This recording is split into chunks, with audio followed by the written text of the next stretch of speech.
The Man Upstairs and Other Stories by P.G. Woodhouse. Chapter 1. The Man Upstairs. There were 3 distinct stages in the evolution of Annette Brougham's attitude toward the knocking in the room above. In the beginning it had been merely a vague discomfort. Absorbed in the composition of her waltz, she had heard it almost subconsciously. The second stage set in when it became a physical pain, like red-hot pincers wrenching her mind from her music. Finally, with a thrill in indignation, she knew it for what it was, an insult. The unseen brute disliked her playing and was intimating his views with a boot heel. Defiantly, with her foot on the loud pedal, she struck, almost slapped the keys once more. Bang from the room above. Bang, bang. Annette rose. Her face was pink, her chin tilted, her eyes sparkled with the light of battle. She left the room and started to mount the stairs. No spectator, however just, could have helped feeling a pang of pity for the wretched man, who stood unconscious of imminent doom, possibly even triumphant, behind the door at which she was on the point of tapping. "Come in," cried the voice, rather a pleasant voice, but what is a pleasant voice if the soul be vile? Annette went in. The room was a typical Chelsea studio, scantily furnished and lacking a carpet. In the centre was an easel behind which were visible a pair of trousered legs. A cloud of grey smoke was curling up over the top of the easel. "I beg your pardon," began Annette. "Oh, I don't want any models at present," said the brute. "Leave your card on the table." "I am not a model," said Annette coldly. "I merely came—" At this the brute emerged from his fortifications, and, removing his pipe from his mouth, jerked his chair out into the open. "I beg your pardon," he said. "Won't you sit down?" How reckless is nature in the distribution of her gifts! Not only had this black-hearted knocker-on-floors a pleasant voice, but, in addition, a pleasant exterior. He was slightly dishevelled at the moment, and his hair stood up in a disordered mop, but in spite of these drawbacks he was quite passably good-looking. Annette admitted this. Though wrathful, she was fair. "Oh, I thought it was another model," he exclaimed. "They've been coming in at the rate of 10 an hour ever since I settled here. I didn't object at first, but after about the 80th child of sunny Italy had shown up, it began to get on my nerves." Annette waited coldly till he had finished. "I am sorry," she said, in a "this is where you get yours" voice, "if my playing disturbed you." One would have thought nobody but an Eskimo wearing his furs in winter underclothing could have withstood the iciness of her manner, but the brute did not freeze. "I am sorry," repeated Annette, well below zero, "if my playing disturbed you. I live in the room below, and I heard you knocking." "No, no," protested the young man affably. "I like it. I really do." "Then why knock on the floor?" said Annette, turning to go. "It is so bad for my ceiling," she said over shoulder. "I thought you would not mind my mentioning it. Good afternoon." No, but one moment, don't go." She stopped. He was surveying her with a friendly smile. She noticed most reluctantly that he had a nice smile. His composure began to enrage her more and more.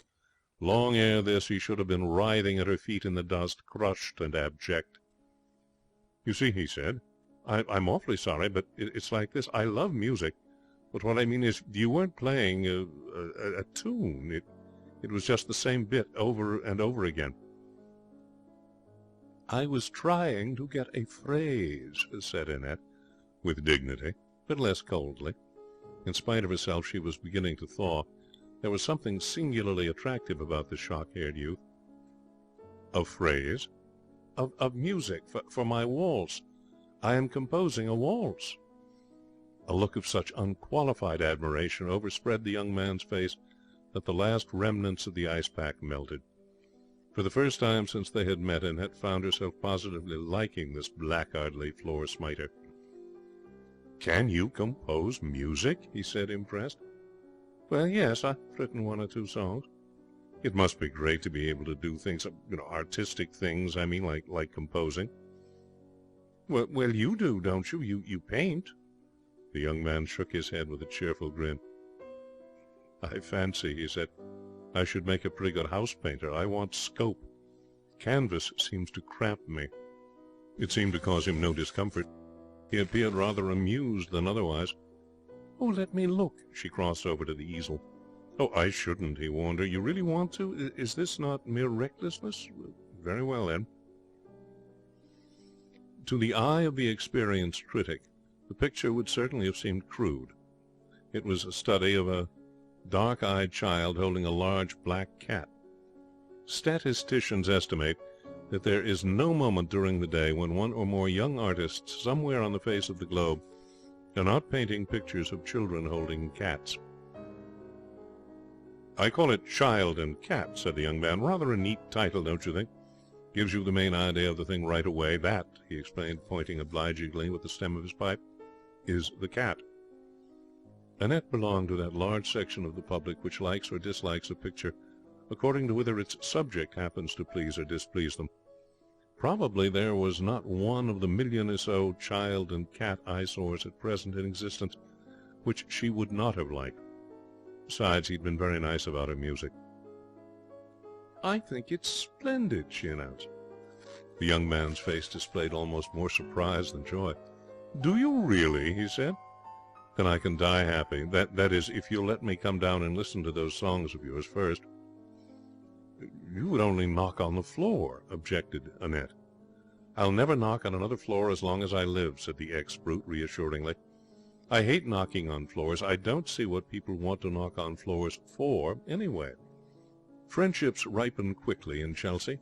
Within the space of an hour and a quarter Annette had learned that the young man's name was Alan Beverley, for which family heraldic affliction she pitied rather than despised him; that he did not depend entirely on his work for a living, having a little money of his own, and that he considered this a fortunate thing. From the very beginning of that talk he pleased her. She found him an absolutely new and original variety of the unsuccessful painter. Unlike Reginald Sellers, who had a studio in the same building, and sometimes dropped in to drink her coffee and pour out his troubles, he did not attribute his non-success to any malice or stupidity on the part of the public. She was so used to hearing Sellers lash the Philistine and hold forth on unappreciated merit that she could hardly believe the miracle when, in answer to a sympathetic bromide on the popular lack of taste in art, Beverley replied that, as far as he was concerned, the public showed strong good sense. If he had been striving with every nerve to win her esteem, he could not have done it more surely than with that one remark. Though she invariably listened with a sweet patience which encouraged them to continue long after the point at which she had begun, in spirit, to throw things at them, Annette had no sympathy with men who whined. She herself was a fighter. She hated as much as anyone the sickening blows which fate hands out to the struggling and ambitious, but she never made them the basis of a monologue act. Often, after a dreary trip round the offices of music publishers, she would howl bitterly in secret, and even gnaw her pillow in the watches of the night, but in public her pride kept her unvaryingly bright and cheerful. Today, for the first time, she revealed something of her woes. There was that about the mop-headed young man which invited confidences. She told him of the stony-heartedness of music publishers, of the difficulty of getting songs printed unless you paid for them, of their wretched sales. "But those songs you've been playing," said Beverley, "they've been published."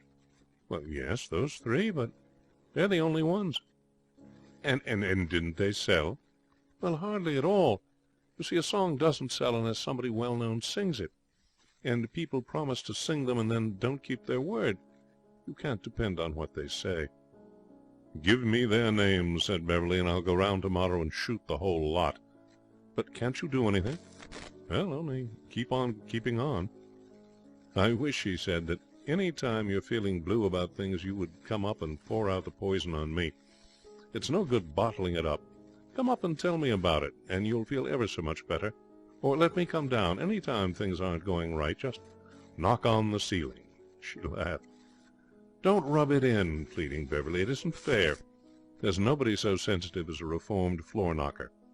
You'll come up or let me come down, won't you? Whenever I have that sad, depressed feeling, I go out and kill a policeman. But you wouldn't care for that. So the only thing for you to do is to knock on the ceiling. Then I'll come charging down and see if there's anything I can do to help." You'll be sorry you ever said this." "Oh, I won't," he said stoutly. "If you really mean it, it would be a relief," she admitted. "Sometimes I'd give all the money I'm ever likely to make for someone to shriek my grievances at. I always think it must have been so nice for the people in the old novels when they used to say, 'Sit down and I will tell you the story of my life.' Mustn't it have been heavenly?" "Well," said Beverley, rising, "you know where I am if I'm wanted, right up there where the knocking came from."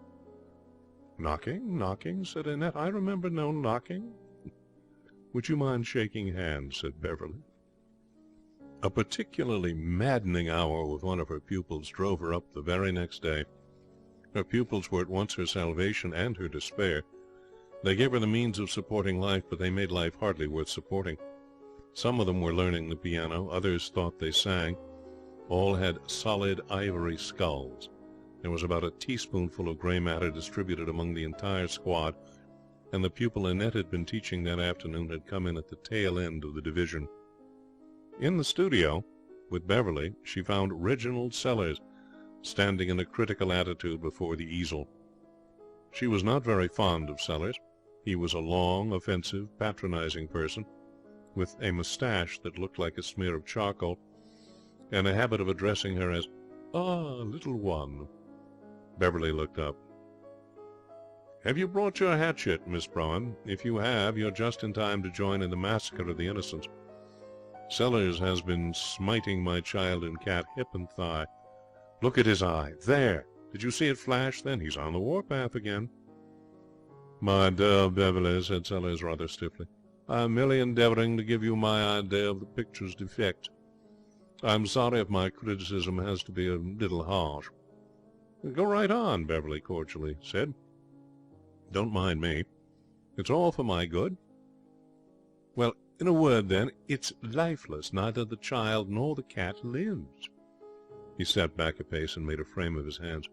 The cat, now," he said, it is, how shall I put it, it has no, that kind of cat wouldn't," said Beverley. "It isn't that breed."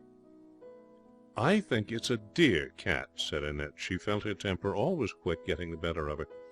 She knew just how incompetent Sellers was, and it irritated her beyond endurance to see Beverley's good-humoured acceptance of his patronage.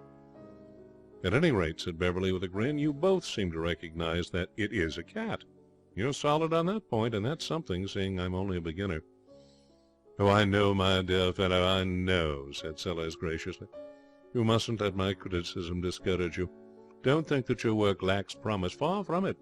I'm sure that in time you'll do very well indeed, quite well." A cold glitter might have been observed in Annette's eyes. "Mr. Sellers," she said smoothly, "had to work very hard himself before he reached his present position. You know his work, of course?" For the first time Beverley seemed somewhat confused. Why, he began. "Oh, but of course you do. It's in all the magazines." Beverley looked at the great man with admiration and saw that he had flushed uncomfortably. He put this down to the modesty of genius. In the advertising pages," said Annette, "Mr. Sellers drew that picture of the Waukesha shoe, and the rest a wild settee, and the tin of sardines in the Little Gem sardine advertisement. He's very good at still life." There was a tense silence. Beverley could almost hear the voice of the referee uttering the count. "Miss Brougham," said Sellers at last, spitting out the words, "has confined herself to the purely commercial side of my work. There is another—" "Why, of course there is. You sold a landscape for £5 only 8 months ago, didn't you? And another 3 months before that." It was enough. Sellers bowed stiffly and stalked from the room. Beverley picked up a duster and began slowly to sweep the floor with it. "What are you doing?" demanded Annette in a choking voice. "The fragments of the wretched man," whispered Beverley. "They must be swept up and decently interred. You certainly have got the punch, Miss Brougham."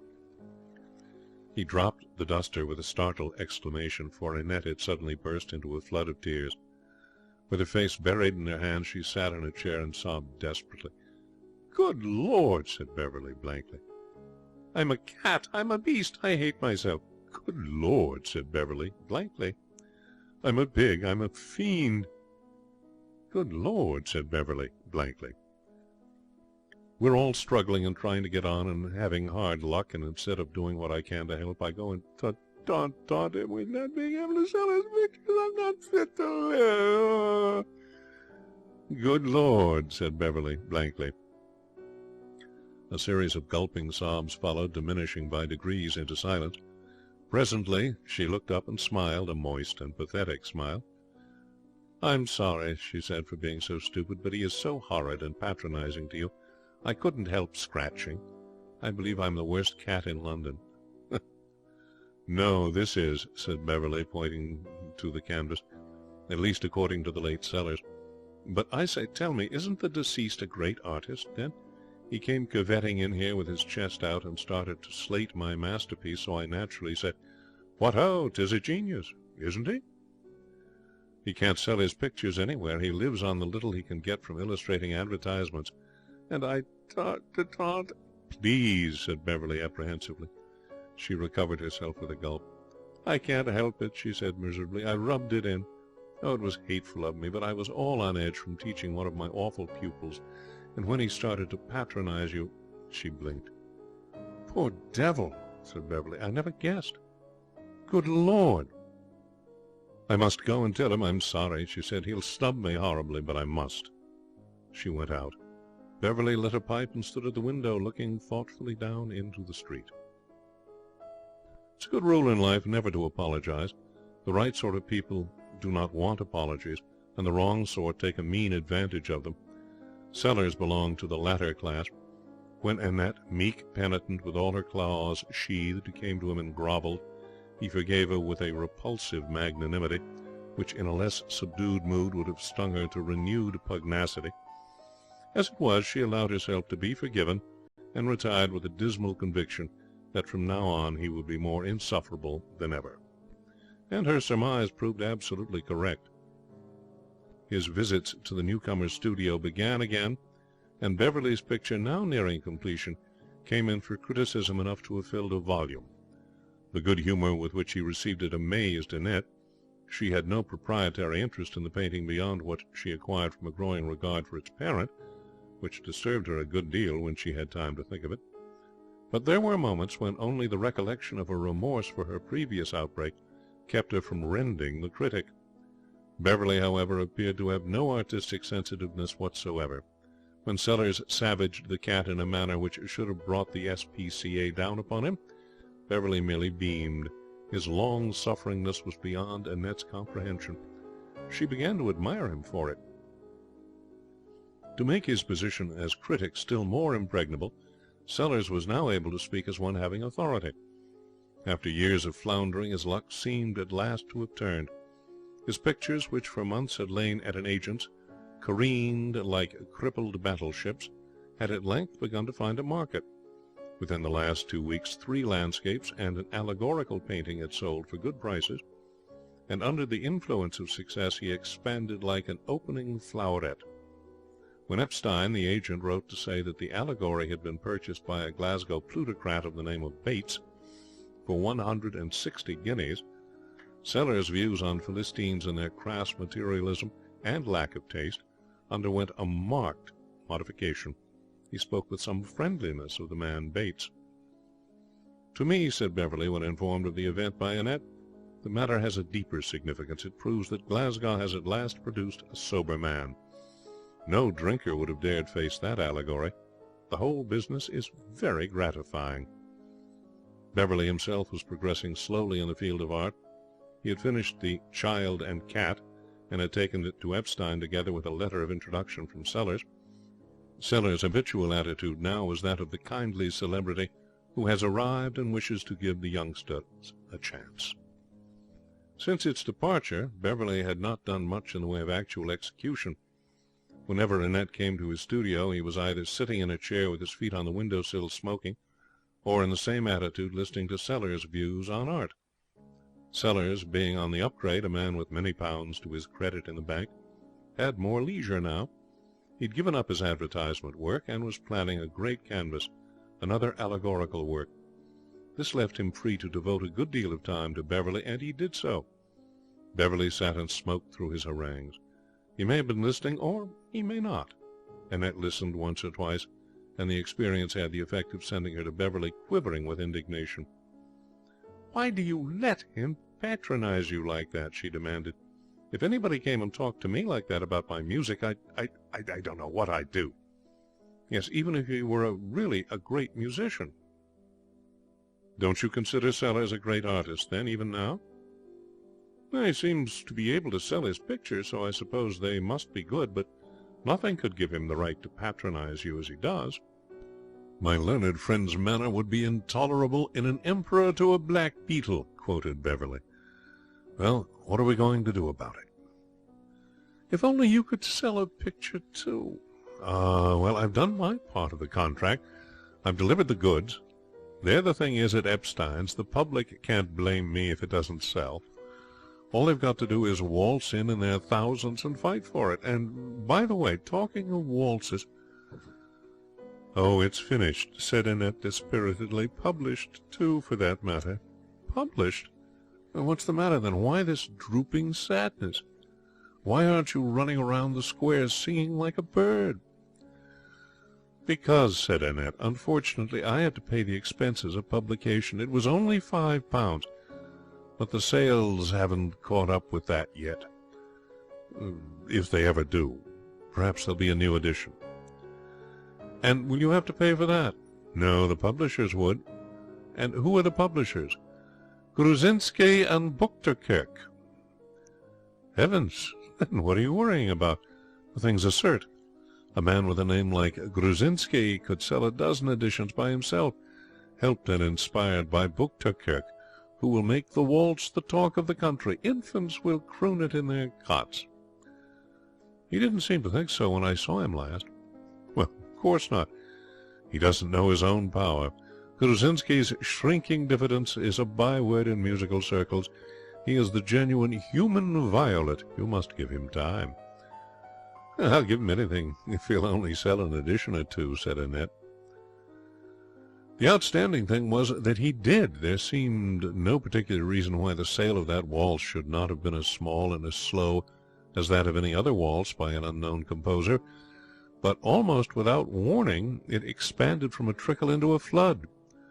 Gruzinski, beaming paternally whenever Annette entered the shop, which was often, announced 2 new editions in a week. Beverley, his artistic growth still under a watchful eye of Sellers, said he had never had any doubts as to the success of the thing from the moment when a single phrase of it had so carried him away that he had been compelled to stamp his applause enthusiastically on the floor. Even Sellers forgot his own triumphs long enough to allow him to offer affable congratulations, and money came rolling in, smoothing the path of life.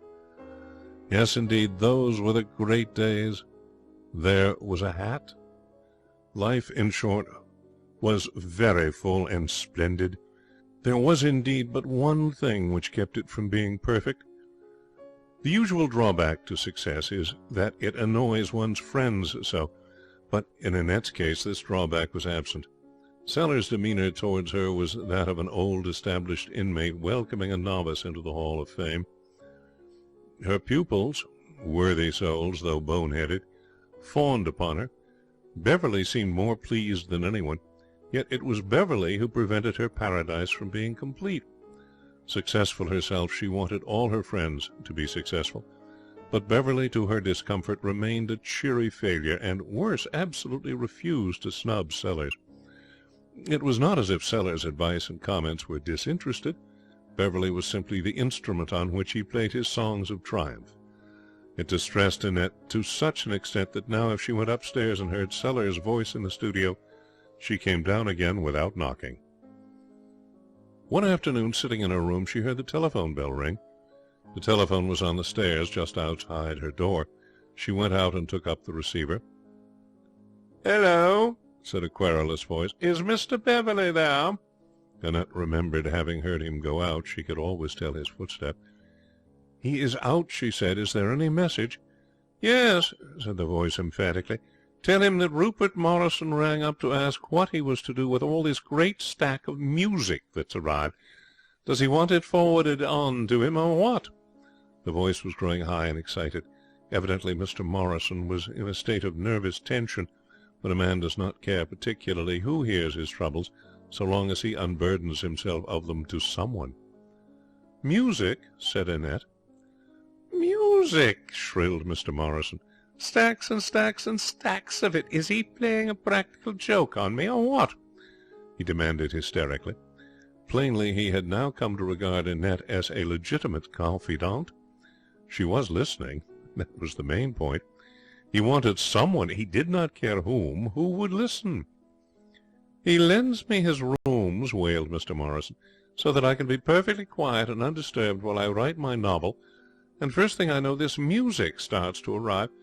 How can I be quiet and undisturbed when the floor's littered 2 yards high with great parcels of music, and more coming every day?" Annette clung weakly to the telephone box. Her mind was in a whirl, but she was beginning to see many things. "Are you there?" called Mr. Morris. Yes. Oh, what firm does the music come from?" "What's that?" "Who are the publishers who send the music?" "I can't remember. Some long... Oh, yes, I've got it. Gruzinski and someone." "I'll tell Mr. Beverley," said Annette quietly. A great weight seemed to have settled on her head. Hello, are you there?" came Mr. Morrison's voice. "Yes." "And tell him there are some pictures, too." "Pictures?" "4 great beastly pictures, the size of elephant. I tell you, there isn't room to move, and..." Annette hung up the receiver. Mr. Beverley, returned from his walk, was racing up the stairs 3 at a time in his energetic way, when, as he arrived at Annette's door, it opened. "Have you a minute to spare?" said Annette. "Of course. What's the trouble? Have you sold another edition of the waltz?" "I have not heard, Mr. Bates." For once she looked to see the cheerful composure of the man upstairs become ruffled. But he received the blow without agitation. "You know my name?" he said. "I know a good deal more than your name. You are a Glasgow millionaire." "Yes, it's true," he admitted, "but it's heredity. My father was one before me." "And you use your money," said Annette bitterly, "creating fools' paradises for your friends, which last, I suppose, until you grow tired of the amusement and destroy them. Doesn't it ever strike you, Mr. Bates, that it's a little cruel? Do you think Mr. Sellers will settle down again cheerfully to hack work when you stop buying his pictures, and he finds out that... "Well, I shan't stop," said the young man. "If a Glasgow millionaire mayn't buy Sellers' allegorical pictures, whose allegorical pictures may he buy? Sellers will never find out. He'll go on painting, and I'll go on buying, and all will be joy and peace." "Indeed? And what future have you arranged for me?" "You," he said reflectively. "Well, you. I want to marry you." Annette stiffened from head to foot. He met her blazing eyes with a look of quiet devotion. "Marry me?" "Oh, I know what you're thinking," he said. "Your mind is dwelling on the prospect of living in a house decorated throughout with Sellers' allegorical pictures. But it won't be. We'll store them in the attic." She began to speak, but he interrupted her. "Listen," he said. "Sit down, and I will tell you the story of my life. Well, we'll skip the first 28 years and 3 months, merely mentioning that for the greater part of that time I was looking for somebody just like you. A month and 9 days ago I found you. You were crossing the embankment. I was also on the embankment, in a taxi.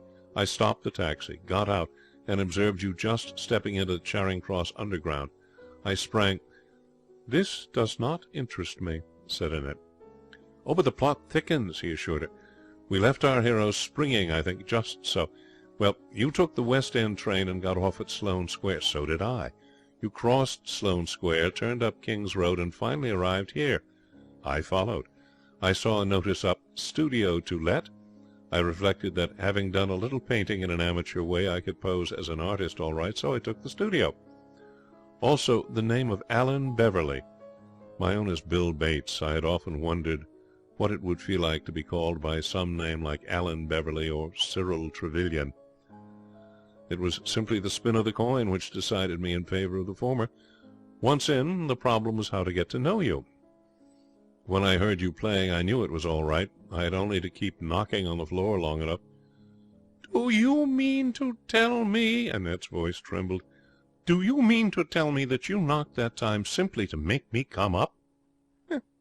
That was it. Rather a scheme, don't you think? And now, would you mind telling me how you found out that I had been buying your waltz? Those remarks of yours about fools' paradises were not inspired solely by the affairs of Sellers, but it beats me how you did it. I swore Rosinski, or whatever his name is, to secrecy.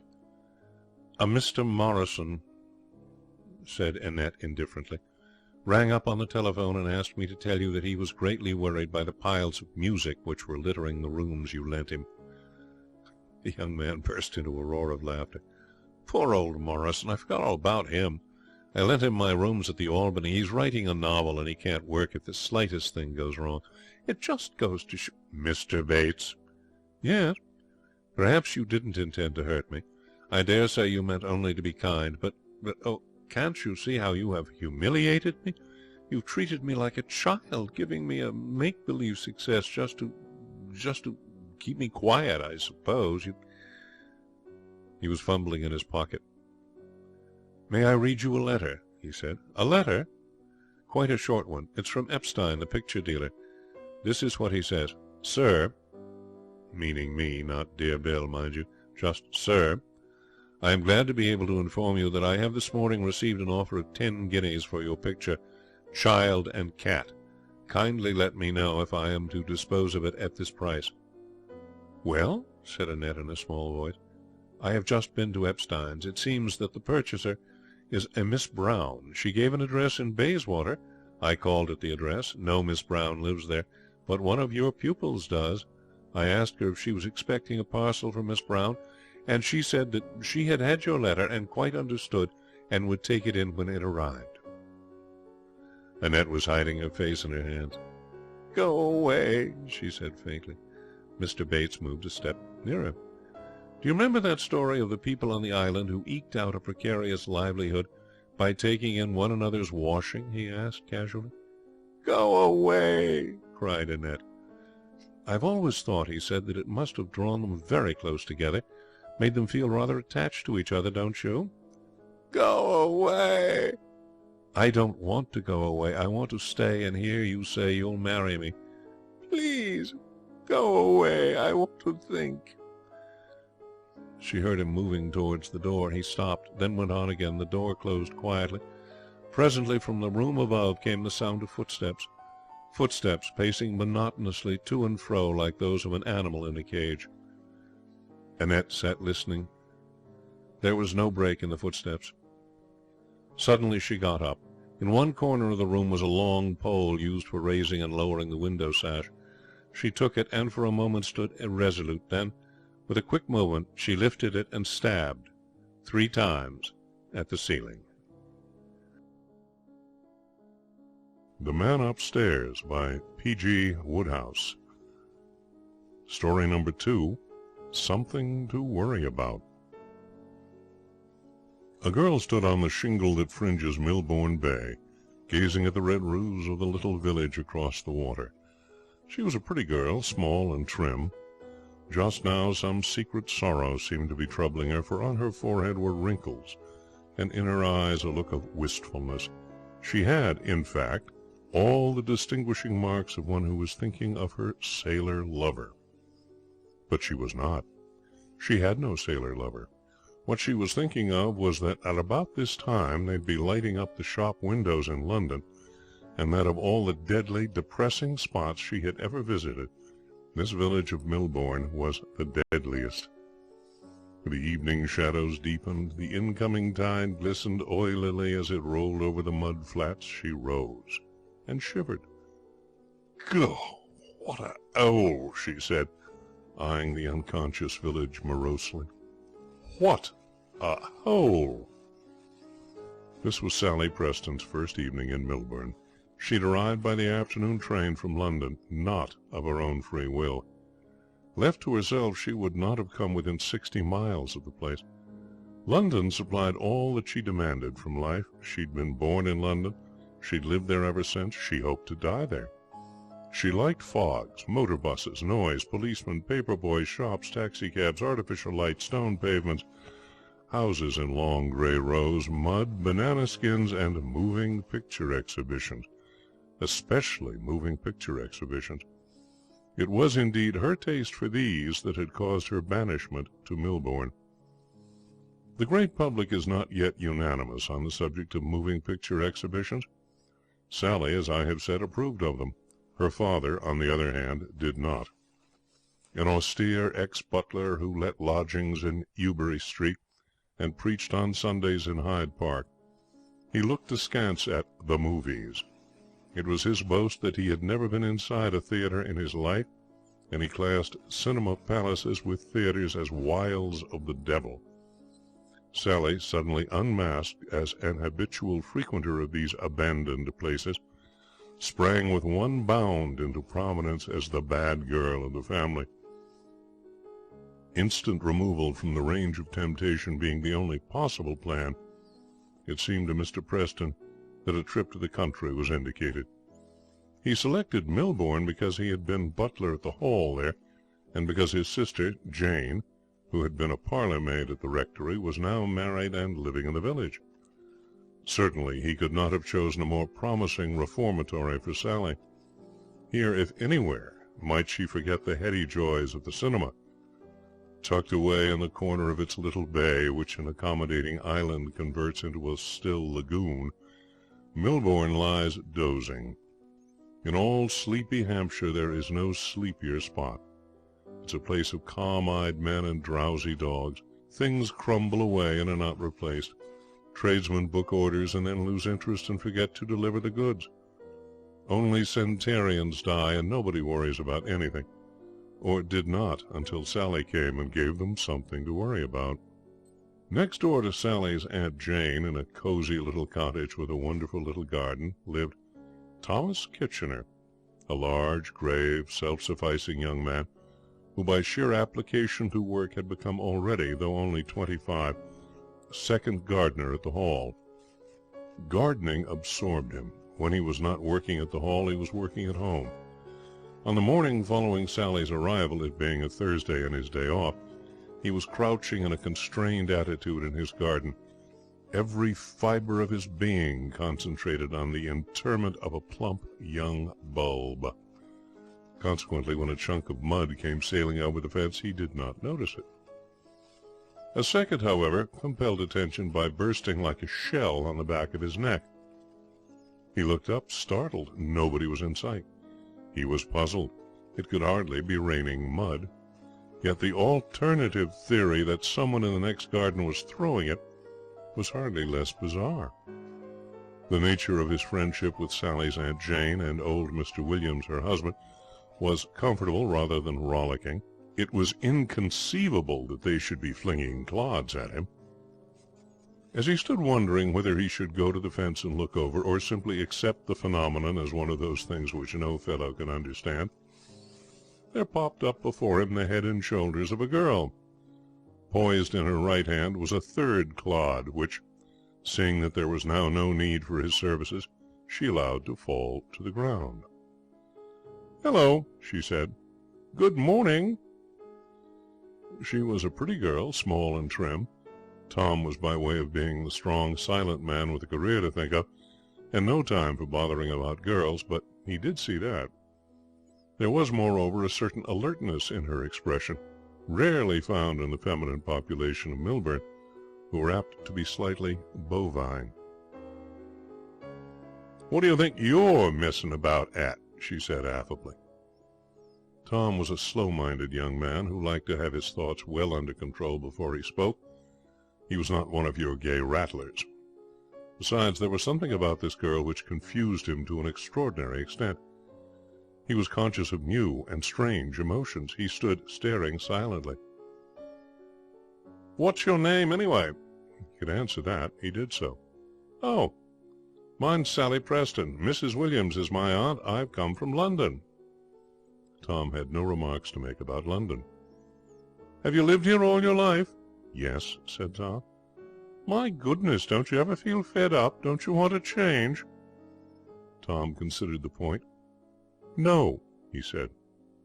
"Well, I do. I want one now." "Well, it's a nice place," hazarded Tom. It's nothing of the sort. It's the beastliest hole in existence. It's absolutely chronic. Perhaps you wonder why I'm here. Don't think I wanted to come here. Not me. I was sent. It was like this." She gave him a rapid summary of her troubles. "There, don't you call it a bit thick?" she concluded. Tom considered this point too. "You must make the best of it," he said at length. "I won't. I'll make father take me back." Tom considered this point also. Rarely, if ever, had he been given so many things to think about in one morning. "How?" he inquired at length. "Oh, I don't know. I'll find some way. You see if I don't. I'll get away from here jolly quick. I give you my word." Tom bent low over a rose bush. His face was hidden, but the brown of his neck seemed to take on a richer hue, and his ears were undeniably crimson. His feet moved restlessly, and from his unseen mouth there proceeded the first gallant speech his lips had ever framed. Merely considered as a speech, it was, perhaps, nothing wonderful, but from Tom it was a miracle of chivalry and polish. What he said was, "I hope not," and instinct telling him that he had made his supreme effort, and that anything further must be bathos, he turned abruptly and stalked into his cottage, where he drank tea and ate bacon and thought chaotic thoughts.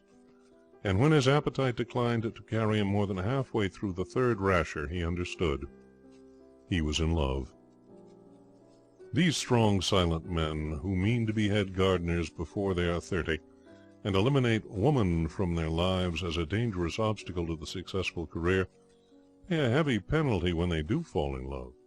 The average irresponsible young man who has hung about North Street on Saturday nights, walked through the meadows and round by the mill, and back home past the creek on Sunday afternoons, taken his seat in the brake for the annual outing, shuffled his way through the polka at the tradesmen's ball, and generally seized all legitimate opportunities for sporting with Amaryllis in the shade, has 100 advantages which your successful careerer lacks.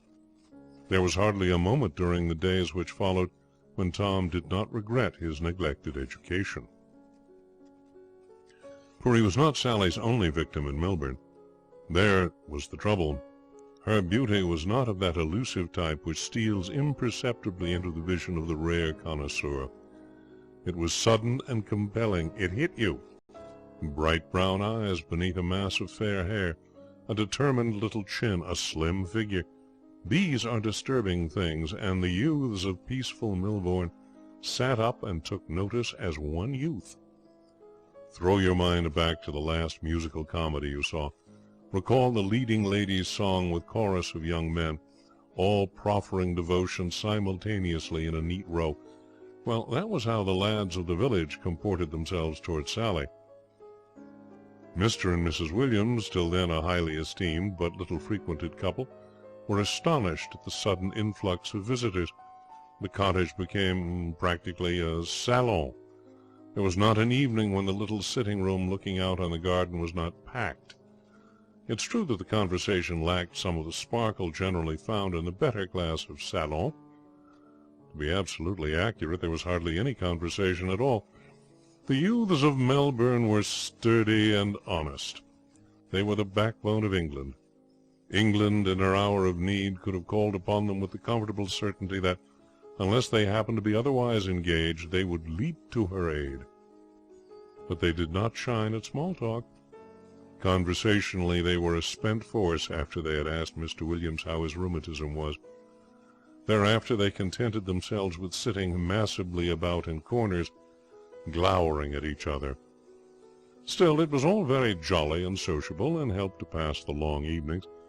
And as Mrs. Williams pointed out in reply to some rather strong remarks from Mr. Williams on the subject of packs of young fools who made it impossible for a man to get a quiet smoke in his own home, it kept them out of the public houses. Tom Kitchener, meanwhile, observed the invasion with growing dismay. Shyness barred him from the evening gatherings, and what was going on in that house with young bloods like Ted Pringle, Albert Parsons, Arthur Brown, and Joe Blossom, to name just 4 of the most assiduous, exercising their fascinations at close range, he did not like to think. Again and again he strove to brace himself up to join the feasts of reason and flows of soul which he knew were taking place nightly around the object of his devotions, but every time he failed.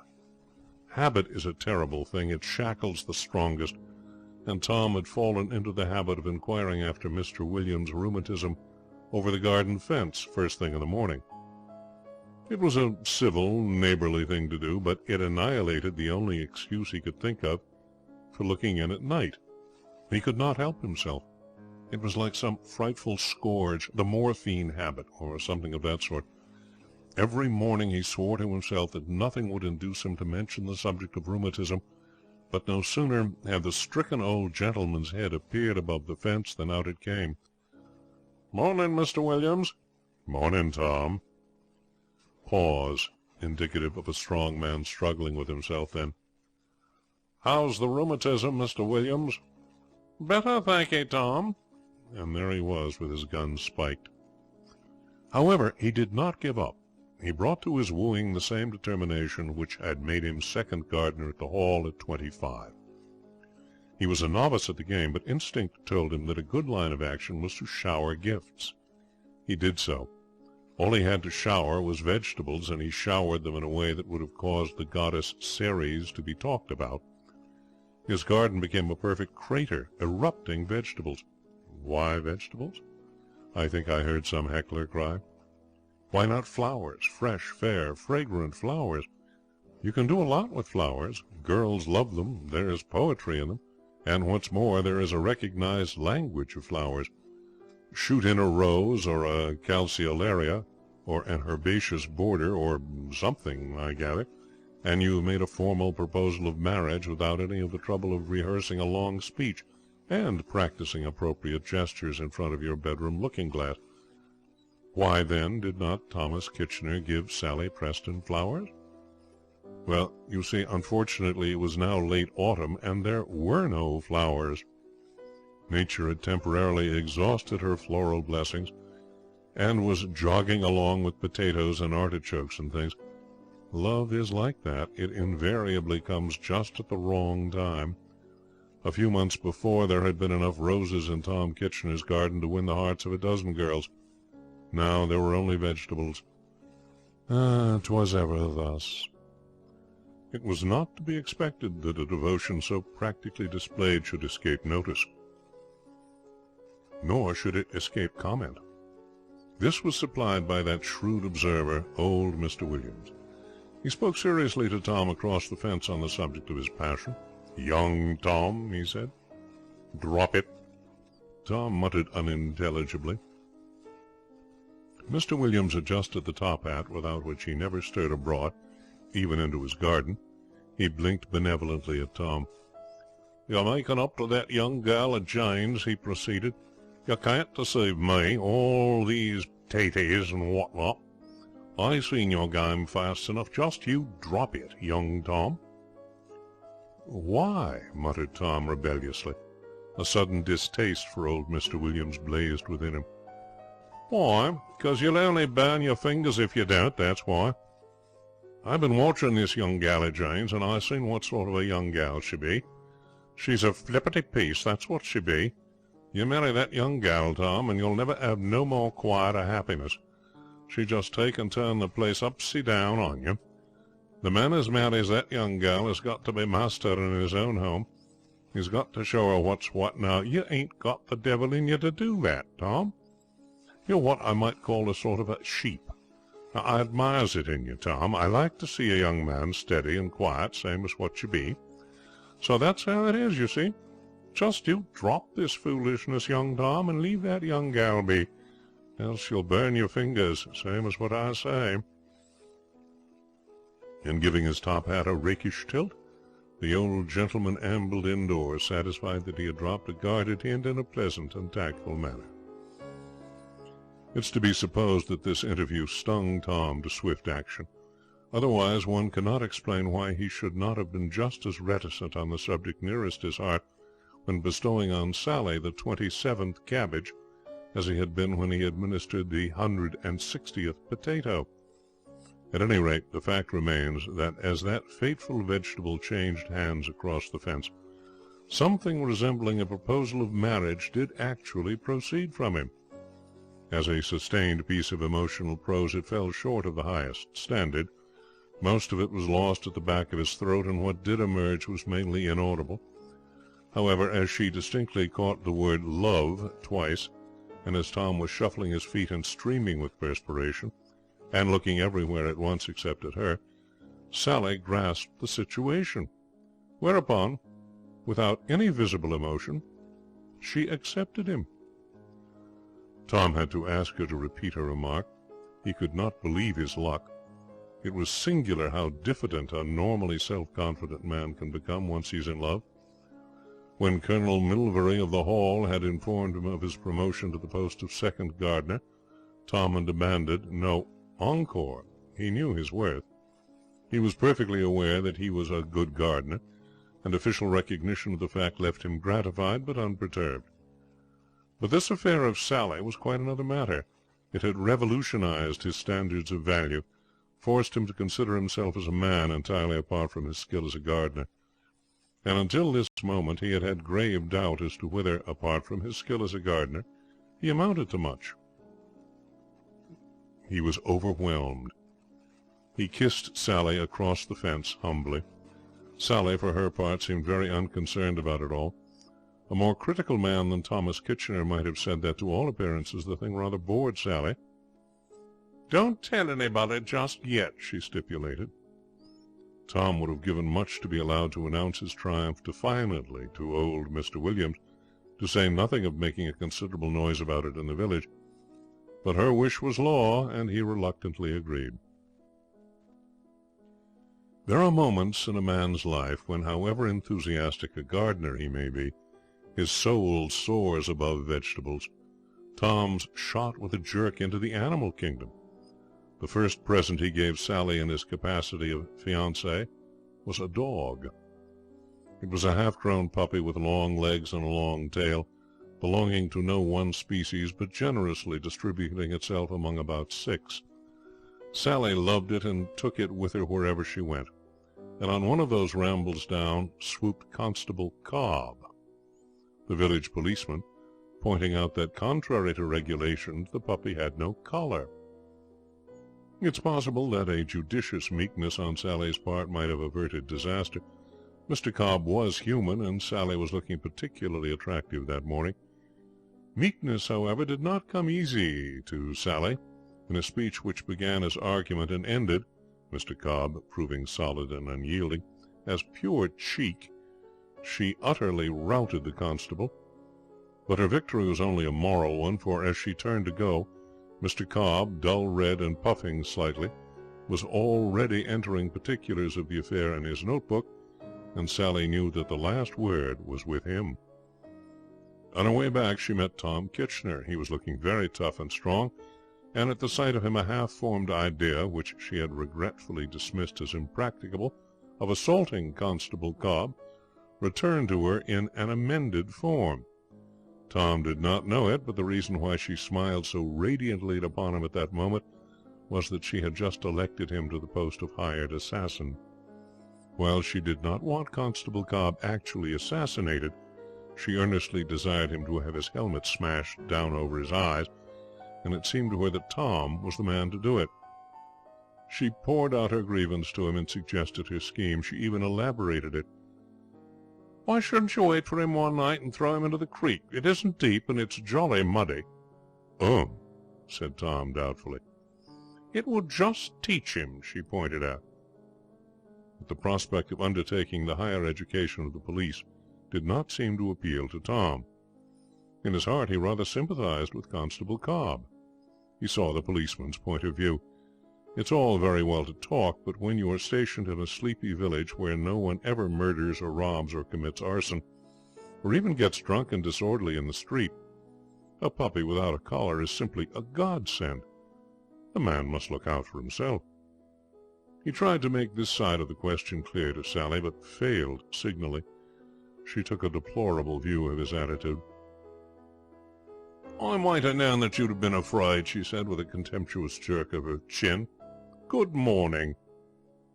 Tom flushed. He knew he had never been afraid of anything in his life except her. But nevertheless the accusation stung, and as he was still afraid of her, he stammered as he began to deny the charge. "Oh, leave off," said Sally irritably. "Suck a lozenge." "I'm not afraid," said Tom, condensing his remarks to their minimum, as his only chance of being intelligible. "You are." "I am not. It's just that I—" A nasty gleam came into Sally's eyes. Her manner was haughty. "It doesn't matter." She paused. "I've no doubt Ted Pringle will do what I want." For all her contempt, she could not keep a touch of uneasiness from her eyes as she prepared to make her next remark. There was a look about Tom's set jaw which made her hesitate, but her temper had run away with her, and she went on. "I'm sure he will," she said. "When we became engaged he said that he'd do anything for me." There are some speeches that are such conversational knockout blows that one can hardly believe that life will ever pick itself up and go on again after them. Yet it does. The dramatist brings down the curtain on such speeches. The novelist blocks his reader's path with a zareba of stars. But in life there are no curtains, no stars, nothing final and definite, only ragged pauses and discomfort. There was such a pause now. "What do you mean?" said Tom at last. "You promised to marry me." "I know I did, and I promised to marry Ted Pringle." That touch of panic, which she could not wholly repress, the panic that comes to everyone when a situation has run away with them like a strange, unmanageable machine, infused a shade too much of the defiant into Sally's manner. She had wished to be cool, even casual, but she was beginning to be afraid. Why, she could not have said.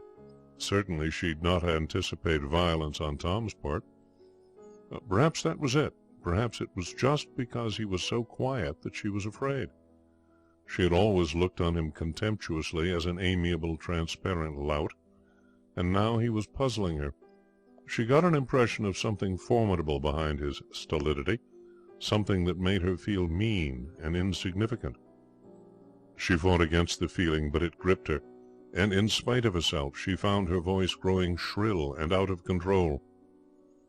"I promised to marry Ted Pringle, and I promised to marry Joe Blossom, and I promised to marry Albert Parsons, and I was going to promise to marry Arthur Brown and anybody else who asked me. So now you know. I told you I'd make father take me back to London. Well, when he hears that I promised to marry 4 different men, I bet he'd have me home by the first train." She stopped. She had more to say, but she could not say it. She stood looking at him, and he looked at her. His face was grey and his mouth oddly twisted. Silence seemed to fall on the whole universe. Sally was really afraid now, and she knew it. She was feeling very small and defenseless in her extremely alarming world. She could not have said what it was that had happened to her. She only knew that life had become of a sudden very vivid, and that her ideas as to what was amusing had undergone a striking change. A man's development is a slow and steady process of the years. A woman's a thing of an instant. In the silence which followed her words, Sally had grown up. Tom broke the silence. "Is this true?" he said. His voice made her start. He'd spoken quietly, but there was a new note in it, strange to her. Just as she could not have said that what it was that had happened to her, so now she could not have said what had happened to Tom. He too had changed, but how she did not know. Yet the explanation was simple. He also had, in a sense, grown up. He was no longer afraid of her. He stood thinking. Hours seemed to pass. "Come along," he said at last, and he began to move off down the road. Sally followed. The possibility of refusing did not enter her mind. "Where are you going?" she asked. It was unbearable, this silence. He did not answer. In this fashion, he leading, she following, they went down the road into a lane, and through a gate into a field. They passed into a second field, and as they did so, Sally's heart gave a leap. Ted Pringle was there. Ted Pringle was a big young man, bigger even than Tom Kitchener, and, like Tom, he was of silent habit. He eyed the little procession inquiringly, but spoke no word. There was a pause. "Ted," said Tom, "there's been a mistake." He stepped quickly to Sally's side, and the next moment he had swung her off her feet and kissed her. To the type of mind that Milbourne breeds, the actions speak louder than words, and Ted Pringle, who had gaped no more. He sprang forward, and Tom, pushing Sally aside, turned to meet him. I cannot help feeling a little sorry for Ted Pringle. In the light of what happened, I could wish that it were possible to portray him as a hulking brute of evil appearance and worse morals, the sort of person concerning whom one could reflect comfortably that he deserved all he got. I should like to make him an unsympathetic character over whose downfall the reader would gloat. But honesty compels me to own that Ted was a thoroughly decent young man in every way. He was a good citizen, a dutiful son, and would certainly have made an excellent husband.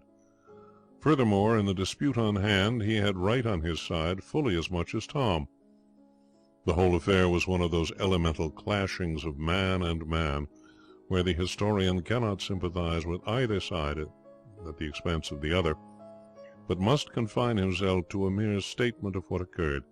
And briefly, what occurred was that Tom, bringing to the fray a pent-up fury which his adversary had had no time to generate, fought Ted to a complete standstill in the space of 2 minutes and a half.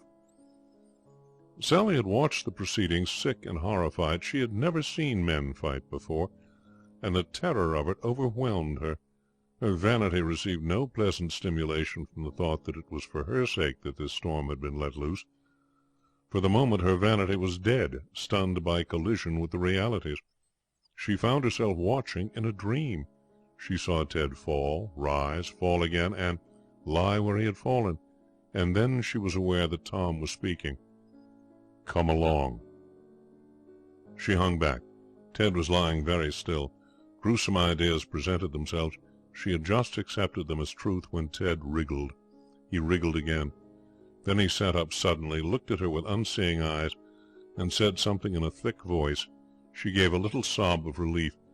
It was ghastly, but not so ghastly as what she had been imagining. Somebody touched her arm. Tom was by her side, grim and formidable. He was wiping blood from his face. "Come along." She followed him without a word, and presently, behold, in another field, whistling meditatively and regardless of impending ill will, Albert Parsons. In everything that he did, Tom was a man of method. He did not depart from his chosen formula. "Albert," he said, "there's been a mistake." And Albert gaped as Ted had gaped. Tom kissed Sally with the gravity of one performing a ritual. The uglinesses of life, as we grow accustomed to them, lose their power to shock, and there is no doubt that Sally looked with a different eye upon this second struggle. She was conscious of a thrill of excitement, very different from the shrinking horror which had seized her before. Her stunned vanity began to tingle into life again. The fight was raging furiously over the trampled turf, and quite suddenly, as she watched, she was aware that her heart was with Tom. It was no longer two strange brutes fighting in the field. It was her man battling for her sake. She desired overwhelmingly that he should win, that he should not be hurt, and that he should sweep triumphantly over Albert Parsons as he had swept over Ted Pringle. Unfortunately, it was evident even to her that he was being hurt, and that he was very far from sweeping triumphantly over Albert Parsons. He had not allowed himself time to recover from his first battle, and his blows were slow and weary. Albert, moreover, was made of sterner stuff than Ted. Though now a peaceful tender of cows, there had been a time in his hot youth when, travelling with a circus, he had fought, week in, week out, relays of just such rustic warriors as Tom. He knew their methods, their headlong rushes, their swinging blows. They were the merest commonplaces of life to him. He slipped Tom, he sidestepped Tom, he jabbed Tom. He did everything to Tom that a trained boxer can do to a reckless novice, except knock the fight out of him, until presently, through the sheer labor of hitting, he too grew weary. Now, in the days when Albert Parsons had fought whole families of Toms in an evening, he had fought in rounds, with the boss holding the watch, and half-minute rests, and water to refresh him, and all orderly and proper. Today there were no rounds, no rests, no water, and the peaceful tending of cows had caused flesh to grow where there had been only muscle. Tom's headlong rushes became less easy to sidestep, his swinging blows more difficult than the scientific counter that shot out to check them. As he tired, Tom seemed to regain strength. The tide of the battle began to ebb. He clinched, and Tom threw him off. He fainted, and while he was fainting, Tom was on him. It was the climax of the battle, the last rally. Down went Albert, and stayed down. Physically he was not finished, but in his mind a question had framed itself. The question, was it worth it? And he was answering, no. There were other girls in the world. No girl was worth all this trouble. He did not rise. "Come along," said Tom. He spoke thickly. His breath was coming in gasps. He was a terrible spectacle, but Sally was past the weaker emotions. She was back in the Stone Age, and her only feeling was one of passionate pride. She tried to speak. She struggled to put all she felt into words, but something kept her dumb, and she followed him in silence. In the lane outside his cottage, down by the creek, Joe Blossom was clipping a hedge. The sound of footsteps made him turn. He did not recognize Tom till he spoke. "Joe, there's been a mistake," said Tom. "Been a gunpowder explosion, more like," said Joe, a simple, practical man. "What you been doing to your face?" "She's going to marry me, Joe." Joe eyed Sally inquiringly. "Eh? You promised to marry me." "She promised to marry all of us, you, me, Ted Pringle, Albert Parsons." "Promised to marry all of us?" "That's where the mistake was. She's only going to marry me. I've arranged it with Ted and Albert, and now I've come to explain to you, Joe." "You promised to marry—" The colossal nature of Sally's deceit was plainly troubling Joe Blossom.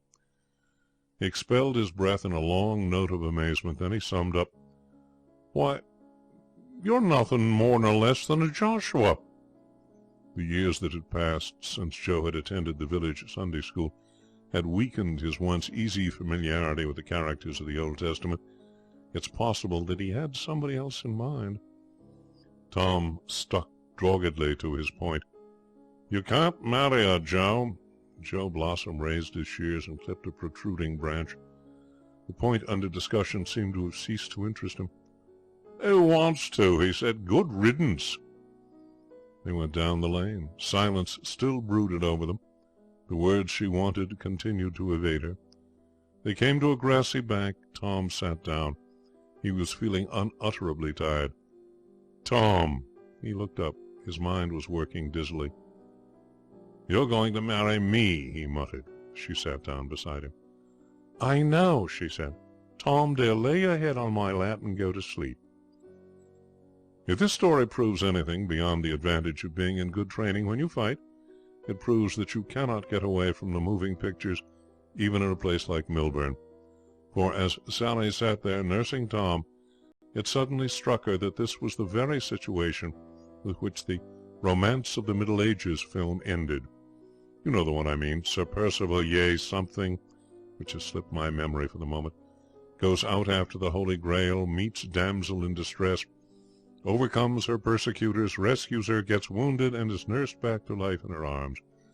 Sally had seen it a dozen times, and every time she'd reflected that the days of romance are dead and that sort of thing can't happen nowadays.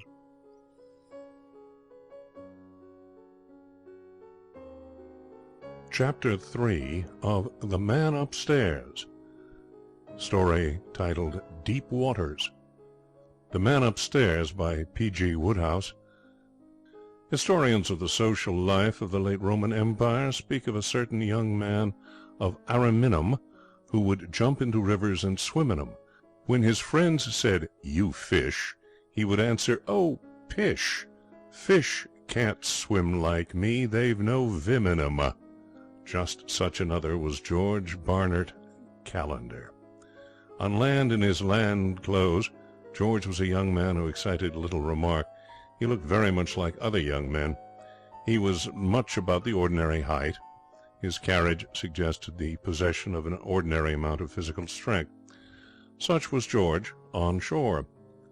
but, of course, remove his clothes, drape him in a bathing suit, and insert him in the water, and instantly, like the gentleman in The Tempest, he suffered a sea change into something rich and strange. Other men puffed, snorted, and splashed. George passed through the ocean with the silent dignity of a torpedo. Other men swallowed water, here a mouthful, there a pint, anon maybe a quart or so, and returned to the shore like floundering derelicts. George's mouth had all the exclusiveness of a fashionable club. His breast-stroke was a thing to see and wonder at. When he did the crawl, strong men gasped. When he swam on his back, you felt that was the only possible method of progression. George came to Marvis Bay at about 5 o'clock one evening in July. Marvis Bay has a well-established reputation as a summer resort, and, while not perhaps in every respect the paradise which the excitable writer of the local guide-book asserts it to be, on the whole it earns its reputation. Its sands are smooth and firm, sloping almost imperceptibly into the ocean. There is surf for those who like it, and smoother water beyond for those whose ideals in bathing are not confined to jumping up and down on a given jellyfish. At the northern end of the beach there is a long pier. It was to this that George made his way on his arrival. It was pleasant on the pier, once you had passed the initial zareba of fruit stands, souvenir stands, ice cream stands, and the lair of the enthusiast whose aim in life it was to sell you picture postcards, and had won through to the long walk where the seats were. You were practically alone with nature. At this hour of the day the place was deserted. George had it to himself. He strolled slowly along. The water glittered under the sun rays, breaking into a flurry of white foam as it reached the beach. A cool breeze blew.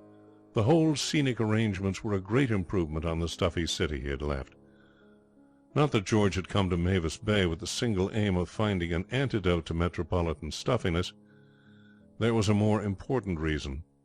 In 3 days Marvis Bay was to be the scene of the production of Fate's Footballs, a comedy in 4 acts by G. Barnard Callender. For George, though he would not have suspected it from his exterior, was one of those in whose cerebra the grey matter splashes restlessly about, producing strong curtains and crisp dialogue. The company was due at Marvis Bay on the following evening for the last spasm of rehearsals. George's mind, as he paced the pier, was divided between the beauties of nature and the forthcoming crisis in his affairs, in the ratio of 1/8 to the former and 7/8 to the latter. At the moment when he had left London, thoroughly disgusted with the entire theatrical world in general, and the company which was rehearsing Fate's Footballs in particular, rehearsals had just reached that stage of brisk delirium when the author toys with his bottle of poison, and the stage manner becomes icily polite. The foot pills, as Arthur Mifflin, the leading juvenile in the great play, insisted upon calling it, much to George's disapproval, was his first piece. Never before had he been in one of those kitchens where many cooks prepare and sometimes spoil the theatrical broth. Consequently the chaos seemed to him unique. Had he been a more experienced dramatist, he would have said to himself, "'Twas ever thus." As it was, what he said to himself and others was more forcible. He was trying to dismiss the whole thing from his mind, a feat which had hitherto proved beyond his powers, when fate, in an unusually kindly mood, enabled him to do so in a flash, by presenting to his jaundiced gaze what on consideration he decided was the most beautiful girl he'd ever seen. "When a man's afraid," shrewdly sings the bard, "a beautiful maid is a cheering sight to see." In the present instance the sight acted on George like a tonic. He forgot that the lady to whom an injudicious management had assigned the role of heroine in Fate's Footballs invariably, no doubt from the best motives, omitted to give the cynical roué his cue for the big speech in Act 3. His mind no longer dwelt on the fact that Arthur Mifflin, an estimable person in private life, and one who had been a friend of his at Cambridge, preferred to deliver the impassioned lines of the great renunciation scene in a manner suggesting a small boy, and a sufferer from nasal catarrh at that, speaking a piece at a Sunday school treat. The recollection of the hideous depression and gloom which the leading comedian had radiated in great clouds fled from him like some grisly nightmare before the goddess of day. Every cell in his brain was occupied, to the exclusion of all other thoughts, by the girl swimming in the water below. She swam well. His practised eye saw that. Her strong, easy strokes carried her swiftly over the swell of the waves. He stared, transfixed. He was a well-brought-up young man, and he knew how ill-bred it was to stare, but this was a special occasion. Ordinary rules of conventional etiquette could not apply to a case like this. He stared. More, he gaped. As the girl passed on into the shadow of the pier, he leaned further over the rail, his neck extended in joints, much like a telescope. At this point the girl turned to swim on her back. Her eyes met his. Hers were deep and clear, his bulging. For what seemed an eternity to George, she continued to look at him. Then, turning over again, she shot past onto the pier. George's neck was now at its full stretch. No power of will or muscle could add another yard to it. Realizing this, he leaned farther over the rail, and farther still. His hat slid from his hand. He grabbed at it, and, overbalancing, fell with a splash into the water. Now, in ordinary circumstances, to fall 12 feet into the ocean with all his clothes on would have incommoded George little. He would hardly have noticed it. He would have swum to shore with merely a feeling of amused self-reproach, akin to that of the man who absent-mindedly walks into a lamp-post in the street. When, therefore, he came to the surface, he prepared without agitation to strike out in his usual bold fashion. At this moment, however, two hands, grasping him beneath the arms, lifted his head still farther from the waves, and a voice in his ear said, "Keep still. Don't struggle. There's no danger." George did not struggle. His brain, working with the cool rapidity of a buzz-saw in an ice-box, had planned a line of action. Few things are more difficult in this world for a young man than the securing of an introduction to the right girl under just the right conditions. When he is looking his best, he is presented to her in the midst of a crowd, and is swept away after a rapid handshake. When there is no crowd, he has toothache, or the sun has just begun to make his nose peel. Thousands of young lives have been saddened in this manner. How different was George's case! By this simple accident, he reflected, as, helping the good work along with an occasional surreptitious leg-stroke, he was towed shorewards. There had been formed an acquaintanceship, if nothing more, which could not lightly be broken. A girl who has saved a man from drowning cannot pass him by next day with a formal bow.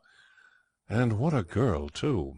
There had been a time in extreme youth when his feminine ideal was the sort of girl who has fuzzy, golden hair and drops things. Indeed, in his first year at the university he had said and written as much to one of the type, the episode concluding with a strong little drama in which a wrathful cheque-signing father had starred, supported by a subdued, misogynistic son.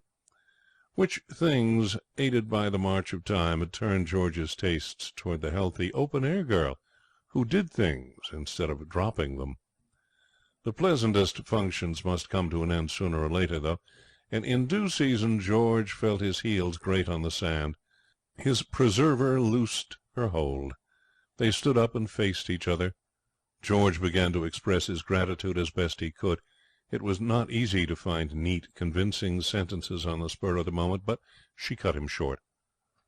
"Of course, it was nothing at all," she said, brushing the sea-water from her eyes. "It was just lucky I happened to be there." "Oh, it was splendid," said the infatuated dramatist. "It was magnificent. He saw that she was smiling. "You're very wet," she said. George glanced down at his soaked clothes. It had been a nice suit once. "Hadn't you better hurry back and change into something dry?" Looking around about him, George perceived that sundry of the inquisitive were swooping down, with speculation in their eyes. It was time to depart. "Have you far to go?" "Not far. I'm staying at the Beachview Hotel." "Why, so am I. I hope we shall meet again." "We shall," said George confidently. "How did you happen to fall in?" I was looking at something in the water."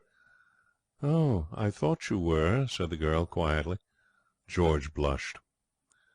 "I know," he said. "It was abominably rude of me to stare like that, but—" "You should learn to swim," interrupted the girl. "I can't understand why every boy in the country isn't made to learn to swim before he's 10 years old. And it isn't a bit difficult, really. I could teach you in a week." The struggle between George and George's conscience was brief. The conscience, weak by nature and flabby from long want of exercise, had no sort of chance from the start. "Oh, I wish you would," said George. And with those words he realized that he had definitely committed himself to his hypocritical role. Till that moment explanation would have been difficult but possible. Now it was impossible. "I will," said the girl. "I'll start to-morrow, if you like." She waded into the water. "We'll talk it over at the hotel," she said hastily. "Here comes a crowd of horrid people. I'm going to swim out again." She hurried into deep water, while George, turning, made his way through a growing throng of goggling spectators. Of the 15 who got within speaking distance of him, 6 told him that he was wet. The other 9 asked him if he had fallen. Her name was Vaughan, and she was visiting Marvis Bay in company with an aunt. So much George ascertained from the management of the hotel. Later, after dinner, meeting both ladies on the esplanade, he gleaned further information, to wit that her first name was Mary, that her aunt was glad to make his acquaintance, liked Marvis Bay but preferred Trouville, and thought it was getting a little chilly and would go indoors. The elimination of the third factor had a restorative effect upon George's conversation, which had begun to languish. In feminine society, as a rule, he was apt to be constrained, but with Mary Vaughan it was different. Within a couple of minutes he was pouring out his troubles. The Q, withholding leading lady, the stick-like Mifflin, the funereal comedian, up they all came, and she, gently sympathetic, was endeavouring, not without success, to prove to him that things were not as bad as they seemed. "It's sure to be all right on the night," she said. How rare is the combination of beauty and intelligence! George thought he had never heard such a clear-headed, well-expressed remark. "Well, I suppose it will," he said, "but they were very bad when I left. Mifflin, for instance, he seemed to think nature intended him for a Napoleon of advertising. He has a bee in his bonnet about booming the piece. Sits up at nights, when he ought to be sleeping or studying the part, thinking out new schemes for advertising the show. And the comedian! His specialty is drawing me aside and asking me to write in new scenes for him. I couldn't stand it any longer. I just came away and left them to fight it out among themselves." "Oh, I'm sure you have no need to worry," she said. "A play with such a good story is certain to succeed." George had previously obliged with a brief description of the plot of The Footpills. "Did you like the story?" he said tenderly. "Oh, I thought it was fine." "How sympathetic you are," cooed George glutinously, edging a little closer. "Do you know—" "Shall we be going back to the hotel?" said the girl. Those noisome creatures, the hired murderers of Fate's Footpills, descended upon Marvis Bay early next afternoon, and George, meeting them at the station, in reluctant pursuance of a promise given to Arthur Mifflin, felt moodily that, if only they could make their acting one half as full of colour as their clothes, the play would be one of the most pronounced successes of modern times. In the forefront gleamed, like the white plumes of Navarre, the light flannel suit of Arthur Mifflin, the woodenest juvenile in captivity. His woodenness was, however, confined to stage rehearsals.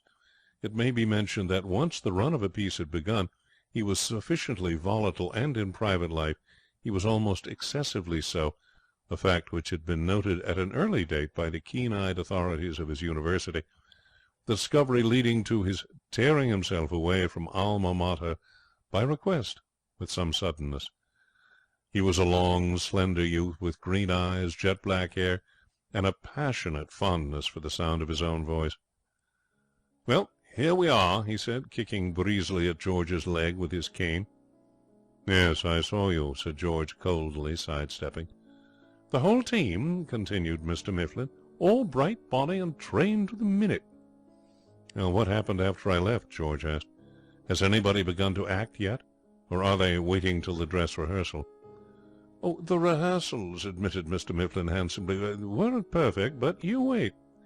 It'll be all right on the night." George thought he had never heard such a futile, vapid remark. "Besides," said Mr. Mifflin, "I have an idea which will make the show. Lend me your ear, both ears. Who shall have them back? Tell me, what pulls people into a theatre? A good play? Well, sometimes. But failing that, as in the present case, what? Fine acting by the leading juvenile? We have that. But it's not enough.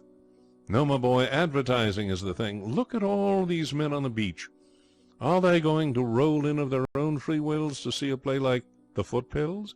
Not on your life. About the time the curtain rises, every man of them will be sitting in his own private corner of the beach. How many corners do you think the beach has? Gazing into a girl's eyes, singing, 'Shine on, thou harvest moon,' and telling her how his boss is practically dependent on his advice. You know." "I don't," said George coldly. "Unless," proceeded Mr. Mifflin, "we advertise, and by advertise I mean advertise in the right way. We have a press agent, but for all the good he does he might be back on the old farm gathering in the hay. Lucky for us, I am among those present. I have brains, I have what's that?" I said nothing. I thought you did. Well, I have an idea which will drag these people like a magnet. I thought it out coming down in the train. "Oh, what is it?" "I'll tell you later. There are a few details to be worked upon first. Meanwhile, let us trickle to the sea-front and take a sail in one of those boats. I am at my best in a boat. I rather fancy nature intended me for a Viking." Matters having been arranged with the financier to whom the boat belonged, they set forth. Mr. Mifflin, having remarked "Yo-ho" in a meditative voice, seated himself at the helm, somewhat saddened by his failure to borrow a quid of tobacco from the Ocean Beauty's proprietor. For, as he justly observed, without properties and make-up, where were you? George, being skilled in the way of boats, was in charge of the sheet. The summer day had lost its oppressive heat. The sun no longer beat down on the face of the waters. A fresh breeze had sprung up. George, manipulating the sheet automatically, fell into a reverie. A moment comes in the life of every man when an inward voice whispers to him, "This is the one." In George's case the voice had not whispered, it had shouted. From now onward there could be but one woman in the world for him. From now onward... The Ocean Beauty gave a sudden plunge. George woke up. "What the deuce are you doing with that tiller?" he inquired. "My gentle somnambulist," said Mr. Mifflin, aggrieved, "I was doing nothing with this tiller. We will now form a commission to inquire into what you were doing with that sheet. Were you asleep?" "My fault," said George. "I was thinking." "Well, if you must break the habit of a lifetime," said Mr. Mifflin, complainingly, "I wish you would wait till we get ashore. You nearly upset us." "Oh, it shan't happen again. They're tricky, these sailing boats. Turn over in a second. Whatever you do, don't get a broadside on. There's more breeze out here than I thought there was." Mr. Mifflin uttered a startled exclamation. "What's the matter?" asked George. "Just like a flash," said Mr. Mifflin complacently. "It's always the way with me. Give me time, and the artistic idea's bound to come.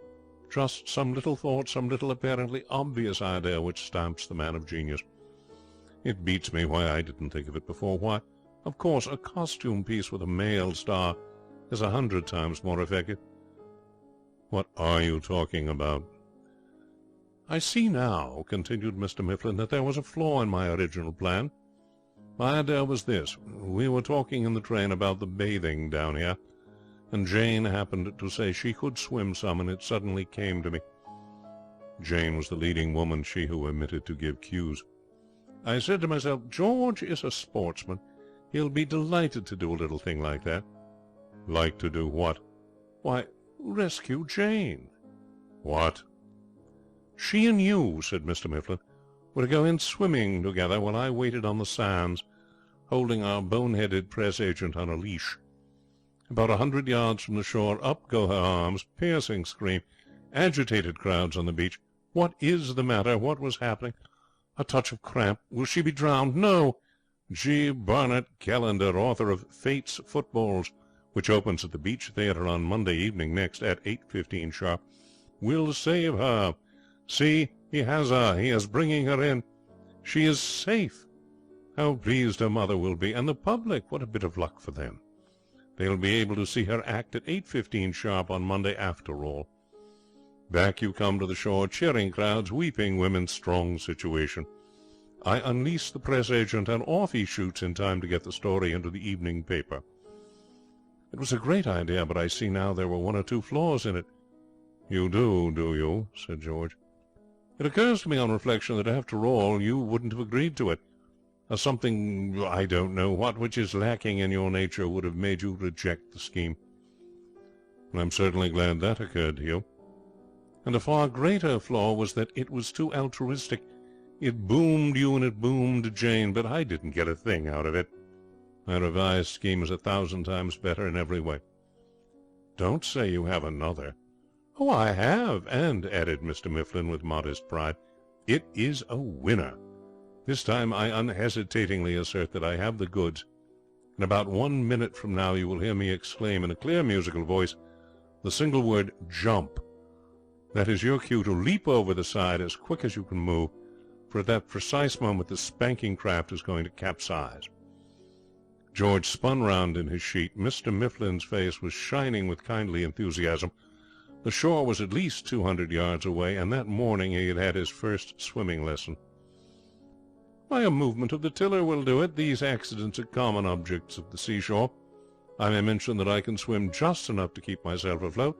So it's up to you, dear boy. I wouldn't do this for everyone, but seeing that we were boys together, are you ready? Stop, said George. Don't do it. Listen. Are you ready? The Ocean Beauty gave a plunge. You lunatic, listen to me. Jump, said Mr. Mifflin. George came to the surface some yards from the overturned boat, and looking round for Mr. Mifflin, discovered that great thinker treading water a few feet away. Get to work, George, he remarked. It's not easy to shake one's fist at a man when in deep water, but George managed it. For twopence, he cried, I'd leave you to look after yourself. Oh, you can do better than that, said Mr. Mifflin. I'll give you threepence to tow me in. Hurry up, it's cold. In gloomy silence George gripped him by the elbows. Mr. Mifflin looked over his shoulder. Oh, we shall have a good house, he said. The stalls are full already. Oh, and the dress circle's filling. Work away, George. You're doing fine. This act is going to be a scream from start to finish. With pleasant conversation he endeavoured to while away the monotony of the journey, but George made no reply. He was doing some rapid thinking.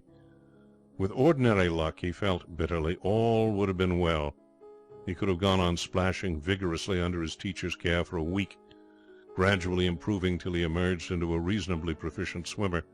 But now, in an age of miracles, he might have explained away his present performance, but how was he to? And then there came to him an idea, simple as all great ideas are, but magnificent. He stopped and trod water. Tired? Said Mr. Mifflin. Well, take a rest, he added kindly. Take a rest. No need to hurry. Look here, said George. This piece is going to be recast. We're going to exchange parts. You're rescuing me. See, never mind why. I haven't time to explain it to you now. Do you understand? No, said Mr. Mifflin. I'll get behind you and push you, but don't forget, when we get to the shore, that you've done the rescuing. Mr. Mifflin pondered. Is this wise? He said. It is a strong part, the rescuer, but I'm not sure the other wouldn't suit my style better. The silent hand grip, the catch in the voice. You want a practised actor for that. I don't think you'd be up to it, George. Never mind about me. That's how it's going to be. Mr. Mifflin pondered once more. No, he said at length, it wouldn't do. You mean well, George, but it would kill the show. We'll go on as before. Will we? Said George unpleasantly. Would you like to know what I'm going to do to you then? I'm going to hit you very hard under the jaw, and I'm going to take hold of your neck and squeeze it till you lose consciousness, and then I'm going to drag you to the beach and tell people I had to hit you because you lost your head and struggled. Mr. Mifflin pondered for the third time. You are? He said. I am. Then, said Mr. Mifflin cordially, say no more. I take your point. My objections are removed. But, he concluded, this is the last time I come bathing with you, George. Mr. Mifflin's artistic misgivings as to his colleague's ability to handle so subtle a part as that of a rescuee were more than justified on their arrival. A large and interested audience had collected by the time they reached the shore, an audience to which any artist should have been glad to play, but George, forcing his way through, hurried to the hotel without attempting to satisfy them. Not a single silent handshake did he bestow on his rescuer. There was no catch in his voice as he made the one remark which he did make, to a man with whiskers who asked him if the boat had upset. As an exhibition of rapid footwork his performance was good. In other respects it was poor. He had just changed his wet clothes. It seemed to him that he had been doing nothing but changing his wet clothes since he had come to Marvis Bay, when Mr. Mifflin entered in a bathrobe. "They lent me this downstairs," he explained, "while they dried my clothes. They would do anything for me. I am the popular hero. My boy, you made the mistake of your life when you threw up the rescuer part. It has all the fat. I see that now. The rescuer plays the other man off the stage every time. I've just been interviewed by the fellow on the local newspaper, his correspondent to a couple of London papers. The country will ring with this thing. I've told them all the parts I've ever played and my favourite breakfast food. There's a man coming up to take my photograph tomorrow. Footpills stock has gone up with a run. Wait till Monday and see what sort of house we shall draw. By the way, the reporter fellow said one funny thing. He asked if you weren't the same man who was rescued yesterday by a girl. I said of course not, that you had only come down yesterday. But he stuck to it that you were." He was quite right. "What?" "I was." Mr. Mifflin sat down on the bed. "This fellow fell off the pier and a girl brought him in." George nodded. "And that was you?" George nodded. Mr. Mifflin's eyes opened wide. "Oh, it's the heat," he declared finally. "That and the worry of rehearsals. I expect a doctor could give the technical name for it. It's, what do you call it, an obsession. You often hear of cases. Fellows who are absolutely sane, really, but cracked on one particular subject. Some of them think they're teapots and things. You've got a craving for being rescued from drowning. What happens, old man? Do you suddenly get the delusion that you can't swim? No, it can't be that, because you were doing all the swimming for the two of us just now. I don't know, though. Maybe you didn't realize that you were swimming." George finished lacing his shoe and looked up. "Listen," he said, "I'll talk slow so that you can understand. Suppose you fell off a pier and a girl took a great deal of trouble to get you to the shore. Would you say, 'Much obliged, but you needn't have been so officious. I can swim perfectly well'?" Mr. Mifflin considered this point. Intelligence began to dawn in his face. "Oh, there is more in this than meets the eye," he said. "Tell me all." "This morning," George's voice grew dreamy, "she gave me a swimming lesson. She thought it was my first—" "Don't cackle like that. There's nothing to laugh at." Oh, Mr. Mifflin contradicted this assertion. "Oh, there is you," he said simply. "This should be a lesson to you, George. Avoid deceit. In future be simple and straightforward. Take me as your model. You have managed to scrape through this time. Don't risk it again. You are young. There is still time to make a fresh start. It only needs willpower. Meanwhile, lend me something to wear. They're going to take a week drying my clothes." There was a rehearsal at the Beach Theatre that evening. George attended it in a spirit of resignation, and left it in one of elation. 3 days had passed since his last sight of the company at work, and in those 3 days, apparently, the impossible had been achieved. There was a snap and go about the piece now. The leading lady had at length mastered that cue, and gave it out with bell-like clearness. Arthur Mifflin, as if refreshed and braced by his salt-water bath, was infusing a welcome vigour into his part. And even the comedian, George could not help admitting, showed signs of being on the eve of becoming funny. It was with a light heart and a light step that he made his way back to the hotel. In the veranda were a number of basket chairs. Only one was occupied, and he recognized the occupant. "I've just come back from a rehearsal," he said, seating himself beside her. "Really? The whole thing is different," he went on buoyantly. "They know their lines. They act as if they meant it. Arthur Mifflin's fine. The comedian's improved till you wouldn't know him. I'm awfully pleased about it." "Really?" George felt damped. "Well, I thought you might be pleased too," he said lamely. Of course I am glad that things are doing well. Your accident this afternoon was lucky, too, in a way, was it not? It will interest people in the play." "You heard about it?" "I've been hearing about nothing else." "Curious it happened so soon after, and so soon before the production of your play. Most curious." There was a silence. George began to feel uneasy. You could never tell with women, of course. It might be nothing, but it looked uncommonly as if... He changed the subject. "And how is your aunt this evening, Miss Vaughan?" "Quite well, thank you. She went in. She found it a little chilly." George heartily commended her good sense. A little chilly did not begin to express it.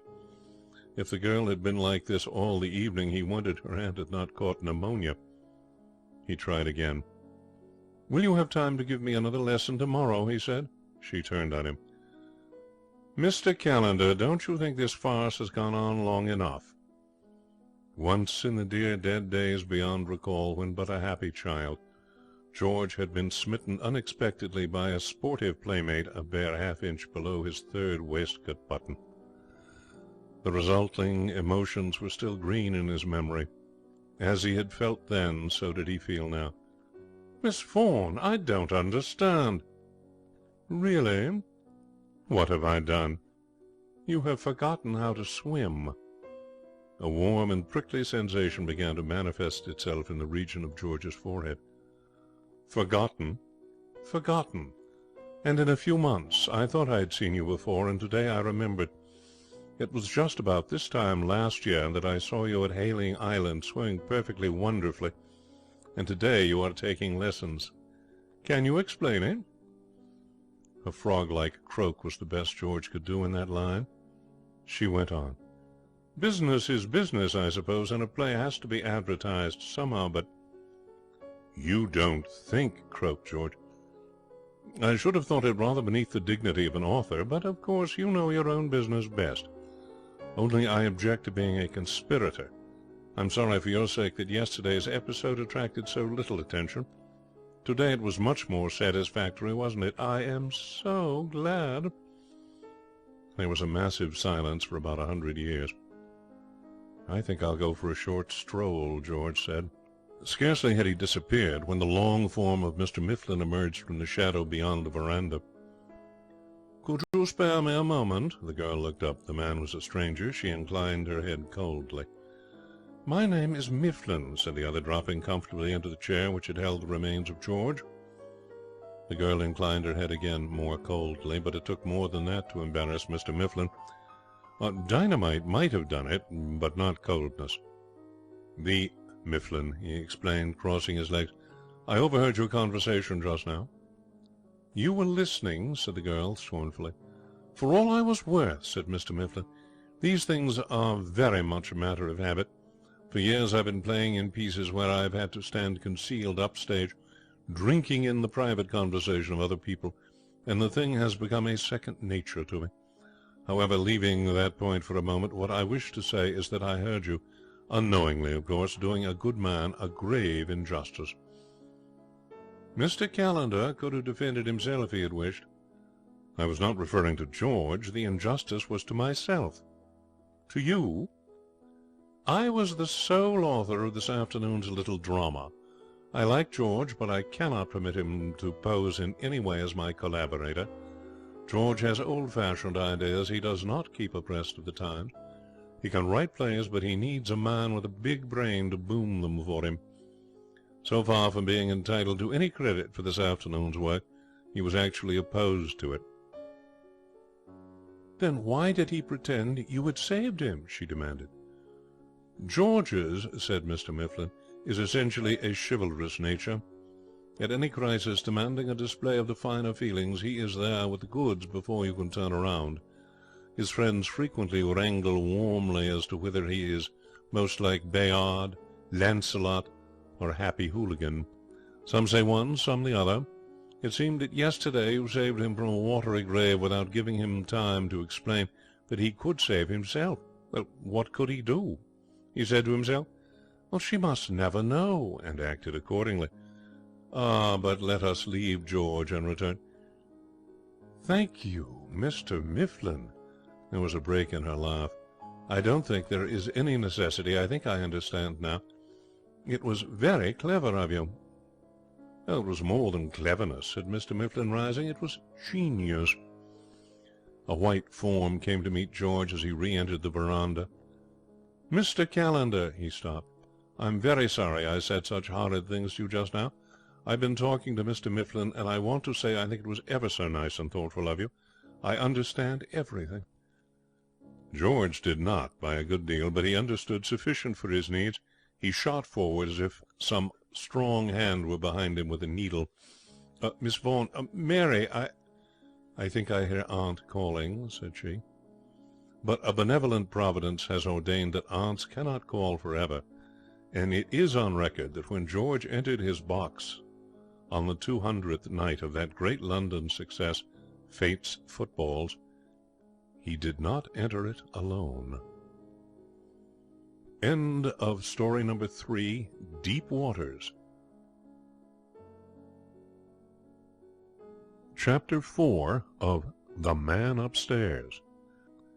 The Man Upstairs by P.G. Woodhouse. When Doctors Disagree is the story title. It's possible that at about the time at which this story opens you may have gone into the Hotel Belvoir for a haircut. Many people did, for the young man behind the scissors, though of a singularly gloomy countenance, was undoubtedly an artist in his line. He clipped judiciously. He left no ridges. He never talked about the weather.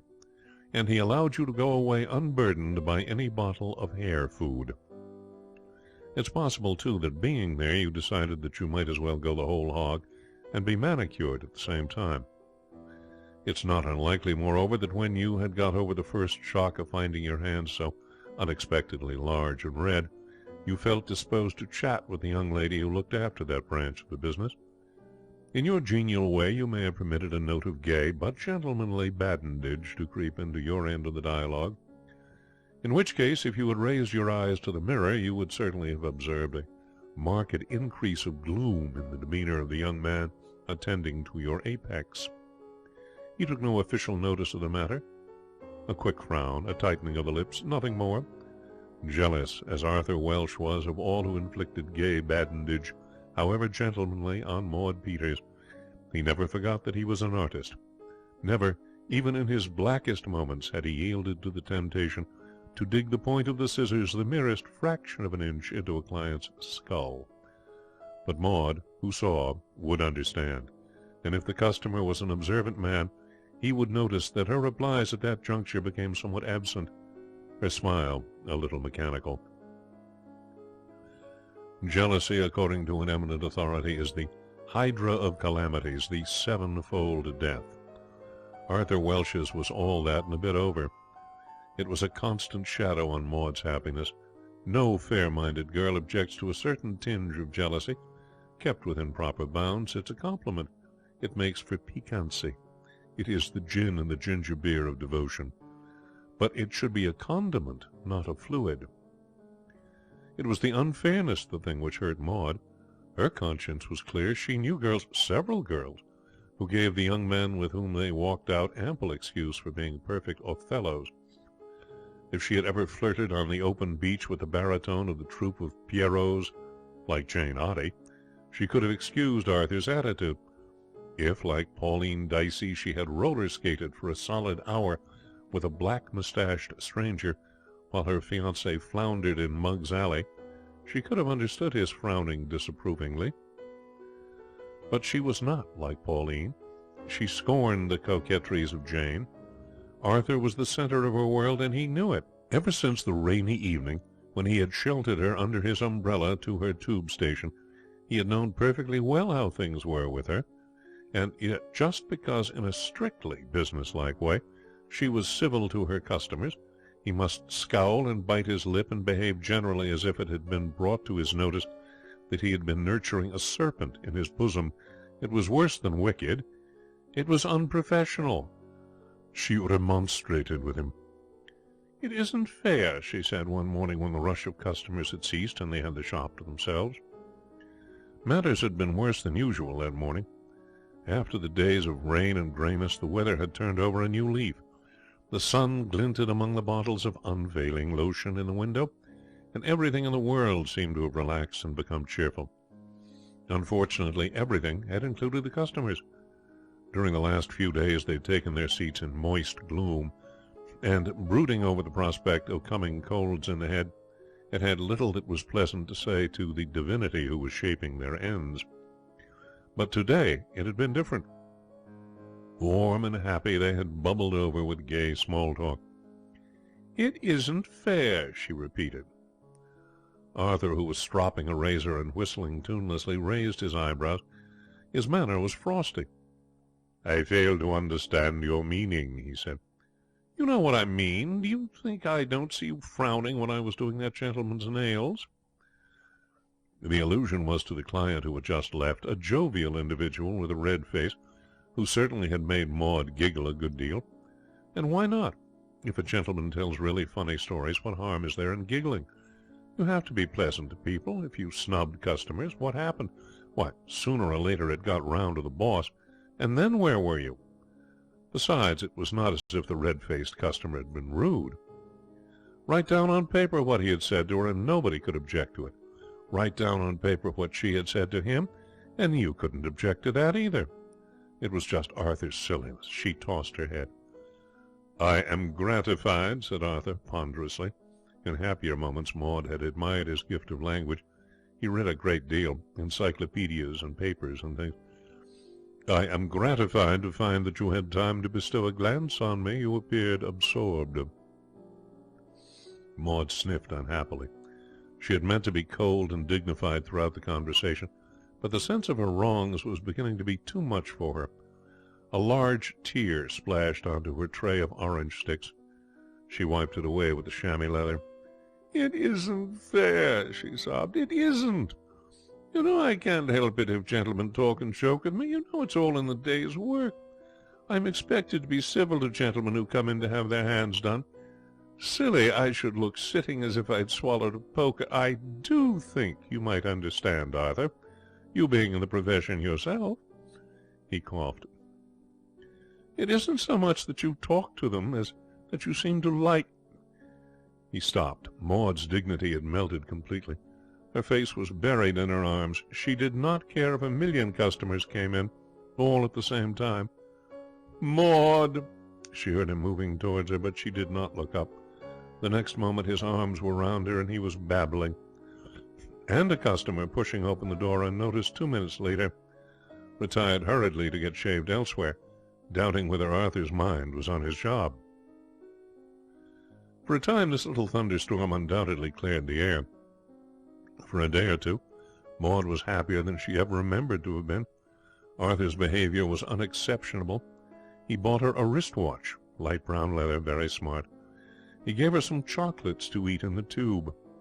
He entertained her with amazing statistics culled from the weekly paper which he bought on Tuesdays.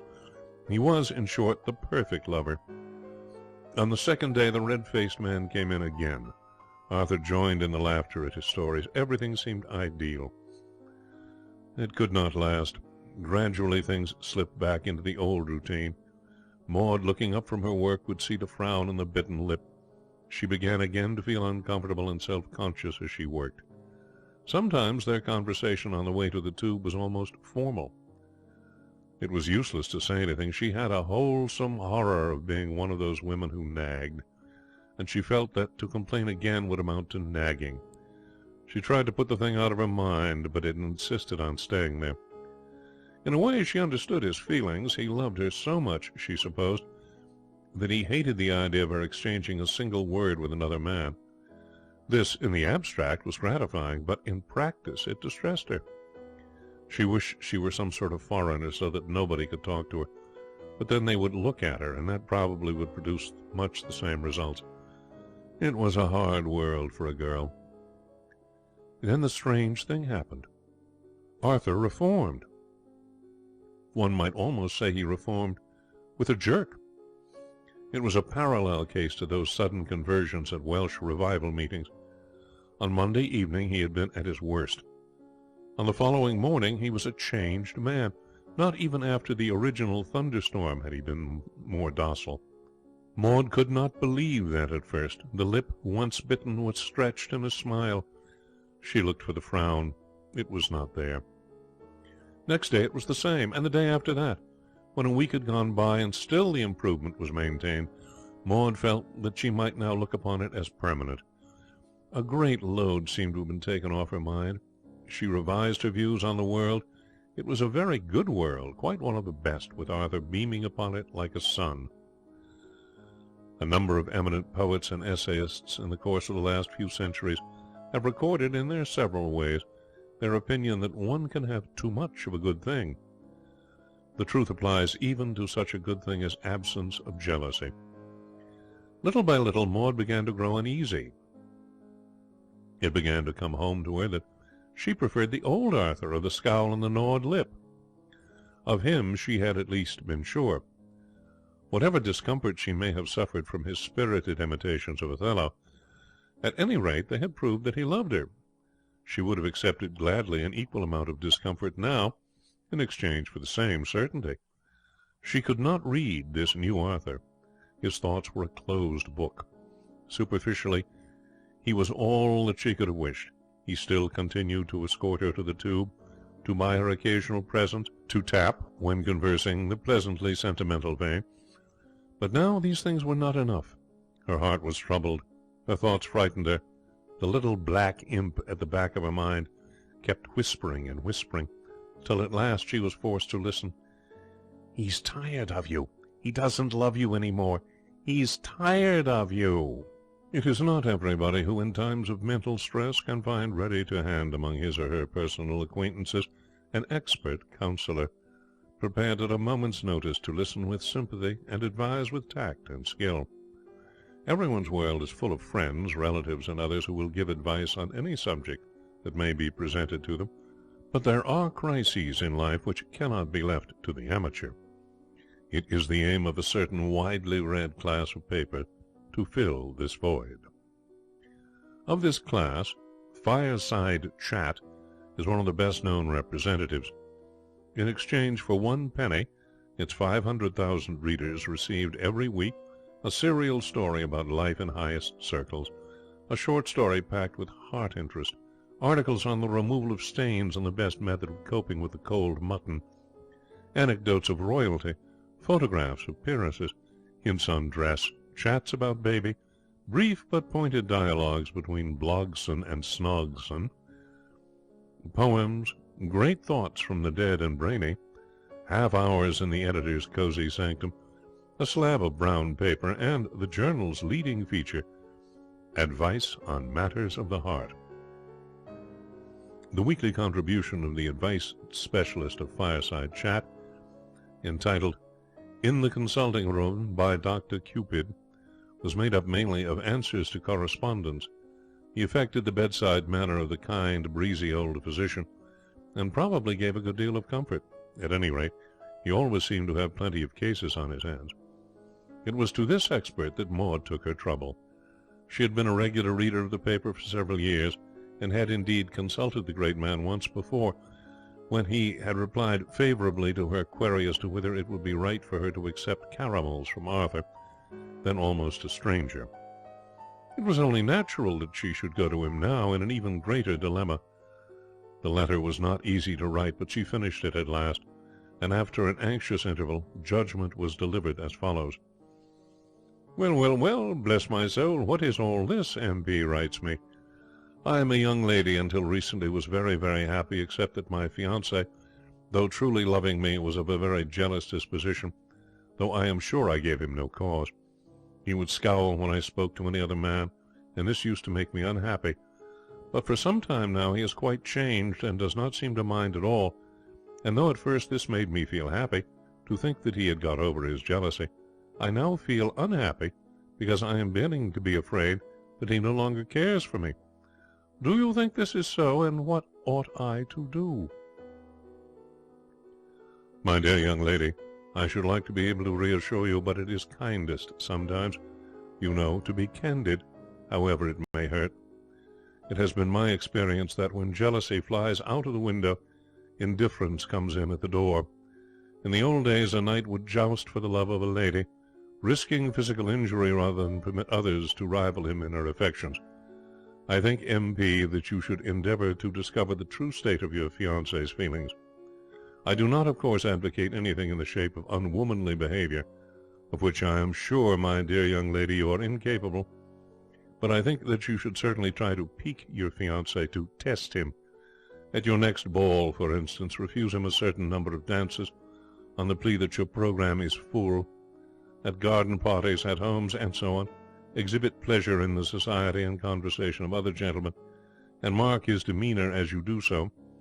These little tests should serve either to relieve your apprehensions, provided they are groundless, or to show you the truth. And after all, if it is truth, it must be faced. Must it not, M.P.? Before the end of the day, Maud knew the whole passage by heart. The more her mind dwelt on it, the more clearly did it seem to express what she had felt, but could not put into words. The point about jousting struck her as particularly well taken. She had looked up joust in the dictionary, and it seemed to her that in those few words was contained the kernel of her trouble. In the old days, if any man had attempted to rival him in her affections, outside business hours, Arthur would undoubtedly have jousted, and jousted with the vigour of one who means to make his presence felt. Now, in similar circumstances, he would probably step aside politely as one who should say, "After you, my dear Alphonse." There was no time to lose. An hour after her first perusal of Dr. Cupid's advice, Maud had begun to act upon it. By the time the first lull in the morning's work had come, there was a chance for private conversation, and she had invented an imaginary young man, a shadowy Lothario, who, being introduced into her home on the previous Sunday by her brother Horace, had carried on in a way you wouldn't believe, paying all manner of compliments. "He said I had such white hands," said Maud. Arthur nodded, stropping a razor the while. He appeared to be bearing the revelations with complete fortitude. Yet only a few weeks before, a customer's comment on this same whiteness had stirred him to his depths. And this morning, what do you think? Why, he meets me as bold as you please, and gives me a cake of toilet soap. Like his impudence." She paused hopefully. "Always useful, soap," said Arthur, politely sententious. "Oh, lovely it was," went on Maud, duly conscious of failure, but stippling in like an artist the little touches which give atmosphere and verisimilitude to a story. "All scented. Horace'll tease me about it, I can tell you." She paused. Surely he must... Why, a sea anemone would be torn with jealousy at such a tale. Arthur did not even wince. He was charming about it, thought it very kind of the young fellow, didn't blame him for being struck by the whiteness of her hands, touched on the history of soap, which he had happened to have been reading up in the encyclopedia at the Free Library, and behaved altogether in such a thoroughly gentlemanly fashion that Maud stayed awake half the night, crying. If Maud had waited another 24 hours, there would have been no need for her to have taxed her power of invention. From the following day there entered the shop and her life a young man who was not imaginary, a Lothario of flesh and blood. He made his entry with that air of having bought most of the neighbouring property, which belongs exclusively to minor actors, men of weight on the stock exchange, and American professional pugilists. Mr. Skipper Shute belonged to the last named of the three classes. He had arrived in England 2 months previously for the purpose of holding a conference at 8 stone 4 with one Joseph Edwards to settle a question of superiority at that weight, which had been vexing the sporting public of 2 countries for over a year. Having successfully out-argued Mr. Edwards, mainly by means of strenuous work in the clinches, he was now on the eve of starting on a lucrative music-hall tour with his celebrated inaudible monologue.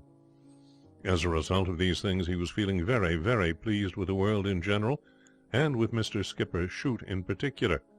And when Mr. Shute was pleased with himself, his manner was apt to be of the breeziest. He breezed into the shop, took a seat, and having cast an experienced eye at Maud, and found her pleasing, extended both hands and observed, "Go the limit, kid." At any other time Maud might have resented being addressed as kid by a customer, but now she welcomed it. With the exception of a slight thickening of the lobe of one ear, Mr. Shute bore no outward signs of his profession, and being, to use his own phrase, a swell dresser, he was really a most presentable young man. Just, in fact, what Maud needed. She saw in him her last hope.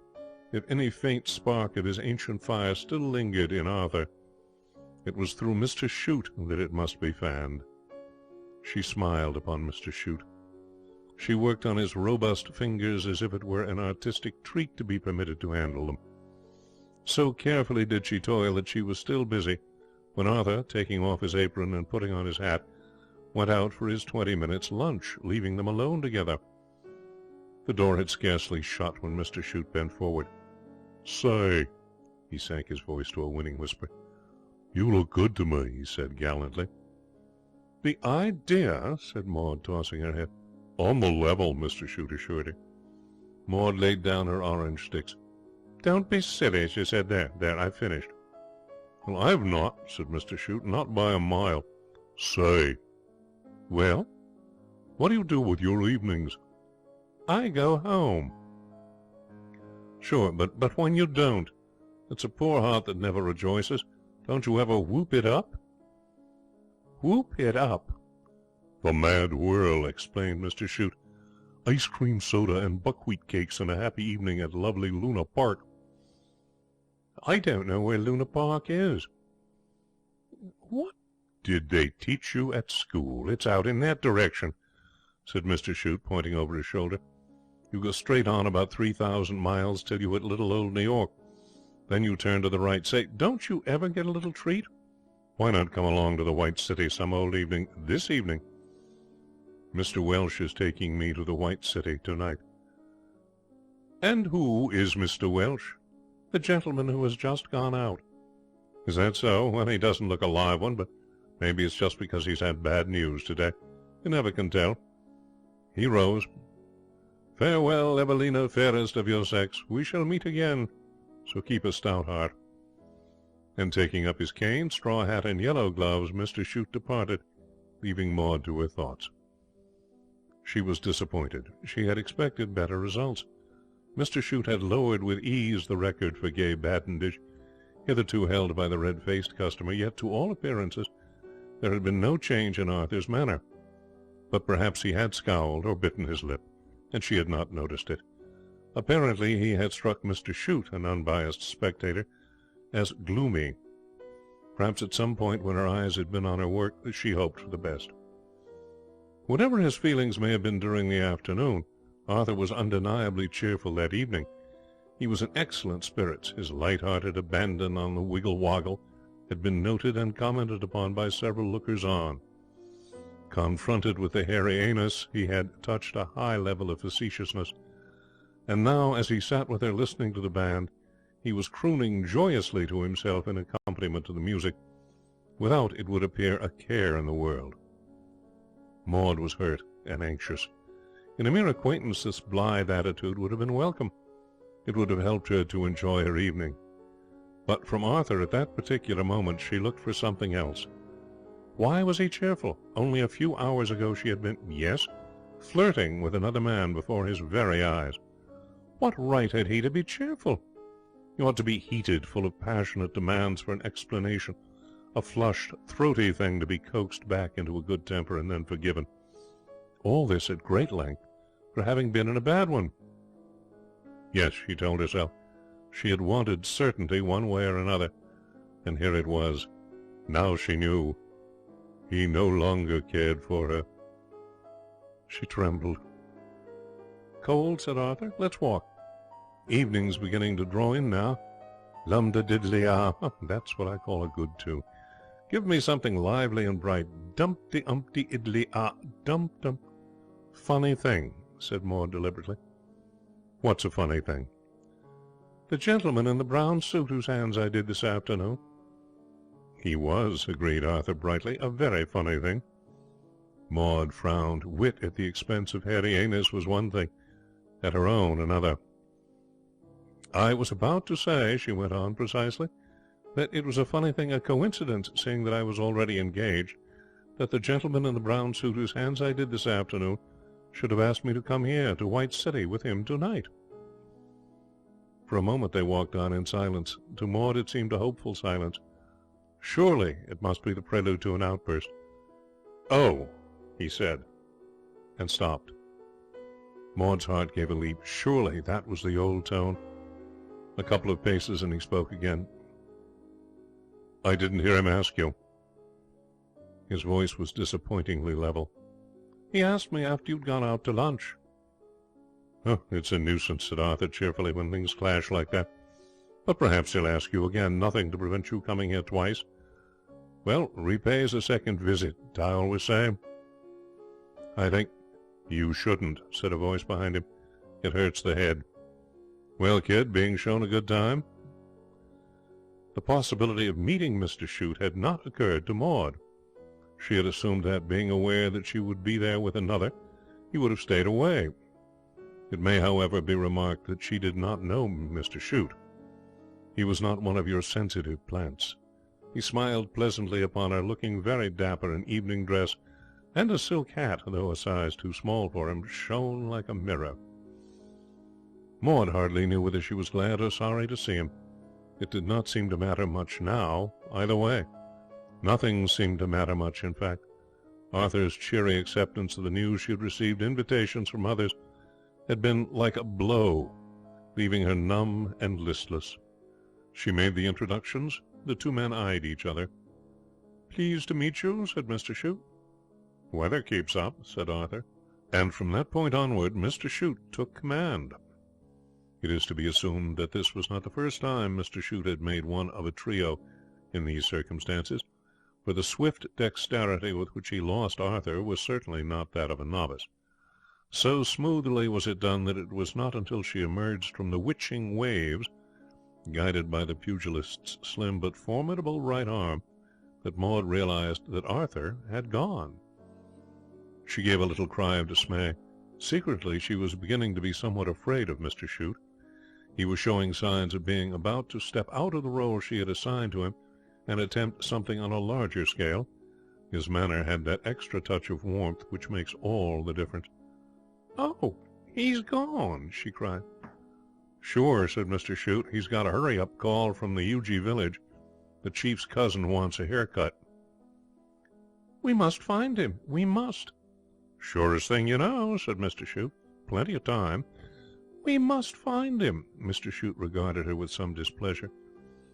"Seems to be ace-high with you, that dub," he said. "I don't understand you."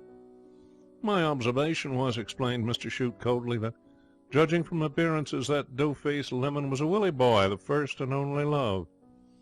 Maud turned on him with flaming cheeks. "Mr. Welsh is nothing to me, nothing, nothing," she cried. She walked quickly on. "Well, then, if there's a vacancy, Star Eyes," said the pugilist at her side, holding on a hat which showed a tendency to wobble, "count me in." "Directly I saw you. See here, what's the idea of this road work? We aren't racing." Maud slowed down. "That's better. As I was saying, directly I saw you, I said to myself, that's the one you need, the original Candy Kid, the—" His hat lurched drunkenly as he answered the girl's increase of speed. He cursed it in a brief aside. "That's what I said. The original Candy Kid. So—" He shot out a restraining hand. "Arthur!" cried Maud. "Arthur!"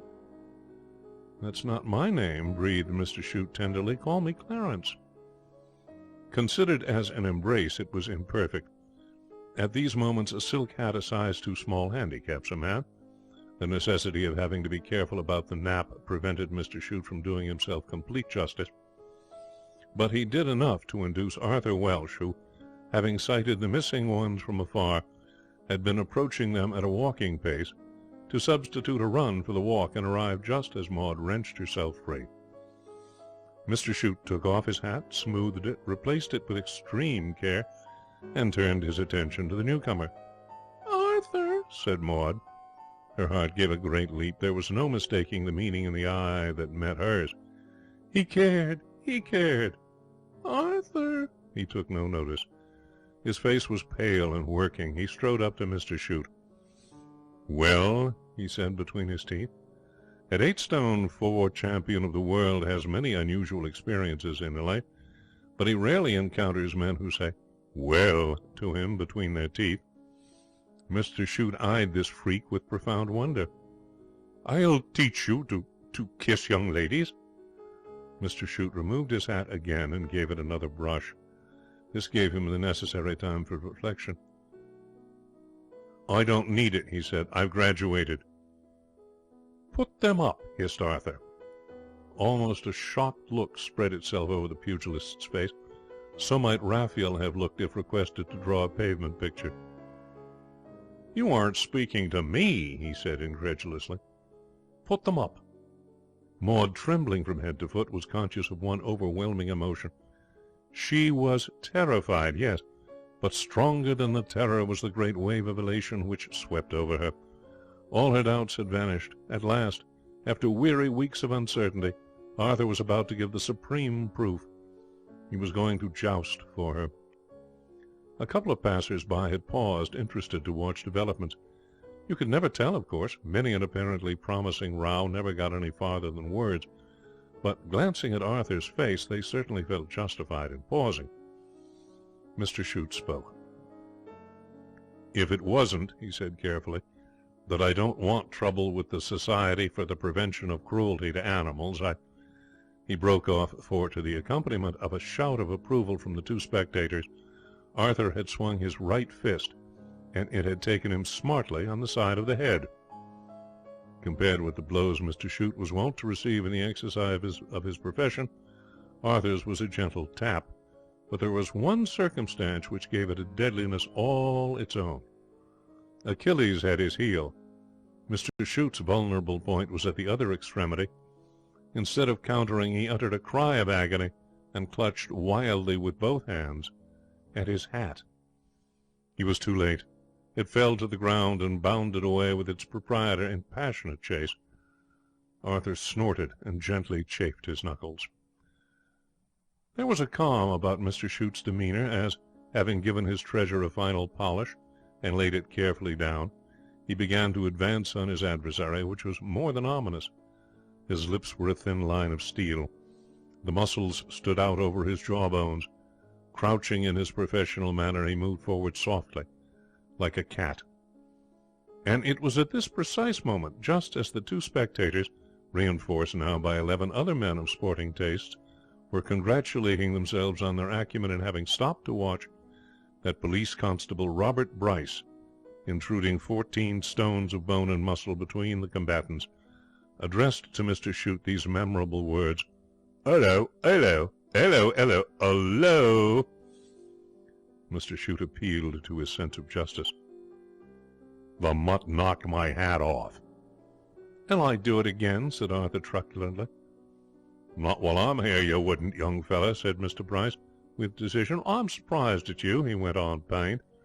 "And you look a respectable young chap, too. You pop off." A shrill voice from the crowd at this point offered the constable all cinematograph rights if he would allow the contest to proceed. "And you pop off too, all of you," continued Mr. Bryce. "Blessed if I know what kids are coming to nowadays. And as for you," he said, addressing Mr. Chute, "all you got to do is to keep that face of yours closed. That's what you got to do. I got my eye on you, mind, and if I catch you a following of him," he jerked his thumb over his shoulder at Arthur's departing figure, "I'll pinch you, sure as you're alive." He paused. "I'd have done it already," he added pensively, "if it wasn't my birthday." Arthur Welsh turned sharply. For some time he had been dimly aware that somebody was calling his name. "Oh, Arthur!" She was breathing quickly. He could see the tears in her eyes. "I've been running. You walked so fast." He stared down at her gloomily. "Go away," he said. "I've done with you." She clutched at his coat. "Arthur, listen. It's all a mistake. I thought you didn't care for me any more. I was miserable, and I wrote to the paper and asked what should I do, and they said I ought to test you and try and make you jealous, and that would relieve my apprehensions, and I hated it, but I did it. And you didn't seem to care till now. And you know that there's nobody but you." "You? The paper? What?" he stammered. Yes. I wrote to Fireside Chat and Dr. Cupid. said that when jealousy flew out the window, indifference came in at the door, and that I must exhibit pleasure in the society of other gentlemen, and mark your demeanour. Oh, so well. Oh. Arthur, luckier than Mr. Shute, was not hampered by a too small silk hat. It was a few moments later, as they moved slowly towards the flip-flap, which had seemed to both of them a fitting climax for the evening's emotions, that Arthur, fumbling in his waistcoat pocket, produced a small slip of paper. "What's that?" Maud asked. "Read it," said Arthur. "It's from Home Moments, in answer to a letter I sent them." And he added with heat, "I'd like to have 5 minutes alone with the chap who wrote it." And under the electric light Maud read, "Answers to Correspondence by the Heart Specialist. Arthur W. Jealousy, Arthur, is not only the most wicked, but the most foolish of passions.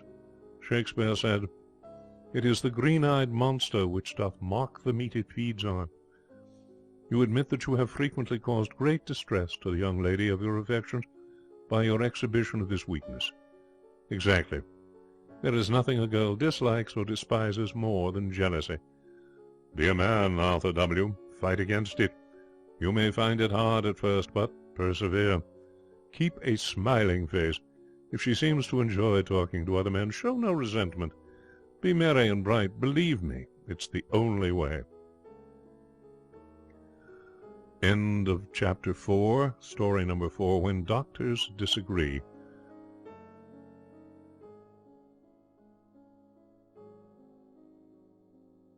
The Man Upstairs by P.G. Woodhouse. Chapter 5, By Advice of Counsel. The traveller champed meditatively at his steak. He paid no attention to the altercation which was in progress between the waiter and the man at the other end of the dingy room. The sounds of strife ceased. The waiter came over to the traveller's table and stood behind his chair. The waiter was ruffled. "If he meant lamb," he said querulously, "why didn't he say lamb? Says a fellow could hear him. I thought he said 'am. So I brought him ham. Now Lord Percy gets all peevish." He laughed bitterly. The traveller made no reply. "If people spoke distinct," said the waiter, "there wouldn't be half the trouble there is in the world. Half the trouble there wouldn't be. I shouldn't be here, for one thing, in this restaurant, I mean." A sigh escaped him. "I shouldn't," he said, "and that's the truth. I should be getting up when I pleased, eating and drinking all I wanted, and carrying on some as in the good old days. You wouldn't think to look at me, would you now, that I was once like the lily of the field?" The waiter was a tall, stringy man, who gave the impression of having no spine, in that he drooped. He might have been said to resemble a flower, but in no other respect. He had sandy hair, weak eyes set close together, and a day's growth of red stubble on his chin. One could not see him in the lily class. "What I mean to say is, I didn't toil, neither did I spin.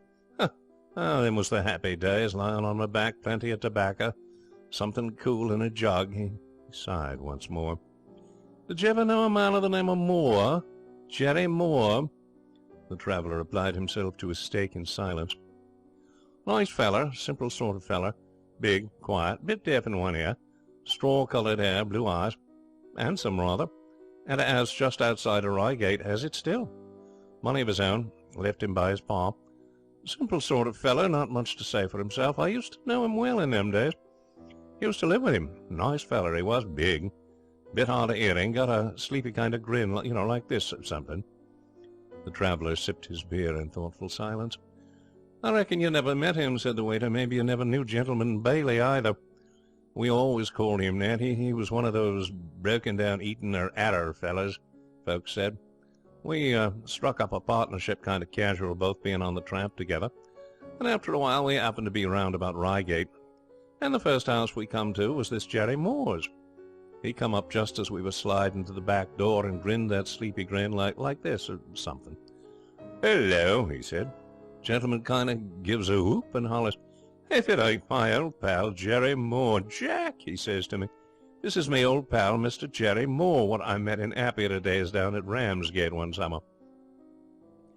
They shake hands, and Jerry Moore says, 'Is this a friend of yours, Bailey?' Looking at me, gentleman introduces me. 'We are partners,' he says, 'partners in misfortune. This is my friend Mr. Roach." "Oh, come along in," says Jerry. So we went on in, and he makes us at home. He's a bachelor and lives all by himself in this desirable house. Well, I seen pretty quick that Jerry thinks the world of gentlemen. All that evening he's acting as pleased as Punch to have him there. Couldn't do enough for him. It was a bit of all right, I said to myself. It was, too. Next day we gets up late and has a good breakfast, sits on the lawn, smokes. The sun was shining, the little birds were singing, and there wasn't a thing, east, west, north, or south, that looked like work. If I'd been asked my address at that moment, on oath, I couldn't have hesitated a second. I should have answered, "Number 1, Easy Street." You see, Jerry Moore was one of these slow, simple fellers, and you could tell in a moment what a lot he thought of gentlemen. Gentlemen, you see, had a way with him. Not haughty, he wasn't, more affable, I should call it. He sort of made you feel that all men are born equal, but that it was awful good of him to be talking to you, and that he wouldn't do it for everybody. It went down proper with Jerry Moore. Jerry would sit and listen to him, giving his views on things by the hour. By the end of the first day I was having visions of sitting in that garden, a white-baked old man, and being laid out when my time should come in Jerry's front room. He paused, his mind evidently in the past, among the cigars and big breakfasts. Presently he took up his tale. You see, Jerry Moore was a simple sort of fella. Deafies are like that. Ever noticed?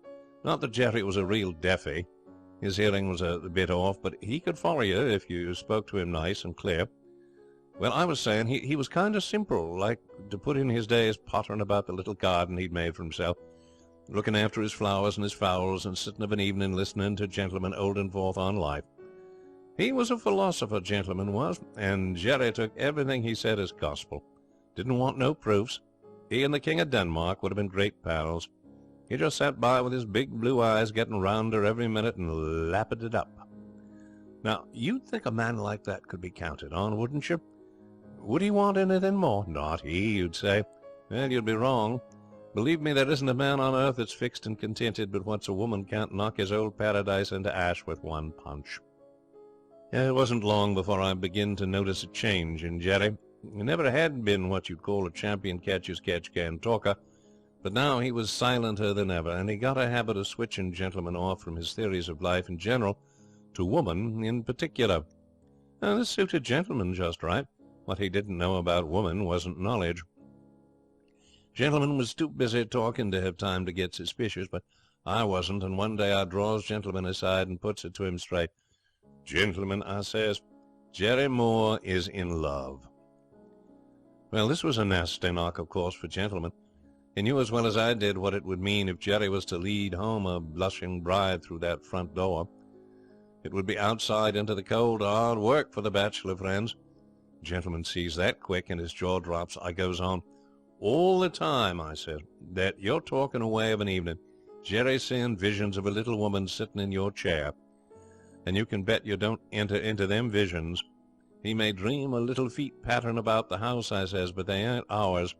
And you can have something on that both ways. Look alive, gentlemen," I says, "and think out some plan, or we might as well be padding the hoof right now." Well, Gentleman did what he could. In his evening discourses he started to give it to woman all he knew, began to talk about Delilahs and Jezebels and fools there was and the rest of it, and what a mug a feller was to let a female into his cosy house. It'd only make him spend his days hooking her up, and his nights wondering how to get back the blankets without waking her.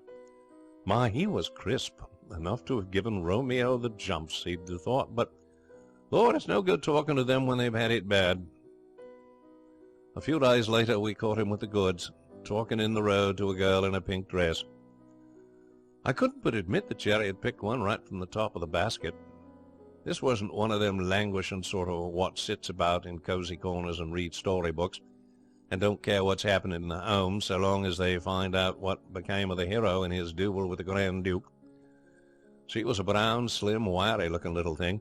You know, you held her chin up and looked you up and down with eyes the colour of Scotch whisky, as much as to say, "Well, what about it?" You could tell without looking at her, just by the feel of the atmosphere when she was near, that she had as much snap and go in her as Jerry Moore hadn't. She was a good bit. I knew, just as sure as I was standing there on one leg, that this was the sort of girl who would have me and gentlemen out of that house about 3 seconds after the clergyman had tied the knot. Jerry says, "Now, these are my friends, Miss Tuxton. Mr. Bailey and Mr. Roach. They're staying with me for a visit. This is Miss Jane Tuxton," he says to me.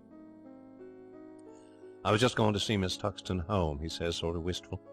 "Excellent," says gentleman. "We'll come too." And we all goes along. There wasn't much done in the way of conversation. Jerry never was one for pushing out the words, nor was I when in the presence of the sext. And Miss Jane had her chin in the air, as if she thought me and gentleman was not needed in any way whatsoever. The only talk before we turned her in at the garden gate was done by a gentleman, who told a pretty long story about a friend of his in Upper Sydenham who'd been silly enough to marry and had trouble ever since. That night, after we went to bed, I said to gentlemen, I said, what's going to be done about this? We've got about as much chance if Jerry marries that girl, I says, as a couple of helpless chocolate creams at a schoolgirl's picnic. If, says gentleman, he ain't married her yet. That's a girl of character, Jack, trust me. Didn't she strike you as a girl who'd like a man with a bit of a devil in him, a man with some go in him, a you-be-darned kind of man? Well, does Jerry fill that bill? He's more like a doormat with welcome written on it than anything else. Well, we've seen a good deal of Miss Jane in the next week or so. We kept Jerry under, what's it the heroine says in the melodrama? Oh, cruel espionage, something. Oh, espionage, that's it. So he keeps Jerry under espionage, and whenever he goes trickling round after the girl, we goes trickling round after him. Things is running our way, says gentleman to me after one of these meetings. That girl's getting cross with Jerry. She wants Rickless Rudolph, not a man who stands and grins when other men butt in on him and his girl. Mark my words, Jack, she'll get tired of Jerry and go off and marry a soldier, and we live happy ever after. Think so, I say. Well, sure of it, says gentleman. Well, it was the Sunday after this that Jerry Moore announces to us, wriggling, that he had an engagement to take supper with Jane and her folks. He'd have liked to have slipped away secret, but we was keeping him under espionage too crisp for that, so he has to tell us. Oh, excellent, said gentleman. It'll be a great treat to Jack and myself to meet the family. We'll go along with you. So off we all goes and pushes our boots in sociable fashion under the Tuxton table. I looked at Miss Jane out of the corner of my eye, and honest, that chin of hers was sticking out a foot, and Jerry didn't dare look at her. Love's young dream, I mused to myself. How swift it fades when a man has the nature and disposition of a lop-eared rabbit. The Tuxtons was 4 in number, not counting the parrot, and all male. There was Pa Tuxton, an old fellow with a beard and glasses, a fat uncle, a big brother who worked in a bank and was dressed like Moses in all his glory, and a little brother with a snub nose, that cheeky you'd have been surprised. Oh, and the parrot in its cage, and a fat yellow dog. And they're all making themselves pleasant to Jerry, the wealthy future son-in-law. Something awful. It's how are the fowls, Mr. Moore, and a little bit of this pie, Mr. Moore. Jane made it, and Jerry sitting there with a feeble grin saying yes and no and nothing much more, while Miss Jane's eyes are snapping like 5th of November fireworks. I could feel Jerry's chances going back a mile a minute. I felt as happy as a little child that evening. I sang going back home. Gentlemen's pleased, too. Jack, he says to me when we're in bed, this is too easy. In my most sanguinary dreams I hardly hoped for this. No girl of spirit's going to love a man who behaves that way to her parents. The way to win the heart of a certain type of girl, he said, beginning on his theories, the type to which Jane Tuxton belongs, is to be rude to her family. I've got Jane Tuxton sized up and labelled. Her kind wants her folks to dislike her young man. She wants to feel that she's the only one in the family who's got the sense to see the hidden good in Willie. She doesn't want to be one of a crowd hollering out what a nice young man he is. It takes some pluck in a man to stand up to a girl's family, and that's what Jane Tuxton is looking for in Jerry. Take it from one who has studied the sect, says gentleman, from John o' Groats to Land's End and back again. Well, next day Jerry Moore's looking as if he'd only 6pence in the world and had swallowed it. What's the matter, Jerry? Says gentleman. Jerry heaves a sigh. Bailey, he says, and you, Mr. Roach, I expect you both seen how it is with me. I love Miss Jane Tuxton, and you've seen for yourself what transpires. She don't value me, not 2pence. Say not so, says gentleman, sympathetic. You're doing fine. If you knew the sect as I do, you wouldn't go by mere superficial silences and chin-tiltings. "I can read a girl's heart, Jerry," he says, patting him on the shoulder. "And I'll tell you, you're doing fine. All you want now is a little rapid work in your Winneasy to make the thing assert," he says, getting up. "All you have to do is make a dead set at her folks." He winks at me. "Don't just sit there like you did last night. Show 'em you've got something in you. You know what folks are. They think themselves the most important things on the map. Well, go to work. Consult them all you know every opportunity you get. There's nothing like consulting a girl's folks to put you in a good with her." And he pats Jerry on the shoulder again and goes indoors to find his pipe. Jerry turns to me. "Do you think that's really so?" he said. I say, "I do." "He knows all about girls, I reckon," says Jerry. "You can go by him every time," I says. "Well, well, well," says Jerry, sort of thoughtful. The waiter paused. His eyes were sad and dreamy. Then he took up the burden of his tale. "First thing that happens is the gentleman has a sore tooth on the next Sunday, so don't feel like coming along with us. He sits at home dosing it with whiskey, and Jerry and me goes off alone. So Jerry and me pikes off, and once more we prepares to settle down round the board. I hadn't noticed Jerry particular, but just now I catches sight of his face in the light of the lamp. Ever see one of those fighters when he's sitting in his corner before a fight, waiting for the gong to go? Well, Jerry looks just like that, and it surprises me. I told you about the fat yellow dog that permeated the Tuxtons' house, didn't I? The family thought a lot of that dog, thought of all the ugly brutes I ever met he was the worst. Sniffing round and growling all the time. Well, this evening he comes up to Jerry just as he's going to sit down and starts to growl. Old Pa Tuxton looks over his glasses and licks his tongue. "Rover, Rover," he says, kind of mild. "Naughty Rover. He don't like strangers, I'm afraid." Jerry looks at Pa Tuxton and he looks at the dog, and I'm just expecting him to say no or yes, same as the other night when he lets out a nasty laugh, one of them bitter laughs. "Huh," he says. "Oh, don't he? Then perhaps he'd better get farther away from them." And he ups with his boot, and, well, the dog hit the far wall. Jerry sits down and pulls up his chair. "I don't approve," he said, fierce, "of folks keeping great, big, ugly, bad-tempered yellow dogs that are a nuisance to all. I don't like it." There was a silence you could have scooped out with a spoon. Have you ever had a rabbit turn round on you and growl? Well, that's how we all felt when Jerry outs with them crisp words. They took our breath away. While we were getting it back again, the parrot, which was in its cage, let out a squawk. Honest, I jumped a foot in my chair. Jerry gets up, very deliberate, and walks over to the parrot. "Is this a menagerie?" he says. "Can't a man have supper in peace without an image like you starting to holler? Go to sleep." We was all staring at him, surprised, especially Uncle Dick Tuxton, whose particular pet the parrot was. He'd brought him home all the way from some foreign parts. "Hello, Billy," said the bird, shrugging his shoulders and puffing himself up. "Hello, Billy, lo, Jerry gives its cage a bang. "Don't talk back to me," he says, "or I'll knock your head off.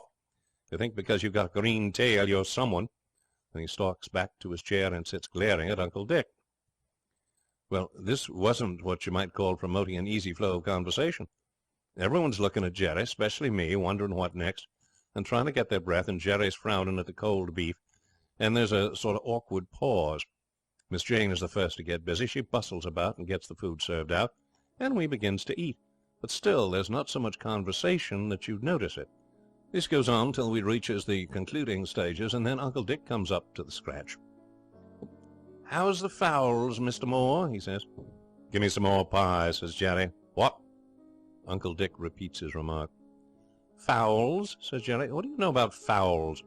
Your notion of a fowl is an ugly bird with a green tail, a Wellington nose, and... Give me a bit of cheese." Uncle Dick's fond of the parrot, so he speaks up for him. "Polly's always been reckoned a handsome bird," he said.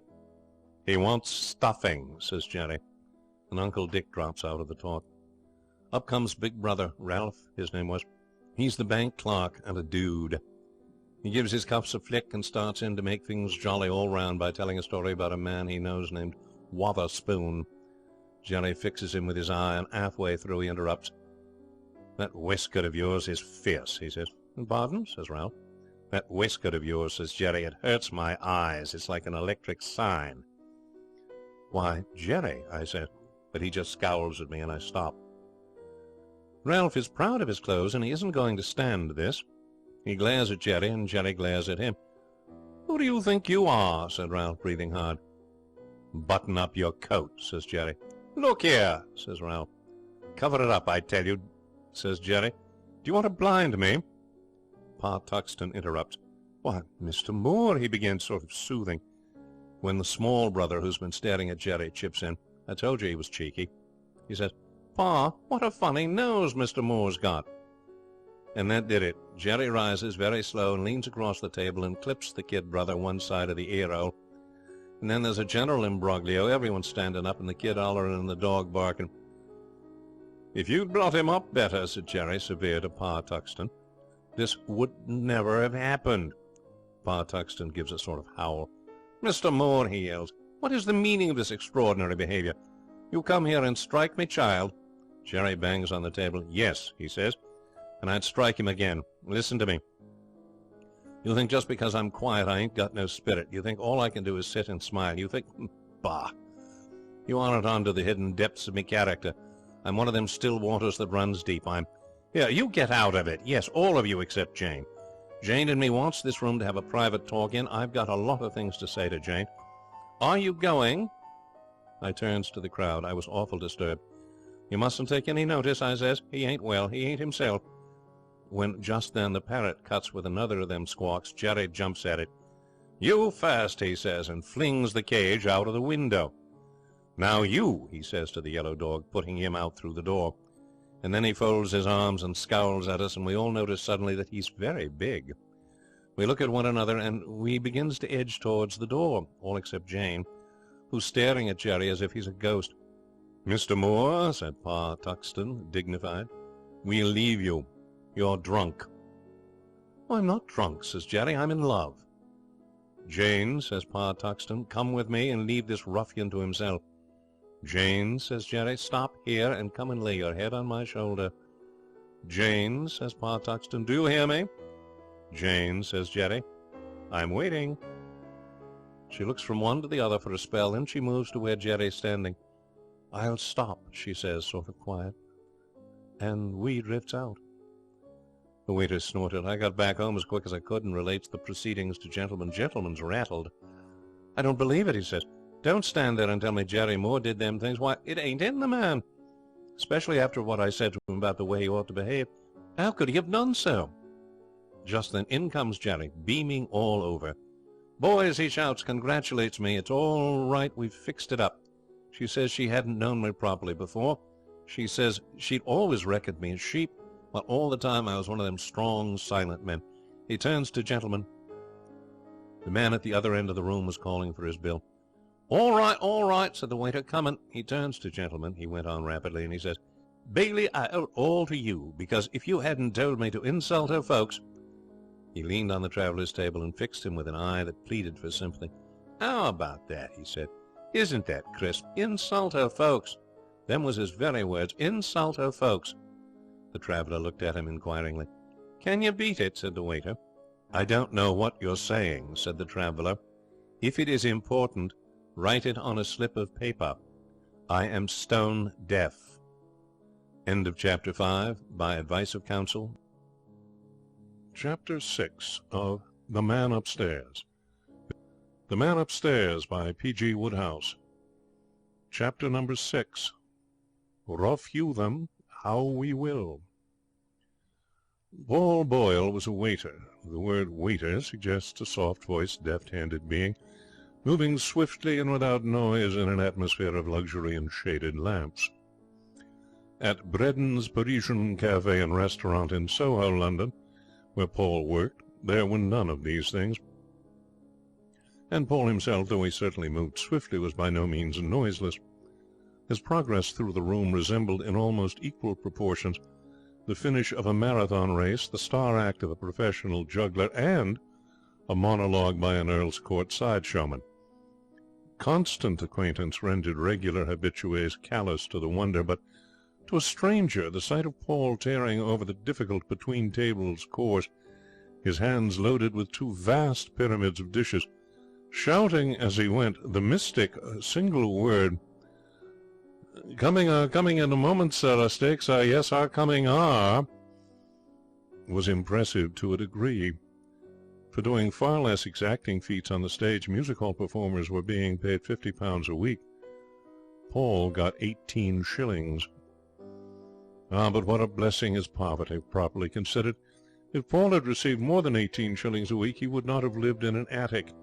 He would have luxuriated in a bed-sitting room on the second floor, and would consequently have missed what was practically a genuine north light.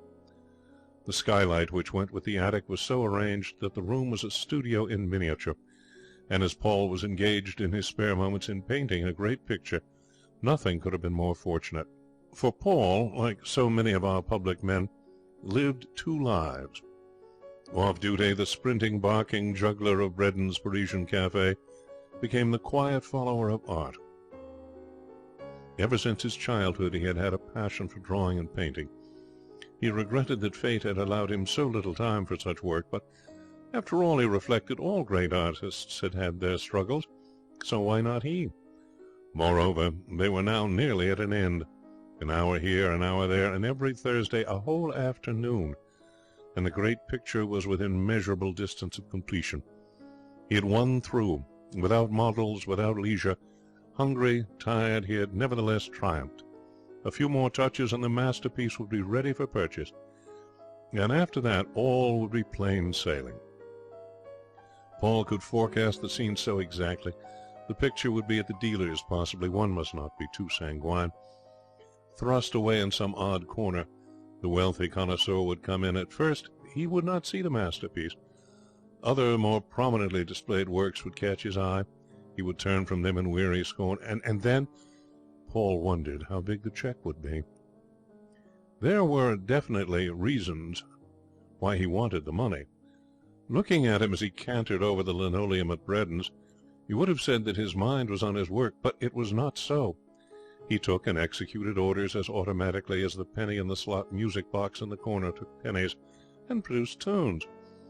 His thoughts were of Jean Le Broc, his co-worker at Braddon, and a little cigar shop down Brixton Way, which he knew was in the market at a reasonable rate. To marry the former and own the latter was Paul's idea of the earthly paradise, and it was the wealthy connoisseur, and he alone, who could open the gates. Jeanne was a large, slow-moving Norman girl, stolidly handsome. One could picture her in a de Maupassant farmyard. In the clatter and bustle of Braddon's Parisian Café she appeared out of place, rather like a cow in a boiler factory. To Paul, who worshipped her with all the fervour of a little man for a large woman, her deliberate methods seemed all that was beautiful and dignified. To his mind she lent a tone to the vulgar whirlpool of gorging humanity, as if she had been some goddess mixing in a Homeric battle. The whirlpool had other views, and expressed them. One coarse-fibred brute, indeed, once went so far as to address to her the frightful words, "Hurry up there, Totty, look slippy." It was wrong, of course, for Paul to slip and spill an order of scrambled eggs down the brute's coat sleeve, but who, after all, can blame him? Among those who did not see eye to eye with Paul in his views on deportment in waitresses was Monsieur Braddon himself, the owner of the Parisian Café, and it was this circumstance which first gave Paul the opportunity of declaring the passion which was gnawing him with the fierce fury of a Braddon customer gnawing a tough steak against time during the rush hour. He had long worshipped her from afar, but nothing more intimate than a "Good morning, Miss Jeanne" had escaped him, till one day during a slack spell he came upon her in the little passage leading to the kitchen, her face hidden in her apron, her back jerking with sobs. Business is business. Paul had a message to deliver to the cook respecting 2 fried coffee and 1 stale. He delivered it and returned. Jeanne was still sobbing. "Ah, Miss Jeanne," cried Paul, stricken. "What is the matter? What is it? Why do you weep?" "The patron," sobbed Jane. He... "My angel," said Paul, "he is a pig." This was perfectly true. No conscientious judge of character could have denied that Paul had hit the bull's-eye. Braddon was a pig. He looked like a pig, he ate like a pig, he grunted like a pig, he had the lavish embonpoint of a pig. Also a porcine soul. If you had tied a bit of blue ribbon round his neck, you could certainly have won prizes with him at a show. Paul's eyes flashed with fury. "I will slap him in the eye," he roared. "He called me a tortoise." "And kick him in the stomach," added Paul. Jean's sobs were running on second speed now. The anguish was diminishing. Paul took advantage of the improved conditions to slide an arm part of the way round her waist. In 2 minutes he had said as much as the ordinary man could have worked off in 10. All good stuff, too. No padding. Jean's face rose from her apron like a full moon. She was too astounded to be angry. Paul continued to babble. Jean looked at him with growing wrath. That she, who received daily the affectionate badinage of gentlemen in bowler hats and check suits, who had once been invited to the White City by a solicitor's clerk, should be addressed in this way by a waiter. It was too much. She threw off his hand. "Wretched little man!" she cried, stamping angrily. "My angel!" protested Paul. Jean uttered a scornful laugh. "You!" she said. There are a few more withering remarks than "you" spoken in a certain way. Jean spoke it just that way. Paul wilted. "On 18 shillings a week," went on Jean satirically. "You would support a wife, yes?" "What?" Paul recovered himself. He had an opening now and proceeded to use it. "Listen," he said. "At present, yes, it is true, I earn but 18 shillings a week. But it will not always be so, no. I am not only a waiter. I am also an artist. I have painted a great picture. For a whole year I have worked, and now it is ready. I will sell it, and then, my angel." Jean's face had lost some of its scorn. Jean was listening with some respect. "A picture," she said thoughtfully. "There is money in pictures." For the first time Paul was glad that his arm was no longer round her waist.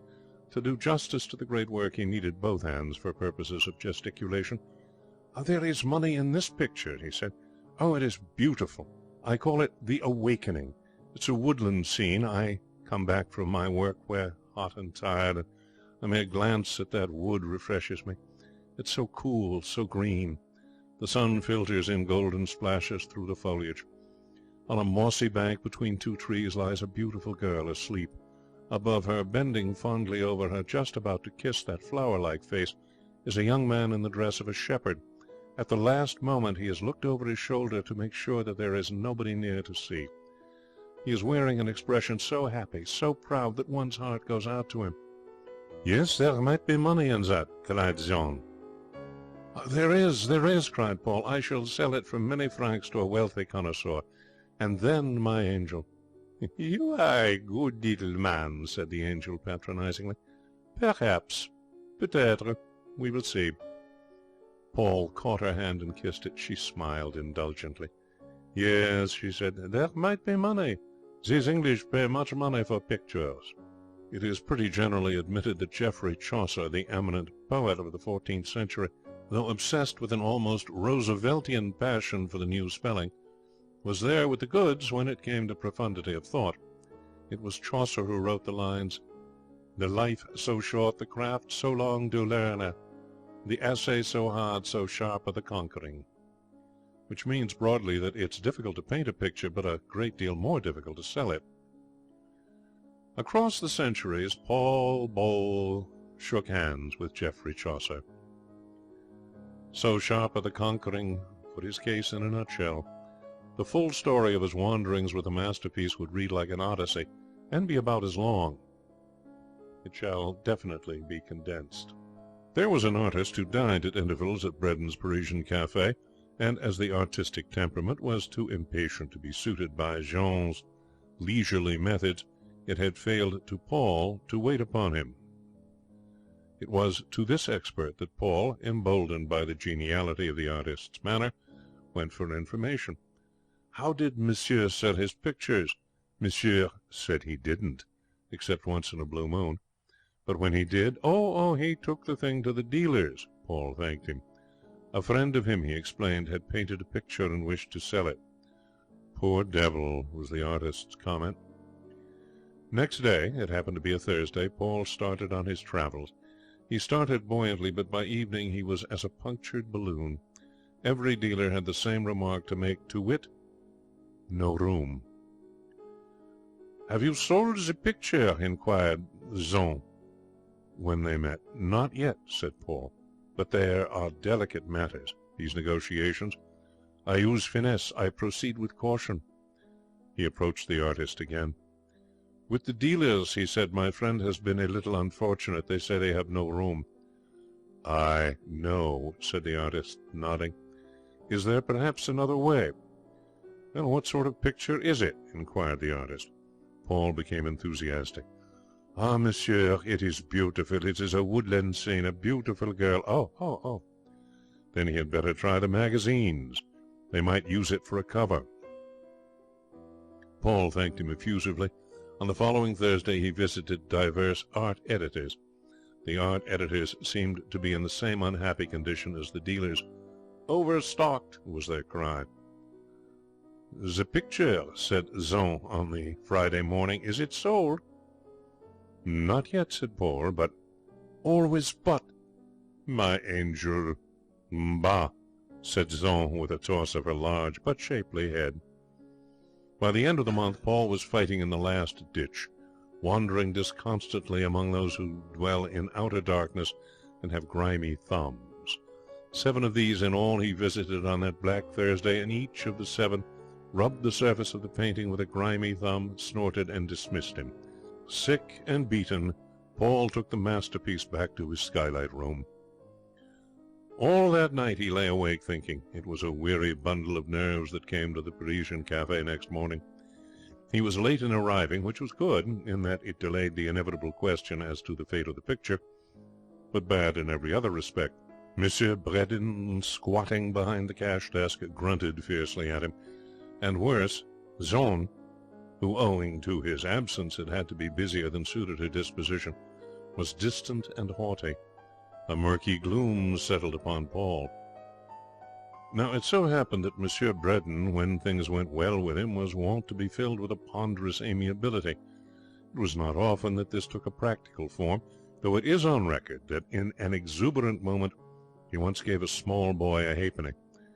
More frequently it merely led him to soften the porcine austerity of his demeanour. Today, business having been uncommonly good, he felt pleased with the world. He had left his cash desk and was assailing a bowl of soup at one of the side tables. Except for a belated luncher at the end of the room, the place was empty. It was one of the hours when there was a lull in the proceedings at the Parisian cafe. Paul was leaning, wrapped in the gloom, against the wall. Jean was waiting on the proprietor. Monsieur Bredin finished his meal and rose. He felt content. All was well with the world. As he lumbered to his desk, he passed Jean. He stopped. He wheezed a compliment, then another. Paul, from his place by the wall, watched with jealous fury. Monsieur Bredin chucked Jean under the chin. As he did so, the belated luncher called, "Waiter!" but Paul was otherwise engaged. His entire nervous system seemed to have been stirred up with a pole.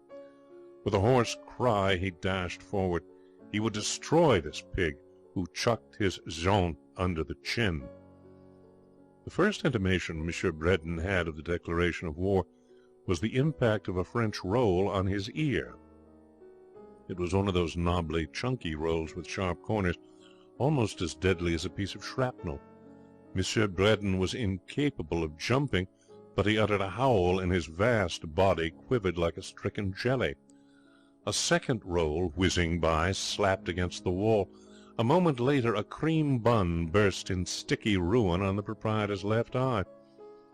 The belated luncher had been anxious to pay his bill and go, but he came swiftly to the conclusion that this was worth stopping on for. He leaned back in his chair and watched. Monsieur Bredin had entrenched himself behind the cash desk, peering nervously at Paul through the cream, and Paul, pouring forth abuse in his native tongue, was brandishing a chocolate eclair. The situation looked good to the spectator. It was spoiled by Jean, who seized Paul by the arm and shook him, adding her own voice to the babble. It was enough. The eclair fell to the floor. Paul's voice died away. His face took on again its crushed, hunted expression. The voice of Monsieur Bredin, freed from competition, rose shrill and wrathful. "The marksman is getting sacked," mused the onlooker, diagnosing the situation. He was right. The next moment Paul, limp and depressed, had retired to the kitchen passage, discharged. It was here, after a few minutes, that Jean found him. "Fool, idiot, imbecile," said Jean. Paul stared at her without speaking. "To throw rolls at the patron, imbecile. He... Bah! And what if he did? Must you then attack him like a mad dog? What is it to you?" Paul was conscious of a dull longing for sympathy, a monstrous sense of oppression. Everything was going wrong. Surely Jean must be touched by his heroism, but no. She was scolding furiously. Suppose Andromeda had turned and scolded Perseus after he had slain the sea monster? Paul mopped his forehead with his napkin. The bottom had dropped out of his word. "Jean! Bah! Do not talk to me, idiot of a little man. Almost you lost me my place also. The patron was in two minds, but I coaxed him. A fine thing that would have been to lose my good place through your foolishness. To throw rolls. My goodness!" She swept back into the room again, leaving Paul still standing by the kitchen door. Something seemed to have snapped inside him. How long he stood there he did not know, but presently from the dining room came calls of "Waiter," and automatically he fell once more into his work, as an actor takes up his part. A stranger would have noticed nothing remarkable in him. He bustled to and fro with undiminished energy. At the end of the day Monsieur Bredon paid him his 18 shillings with a grunt, and Paul walked out of the restaurant a masterless man. He went to his attic and sat down on the bed. Propped up against the wall was the picture. He looked at it with unseeing eyes. He stared dully before him. Then thoughts came to him with a rush, leaping and dancing in his mind like imps in Hades. He had a curious sense of detachment. He seemed to be watching himself from a great distance. This was the end. The little imps danced and leaped, and then one separated itself from the crowd, to grow bigger than the rest, to pirouette more energetically. He rose. His mind was made up. He would kill himself. He went downstairs and out into the street. He thought hard as he walked.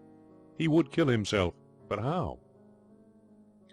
His preoccupation was so great that an automobile rounding a corner missed him by inches as he crossed the road. The chauffeur shouted angrily at him as he leapt back. Paul shook his fist at the retreating lights.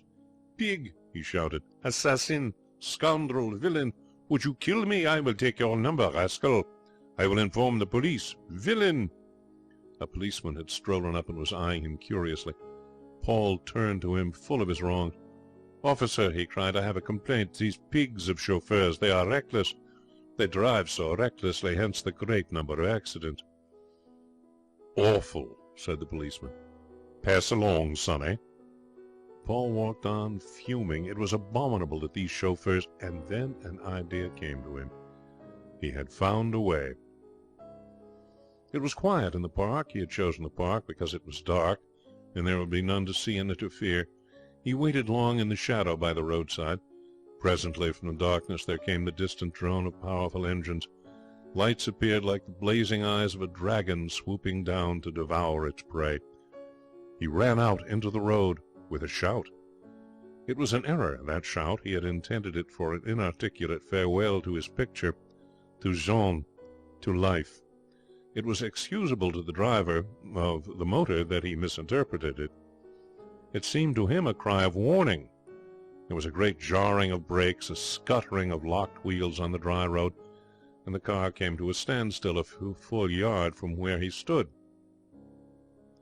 "What the deuce?" said a cool voice from behind the lights. Paul struck his chest and folded his arms. "I am here," Paul cried. "Destroy me." "Let George do it," said the voice in a marked American accent. "I never murder on a Friday. It's unlucky. If it's not a rude question, which asylum are you from? Hello?" The exclamation was one of surprise, for Paul's nerves had finally given way, and he was now in a heap on the road, sobbing. The man climbed down and came into the light. He was a tall young man with a pleasant, clean-cut face. He stopped and shook Paul. "Quit that," he said. "Maybe it's not true. And if it is, there's always hope. Cut it out. What's the matter? All in?" Paul sat up, gulping convulsively. He was thoroughly unstrung. The cold, desperate mood had passed. In its place came the old feeling of desolation. He was a child aching for sympathy. He wanted to tell his troubles. Punctuating his narrative with many gestures and an occasional gulp, he proceeded to do so, and the American listened attentively. "So you can't sell your picture, and you've lost your job, and your girl is shaking you?" He said, "Yeah, that's pretty bad. But still, you've no call to go mingling with automobile wheels. You come along with me to my hotel, and tomorrow we'll see if we can't fix something up." Well, there was breakfast at the hotel the next morning, a breakfast to put heart into a man. During the meal, a messenger dispatched in a cab to Paul's lodgings returned with the canvas. The deferential waiter informed the American that it had been taken with every possible care to his suite. "Good," said the young man. "If you're through, we'll go and have a look at it." They went upstairs. There was the picture resting against a chair. "Why, I call that fine," said the young man. "It's a crackerjack." Paul's heart gave a sudden leap. Could it be that here was the wealthy connoisseur? He was wealthy, for he drove an automobile and lived in an expensive hotel. He was a connoisseur, for he had said that the picture was crackerjack. "Monsieur is kind," murmured Paul. "It's a bear-cat," said the young man admiringly. "Monsieur is flattering," said Paul, dimly perceiving a compliment. "I've been looking for a picture like that," said the young man, "for months." Paul's eyes rolled heavenwards. "If you'll make a few alterations, I'll buy it and ask for more." "Alterations, monsieur?" "One or two small ones." He pointed to the stooping figure of the shepherd. "Now, you see this prominent citizen. What's he doing?" "Why, he is stooping," said Paul fervently, "to bestow upon his loved one a kiss, and she sleeping all unconscious, dreaming of him. Never mind about her. Fix your mind on him. Willie is the star in the show. You've summed him up accurately. He is stooping. Stooping good. Now, if that fellow was wearing braces and stooped like that, you'd say, he'd burst those braces, wouldn't you?" With a somewhat dazed air, Paul said that he thought he would. Till now he had not looked at the figure from just that viewpoint. "You'd say he'd bust them." "Well, assuredly, monsieur." "No," said the young man solemnly, tapping him earnestly on the chest. "That's where you're wrong. Not if they were Galloway's tried and proven. Galloway's tried and proven will stand any old strain you care to put on them. See small bills. Wear Galloway's tried and proven, and fate cannot touch you. You can take it from me. I'm the company's general manager." "Indeed, monsieur." "And I'll make a proposition to you. Cut out that mossy bank and make the girl lying in a hammock. Put Willie in shirt sleeves instead of a bathrobe, and fix him up with a pair of the tried and proven, and I'll give you $3,000 for that picture, and a retaining fee for $4,000 a year to work for us and nobody else for any number of years you care to mention. You've got the goods. You've got just the touch. That happy look on Willie's face, for instance, you can see in a minute why he's so happy. It's because he's wearing the tried and proven, and he knows that however far he stoops, they won't break. Is that a deal?" Paul's reply left no room for doubt. Seizing the young man firmly round the waist, he kissed him with extreme fervour on both cheeks. "Here, here, break away," cried the astonished general manager. "That's no way to sign a business contract." It was about 5 minutes after 1 that afternoon that Constable Thomas Parsons, patrolling his beat, was aware of a man motioning to him from the doorway of Bredden's Parisian Cafe and Restaurant. The man looked like a pig. He grunted like a pig. He had the lavish embonpoint of a pig. Constable Parsons suspected that he had a porcine soul. Indeed, the thought flitted across Constable Parsons' mind that, if he were to tie a bit of blue ribbon round his neck, he could win prizes with him at a show. What's all this?" he inquired, halting. The stout man talked volubly in French. Constable Parsons shook his head. "Talk sense," he advised. "In there," cried the stout man, pointing behind him into the restaurant. A man, how you say? Yes, sacked.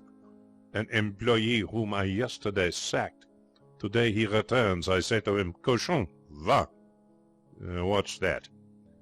I say, pig, go. How you say? Yes. Pop off, I say. Pig, pop off. But no, he sits and will not go. Come in, officer, and expel him. With a massive dignity, the policeman entered the restaurant. At one of the tables sat Paul, calm and distrait. From across the room, Jean stared freezingly. "All right, what's all this?" inquired Constable Parsons. Paul looked up. "I, too," Paul admitted, "I cannot understand. Figure to yourself, monsieur. I entered this cafe to lunch, and this man here would expel me." He is an employee whom I myself have but yesterday dismissed," vociferated Monsieur Braden. "He has no money to lunch at my restaurant." The policeman eyed Paul sternly. Eh? That so? You'd better come along." Paul's eyebrows rose. Before the round eyes of Monsieur Braden he began to produce from his pockets and to lay upon the table bank-notes and sovereigns. The cloth was covered with them. Paul picked up a half-sovereign. "If monsieur," he said to the policeman, "would accept this as a slight consolation for the inconvenience which this foolish person here has caused you." "Not half," said Mr. Parsons affably. "Look here," he turned to the gaping proprietor, "if you go on like this you'll be getting yourself into trouble, see? You take care another time." Paul called for the bill of fare. It was the inferior person who had succeeded to his place as waiter who attended to his needs during the meal. But when he had lunched, it was Jean who brought his coffee. She bent over the table. "You sold your picture, Paul?" "Yes," she whispered, "for much money." "How glad I am, dear Paul. Now we will—" Paul met her glance coolly. "Will you be so kind," he said, "as to bring me also a cigarette, my good girl?" End of story number 6.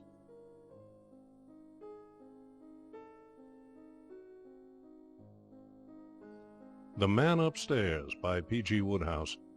Chapter 7. The Man Who Disliked Cats. It was Harold who first made us acquainted when I was dining one night at the Café Britannique in Soho. It is a peculiarity of the Café Britannique that you always find flies there, even in the winter. Snow was falling that night as I turned in at the door, but glancing about me I noticed several of the old faces. My old acquaintance, Percy the Bluebottle, looking wonderfully fit despite his years, was doing deep breathing exercises on a mutton cutlet, and was too busy to do more than pause for a moment to nod at me.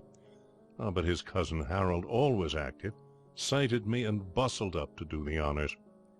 He'd finished his game of touch last with my right ear, and was circling slowly in the air while he thought out other ways of entertaining me, when there was a rush of air, a swish of napkin, and no more Harold. I turned to thank my preserver, whose table adjoined mine. He was a Frenchman, a melancholy-looking man. He had the appearance of one who was searching for the leak in life's gas-pipe with a lighted candle, of one whom the clenched fist of fate had smitten beneath the temperamental third waistcoat button. He waved my thanks aside. "It was a bagatelle," he said.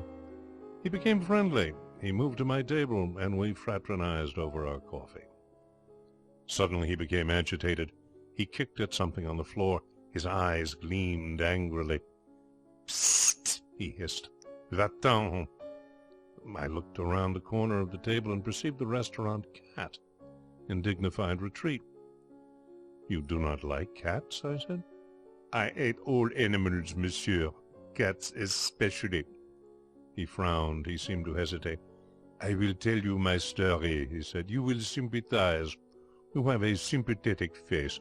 It is the story of a man's tragedy. It is the story of a blighted life. It is the story of a woman who would not forgive. It is the story of—" "Excuse me, I've got an appointment at 11, I said. He nodded absently, drew at his cigarette, and began. "I have conceived my hatred of animals, monsieur, many years ago in Paris. Animals are to me a symbol for the lost dreams of youth, for ambitions foiled, for artistic impulses cruelly stifled. You are astonished. You ask why I say these things. I shall tell you. I am in Paris, young, ardent, artistic. I wish to paint pictures. I have the genius, the enthusiasm. I wish to be disciple of the great Bouguereau. But no, I am dependent for support upon an uncle. He is rich. He is proprietor of the great hotel Jules Priault. My name is also Priault. He is not sympathetic. I say, Uncle, I am the genius, the enthusiasm. Permit me to paint. He shakes his head. He says, I will give you position in my hotel, and you shall earn your living. What choice? I weep, but I kill my dreams, and I become cashier at my uncle's hotel at a salary of 35 francs a week. I, the artist, become a machine for the changing of money at a damn bad salary. What would you? What choice? I am dependent. I go to the hotel, and there I learn to hate all animals, cats especially. I will tell you the reason. My uncle's hotel is fashionable hotel. Rich Americans, rich Maharajas, rich people of every nation come to my uncle's hotel. They come, and with them they have brought their pets. Monsieur, it was the existence of a nightmare. Wherever I have looked, there are animals. Listen, there is an Indian prince. He has with him 2 dromedaries. There is also one other Indian prince. With him is a giraffe. The giraffe drink every day 1 dozen best champagne to keep his coat good. I, the artist, have my bock, and my coat is not good. There is a guest with a young lion. There is a guest with an alligator. But especially there is a cat. He is fat. His name is Alexander. He belongs to an American woman. She is fat. She exhibits him to me. He is wrapped in a silk and fur creation like an opera cloak. Every day she exhibits him. It is Alexander this and Alexander that, till I hate Alexander very much. I hate all the animals, but especially Alexander. And so, monsieur, it goes on, day by day. In this hotel there is a zoological garden. And every day I hate the animals the more, but especially Alexander. We artists, monsieur, we are martyrs to our nerves. It became insupportable, this thing. Each day it became more insupportable. At night I dream of all the animals, one by one, the giraffe, the 2 dromedaries, the young lion, the alligator, and Alexander, especially Alexander. You have heard of men who cannot endure the society of a cat, how they cry out and jump in the air if a cat is among those present, eh?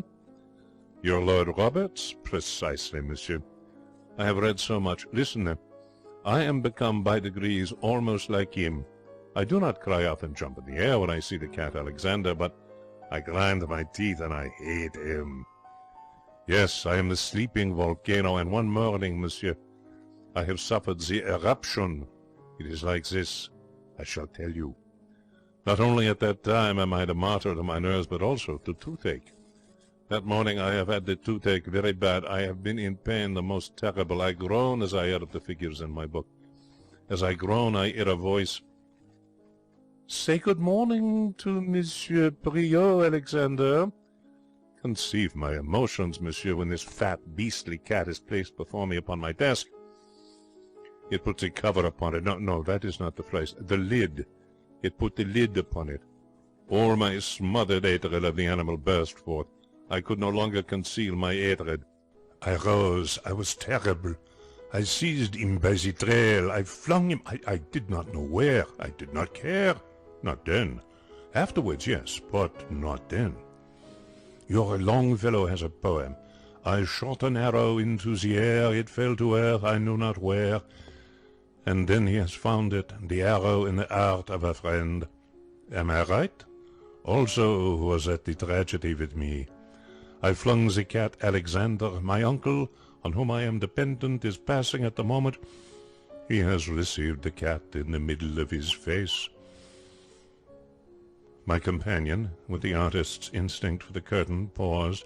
He looked round the brightly lit restaurant. From every side rose the clatter of knife and fork, and the clear, sharp note of those who drank soup. In a distant corner, a small waiter with a large voice was calling the cook names through the speaking tube. It was a cheerful scene, but it brought no cheer to my companion.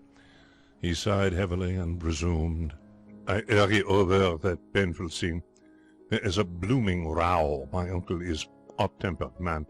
The cat is heavy cat. I have thrown him very hard. For my nerves and my toothache and my hatred have given me the giant strength. Alone is this enough to enrage my hot-tempered uncle. I am there in his hotel, you will understand, as cashier, not as cat-thrower. And now, beside all this, I have insulted the valuable patron. She have left the hotel that day. There are no doubts in my mind as to the outcome. With certainty I await my congé. And after painful scene I get it. I am to go at once. He have assured the angry American that I go at once. He has called me into his private office. Jean, he has said to me, at the end of other things, you are a fool, dolt, no good imbecile. I give you good place in my hotel, and you spend your time flinging cats. I will have no more of you. Even now I cannot forget that you are my dear brother's child, though. I will now give you 1,000 francs, and never see you again. I have thanked him, for to me it is wealth. Not before have I ever had 1,000 francs of my own. I go out of the hotel. I go to a cafe and order a bock. I smoke a cigarette. It is necessary that I think out plans. Shall I, with my 1,000 francs, rent a studio in the quarter and commence my life as artist? No. I have still the genius, the enthusiasm, but I have not the training. To train myself to paint pictures, I must study long, and even 1,000 francs will not last forever. Then what shall I do? I do not know. I order one other box, smoke more cigarettes, but still I do not know.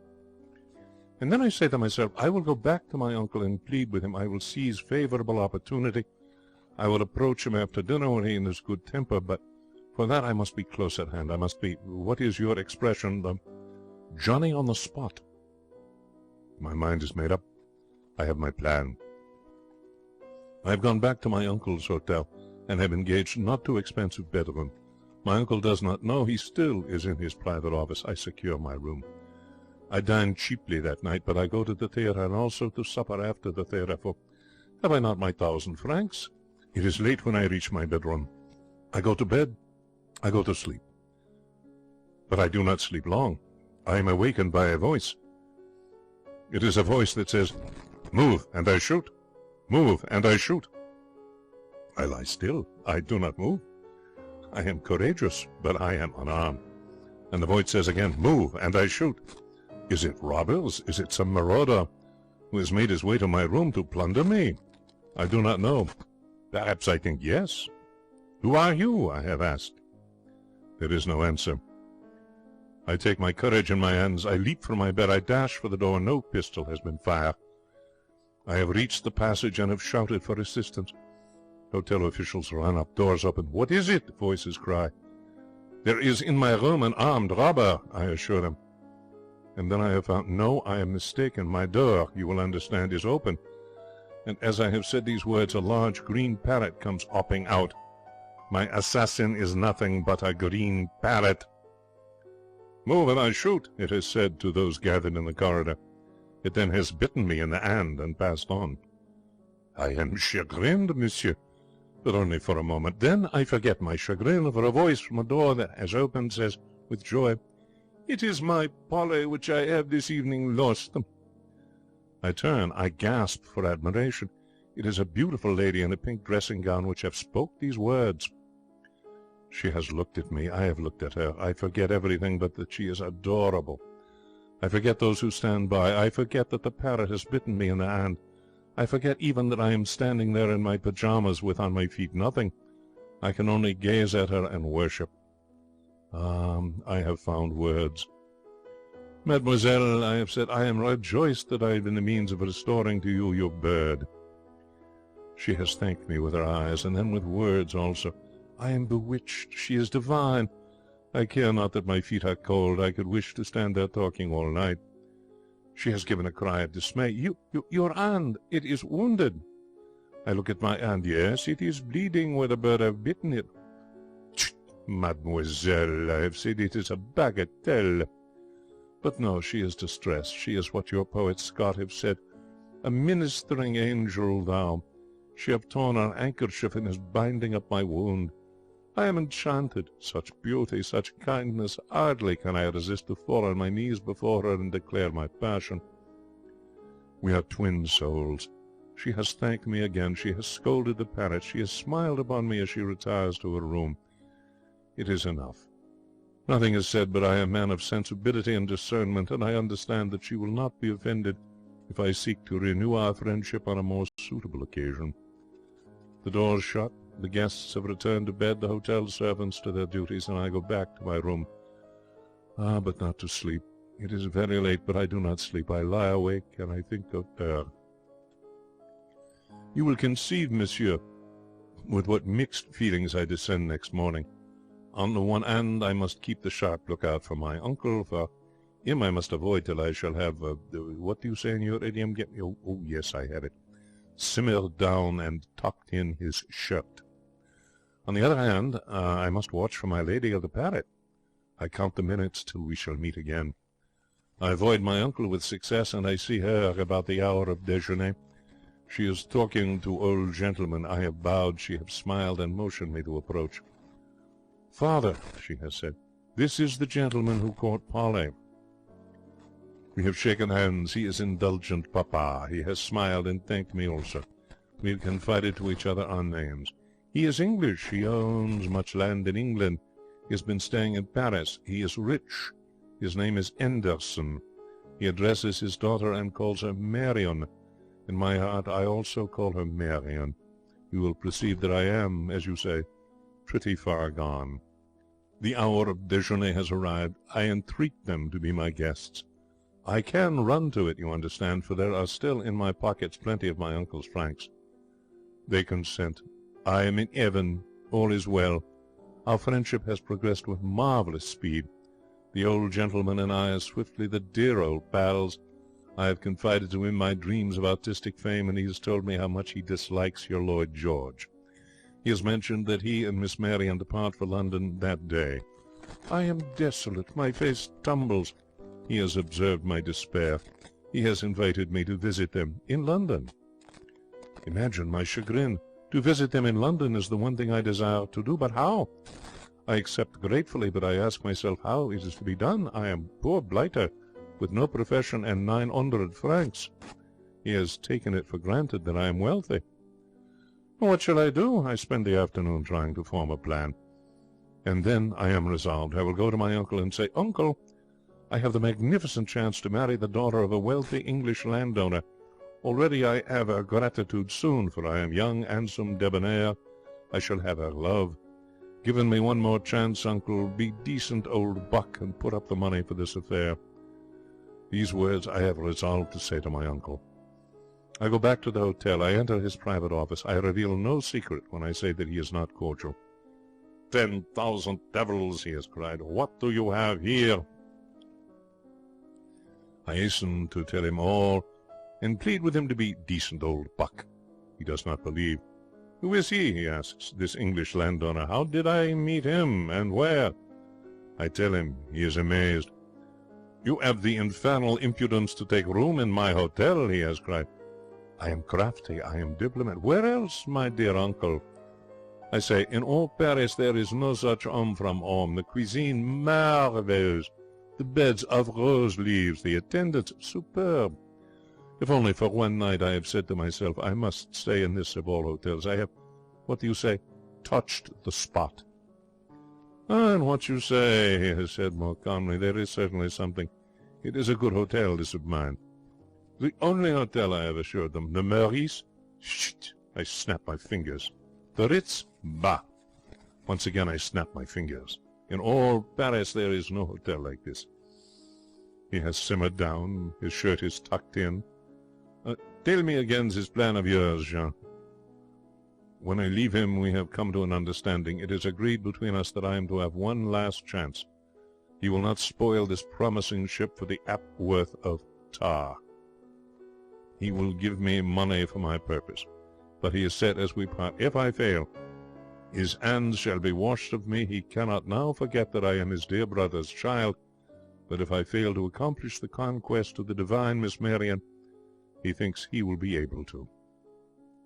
It is well. A week later I follow the Andersons to London. For the next few days, monsieur, I am in paradise. My host has much nice house in Eaton Square. He is rich, popular, there is much society, and I have the success fou. I am young, handsome, debonair. I cannot speak English very well, not so well as I now speak him, but I manage, I get along. I am intelligent, amiable. Everyone loves me. Ah, no, not everyone. Captain Bassett, he does not love me. And why? Because he loves the charming Miss Marian, and observes that already I am succeeding with her like a house on fire. He is ami de famille. He is captain of your garde écossais, and my host told me he has distinguished himself as soldier pretty much. It may be so as soldier, perhaps, but at conversation he is not so good. He is quite nice fellow, you understand. Handsome, yes. Distinguished, oh, yes. But he does not sparkle. He is not my verve, my élan. How do you say? I make the rings around him. But, shoot! At that moment I would have made the rings round the old British Army. Yes, and also the Corps Diplomatique. For I am inspired. Love has inspired me. I am conqueror. Ah, but I will not weary you, monsieur, with the details of my wooing. You are sympathetic, but I must not weary you. Let us say that I have in 4 days or 5 made progress the most remarkable, and proceed to the tragic end.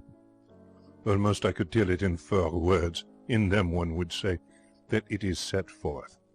There was in London at that time popular song, a comic, vulgar song of the hours, the cat came back. You have heard it? Yes, I heard it myself, and without emotion. It had no sinister warning for me. It did not strike me as an omen, yet in those 4 words, monsieur, is my tragedy. How? Well, I shall tell you.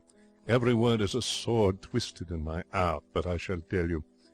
One morning, there we were, at tea. All is well. I am vivacious, gay. Miss Marian, charming, gracious. There is present also an aunt, Mr. Anderson's sister, but her I do not much notice. It is to Marian I speak, both with my lips and also with my eyes. As we sit, Captain Bassett is announced. He has entered. We have greeted each other politely but coldly, for we are rivals.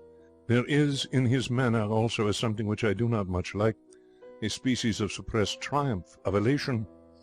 I am uneasy, but only yet vaguely, you will understand. I have not the foreboding that he is about to speak my death sentence. He addresses Miss Marian. There is joy in his voice. Miss Anderson, he has said, I have for you the bally good news. You will remember, isn't it, the cat belonging to the American woman in the hotel at Paris, of which you have spoken to me? Last night at dinner I have been seated beside her.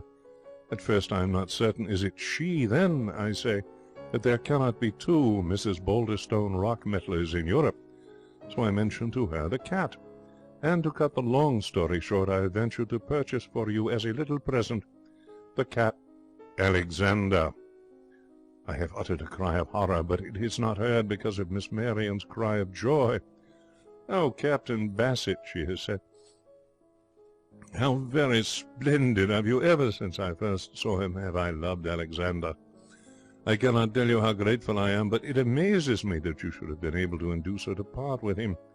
In Paris she has refused all my offers. He has paused, embarrassed. The fact is, he has said, there is between her and Alexander a certain coolness. He has deceived her, and she loves him no more. Immediately upon arrival in London, he had the misfortune to have 6 fine kittens. However, out of evil cometh good, and I have thus been able to secure him for you. He is downstairs in a basket. Miss Marian has rung the bell and commanded for him to be brought up instantly. I will not describe the meeting, monsieur. You are sympathetic. You will understand my feelings. Let us hurry on. Figure yourself, monsieur, to what extent I was now harassed. I am artist. I am a man of nerves. I cannot be gay, brilliant, debonair in the presence of a cat. Yet always the cat is there. It is terrible. I feel that I am falling behind in the race. Her gratitude has made her the more gracious to Captain Bassett. She smiles upon him, and, like Chanticleer at the sight of the sun, he flaps his wings and crows. He is no longer the silent listener. It is I who have become the silent listener. I have said to myself that something must be done. Chance has shown me the way. One afternoon I am by fortune alone in the hall. In his cage the parrot Polly is hopping. I address him through the bars. "Move and I shoot," he has cried. The tears have filled my eyes. Oh, it has brought the old scene back to me. As I weep, I perceive the cat Alexander approaching. I have formed a plan. I have opened the cage door and released the parrot. The cat, I think, will attack the parrot of which Miss Anderson is so fond. She will love him no more. He will be expelled. He paused. I suppose my face must have lost some of its alleged sympathy as he set forth this fiendish plot. Even Percy the bluebottle seemed shocked. He had settled on the sugar bowl, but at these words he rose in a marked manner and left the table. "You do not approve?" he said. Well, I shrugged my shoulders. "No business of mine," I said, "but don't you think yourself it was playing it a bit low down? Didn't the thought present itself to you in a shadowy way that it was rather rough on the bird?" It did, monsieur, but what would you? It is necessary to break eggs in order to make an omelette. All is fair, you say, in love and war, and this was both. Moreover, you must understand I do not dictate his movements to the parrot. He is a free agent. I do but open the cage door. Should he hop out and proceed to the floor, where is the cat? That is his affair. I shall continue, eh? Alors, I open the cage door and disappear discreetly. It is not politic that I remain to witness what shall transpire. It is for me to establish an alibi. I go to the drawing-room where I remain. At dinner that night, Mr. Anderson has laughed. In all this afternoon, he has said, I have seen by chance the dickens of a funny occurrence. That parrot of yours, Marion, had escaped once again from his cage and was having an argument with that cat which Captain Bassett has given you. Oh, I hope that Alexander has not hurt poor Polly, of whom I am very fond, she has said. The affair did not come to blows, as said Mr. Anderson. You may trust that bird to take care of himself, my dear. When I came upon the scene, the cat was crouching in a corner with his fur bristling and his back up, while Polly, standing before him, was telling him not to move or he would shoot. Nor did he move till I had seized the parrot and replaced him in the cage, when he shot upstairs like a streak of lightning. By sheer force of character, that excellent bird had won the bloodless victory. I drink to him. You can conceive my emotion as I listen to this tale. I am like the poet's mice and men whose best kid schemes have gone away. I am baffled. I am discouraged. I do not know what I shall do. I must find another plan, but I do not know what. How shall I remove the cat? Shall I kill him? No, for I might be suspect. Shall I hire someone to steal him? No, for my accomplice might betray me. Shall I myself steal him? Ah, that is better. That is a very good plan. Soon I have it perfected, this plan. Listen, monsieur. It's as follows. It is simple, but it is good. I will await my opportunity. I will remove the cat secretly from the house. I will take him to an office of the district messenger boys. I will order a messenger to carry him at once to the cat's house, and to request monsieur le directeur immediately to destroy him. It is a simple plan, but it is good. I carry it through without a hitch. It is not so difficult to secure the cat. He is asleep in the drawing-room. There is nobody at hand. I have in my bedroom a hat-box, which I have brought from Paris. I have brought it with me to the drawing-room. I have placed in it the cat. I have escaped from the house. The cat has uttered a cry, but none has heard. I have reached the office of the district messenger boys.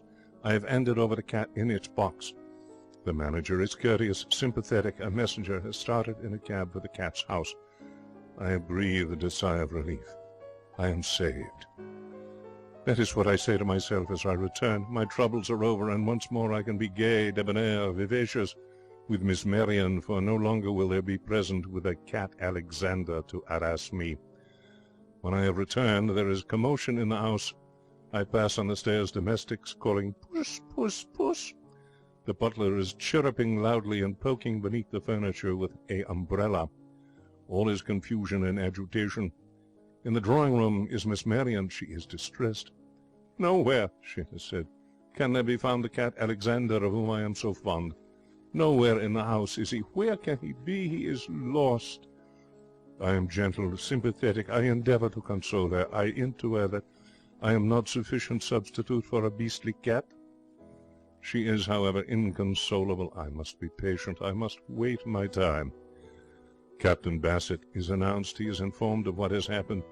He is distressed. He has the air as if he, too, would endeavour to be gentle, sympathetic. But I am Johnny on the spot. I stay till he has gone. Next day again it is puss, puss, puss. Again the butler has explored under the furniture with the umbrella. Again Miss Marian is distressed. Again have I endeavoured to console.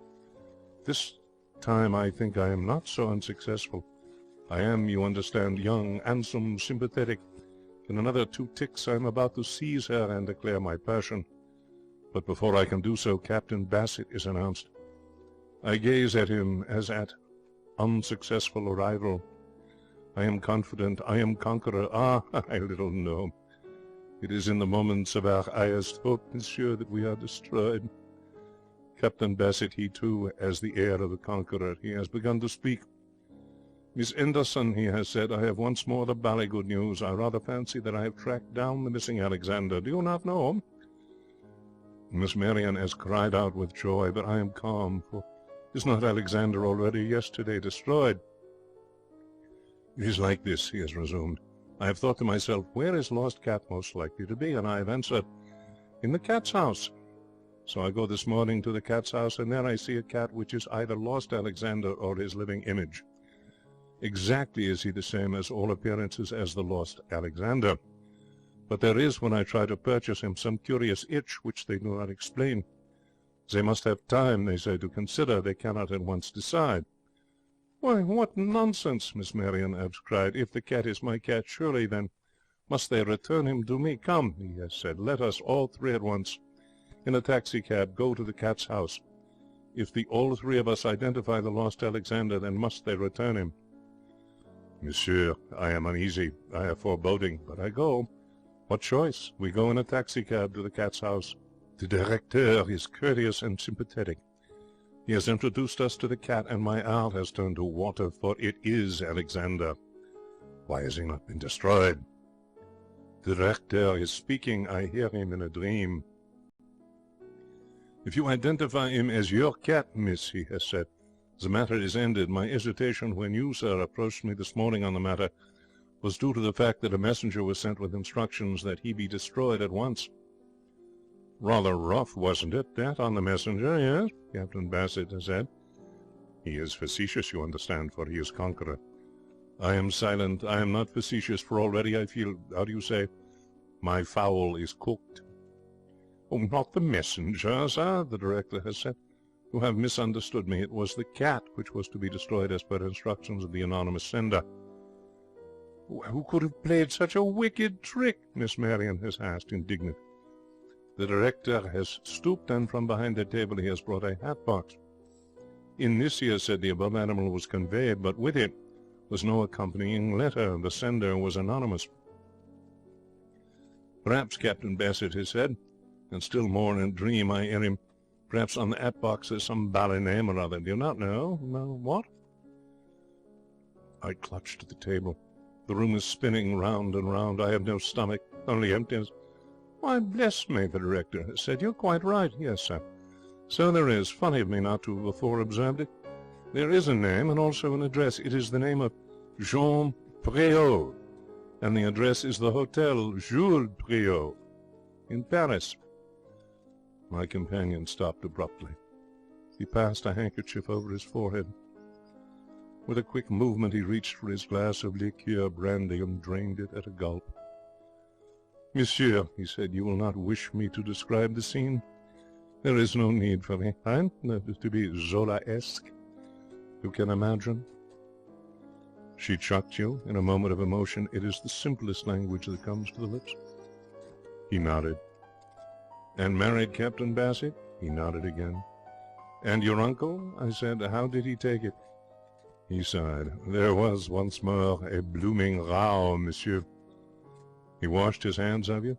Well, not altogether. He was angry, but he gave me one more chance. I am still his dear brother's child, and he cannot forget it. An acquaintance of his, a man of letters, a Monsieur Paul Sartine, was in need of a secretary. The post was not well paid, but it was permanent. My uncle insisted I take it. What choice? I took it. It is the post which I still hold."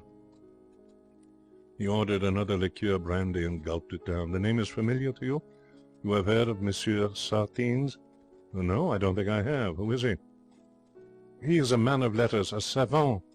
For 5 years he has been occupied upon a great work. It is with that I assist him by collecting facts for his use. I've spent this afternoon in the British Museum collecting facts. Tomorrow I go again, and the next day, and again after that. The book will occupy yet another 10 years before it is completed. It is his great work." "It sounds as if it was," I said. "What's it about?" He signalled to the waiter. "Garçon, one other liqueur brandy." "The book, monsieur, is a history of the cat in ancient Egypt." End of Chapter 7. The Man Who Disliked Cats. The Man Upstairs by P.G. Woodhouse. Story number 8. Ruth in Exile. The clock struck 5, briskly, as if time were money. Ruth Warden got up from her desk, and having put on her hat, emerged into the outer office, where Monsieur Gandinot received visitors. Monsieur Gandinot, the ugliest man in Roville-sur-Mer, presided over the local Mont de Piété, and Ruth served him from 10 to 5 as a sort of secretary clerk. Her duties, if monotonous, were simple. They consisted of sitting, detached and invisible, behind a ground-glass screen, and entering details of loans in a fat book. She was kept busy as a rule, for Rouville possesses 2 casinos, each offering the attraction of petits chevaux, and just around the corner is Monte Carlo. Very brisk was the business done by Monsieur Gandinot, the pawnbroker, and very frequent were the pitying shakes of the head and clicks of the tongue of Monsieur Gandinot, the man. For in his unofficial capacity Ruth's employer had a gentle soul, and winced at the evidences of tragedy which presented themselves before his official eyes. He blinked up at Ruth as she appeared, and Ruth, as she looked at him, was conscious as usual of a lightening of the depression which nowadays seemed to have settled permanently upon her. The peculiar quality of Monsieur Gandinot's extraordinary countenance was that it induced mirth, not mocking laughter, but a kind of smiling happiness. It possessed that indefinable quality which characterizes the Billiken, due perhaps to the unquenchable optimism which shone through the irregular features. For Monsieur Gandinot, despite his calling, believed in his fellow man. "You are going, mademoiselle?" As Ruth was wearing her hat and making for the door, and as she always left at this hour, a purist might have considered the question superfluous, but Monsieur Gandinot was a man who seized every opportunity of practising his English. "You will not wait for the good papa who calls so regularly for you?" "I think I won't today, Monsieur Gandinot. I want to get out into the air. I have rather a headache. Will you tell my father that I've gone to the promenade?" Monsieur Gandinot sighed as the door closed behind her. Ruth's depression had not escaped his notice. He was sorry for her, and not without cause, for fate had not dealt too kindly with Ruth. It would have amazed Mr. Eugene Warden, that genial old gentleman, if, on one of those occasions of manly emotion when he was in the habit of observing that he had been nobody's enemy but his own, somebody had hinted that he had spoiled his daughter's life. Such a thought had never entered his head.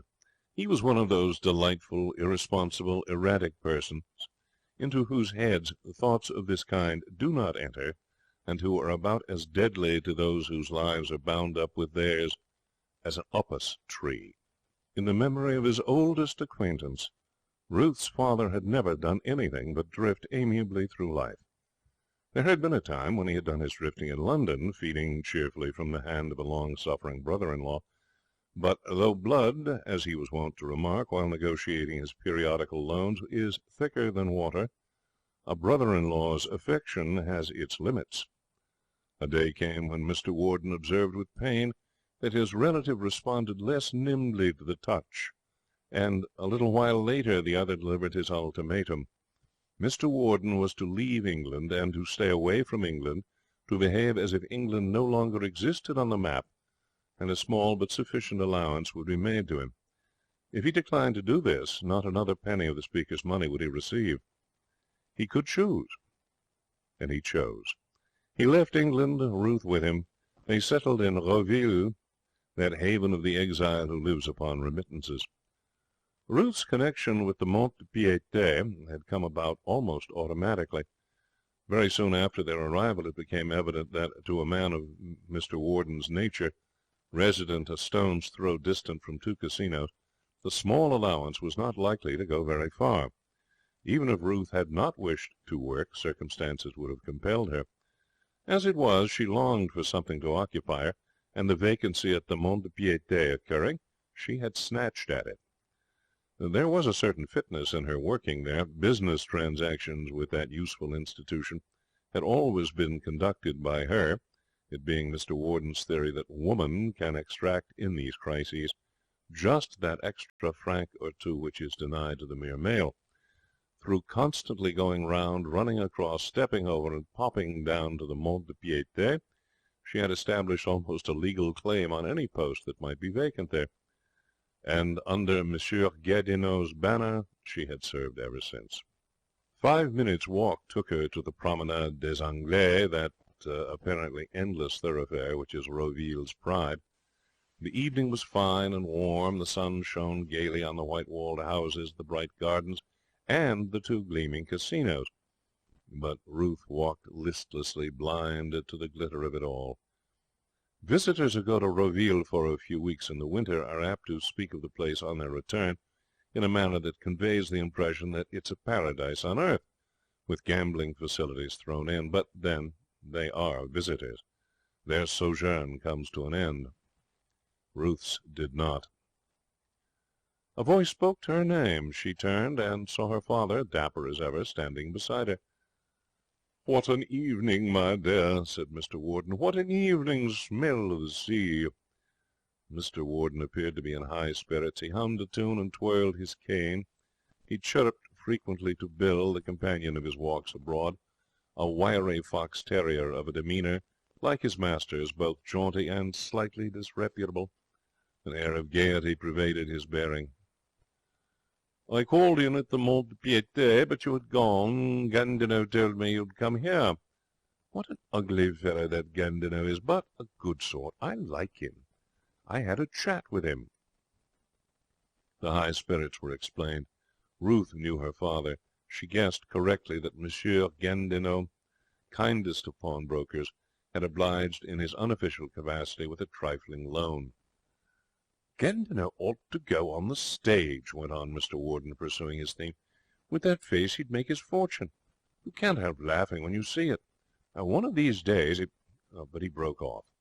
Stirring things had begun to occur in the neighbourhood of his ankles, where Bill, the fox terrier, had encountered an acquaintance, and, to the accompaniment of a loud gargling noise, was endeavouring to bite his head off. This acquaintance, a gentleman of uncertain breed, equally willing, was chewing Bill's paw with the gusto of a gourmet. An Irish terrier, with no personal bias towards either side, was dancing round and attacking each in turn as he came uppermost. And 2 poodles leaped madly in and out of the mêlée, barking encouragement. It takes a better man than Mr. Warden to break up a gathering of this kind. The old gentleman was bewildered. He added his voice to the babel, and twice smote Bill grievously with his cane, with blows intended for the acquaintance, but beyond that he effected nothing. It seemed probable that the engagement would last till the combatants had consumed each other, after the fashion of the Kilkenny cats, when there suddenly appeared from nowhere a young man in grey. The world is divided into those who can stop dog fights and those who cannot. The young man in grey belonged to the former class. Within a minute from his entrance on the scene, the poodles and the Irish terrier had vanished. The dog of doubtful breed was moving off up the hill, yelping, with the dispatch of one who remembers an important appointment, and Bill, miraculously calmed, was seated in the centre of the promenade, licking honourable wounds. Mr. Warden was disposed to effervesce with gratitude. The scene had shaken him, and there had been moments when he had given his ankles up for lost. "Don't mention it," said the young man. "I enjoy arbitrating in these little disputes. Dogs seem to like me and trust my judgment. I consider myself as a Sort of honorary dog. Well, I am bound to say, Mr. Vince, George Vince. My name is Warden, my daughter. Ruth inclined her head, and was conscious of a pair of very penetrating brown eyes looking eagerly into hers in a manner which she thoroughly resented. She was not used to the other sex meeting her gaze and holding it as if confident of a friendly welcome. She made up her mind in that instant that this was a young man who required suppression. "I've seen you several times out here since I arrived, Miss Warden," said Mr. Vince. 4 in all," he added precisely. "Really?" said Ruth. She looked away. Her attitude seemed to suggest that she had finished with him, and would be obliged if somebody would come and sweep him up. As they approached the casino, restlessness crept into Mr. Warden's manner. At the door he stopped and looked at Ruth. "I think, my dear," he said. "Going to have a dash at the Petit Chevaux?" inquired Mr. Vince. "I was there just now. I have an infallible system." Mr. Warden started like a war-horse at the sound of the trumpet. "Only it's infallible in the wrong way," went on the young man.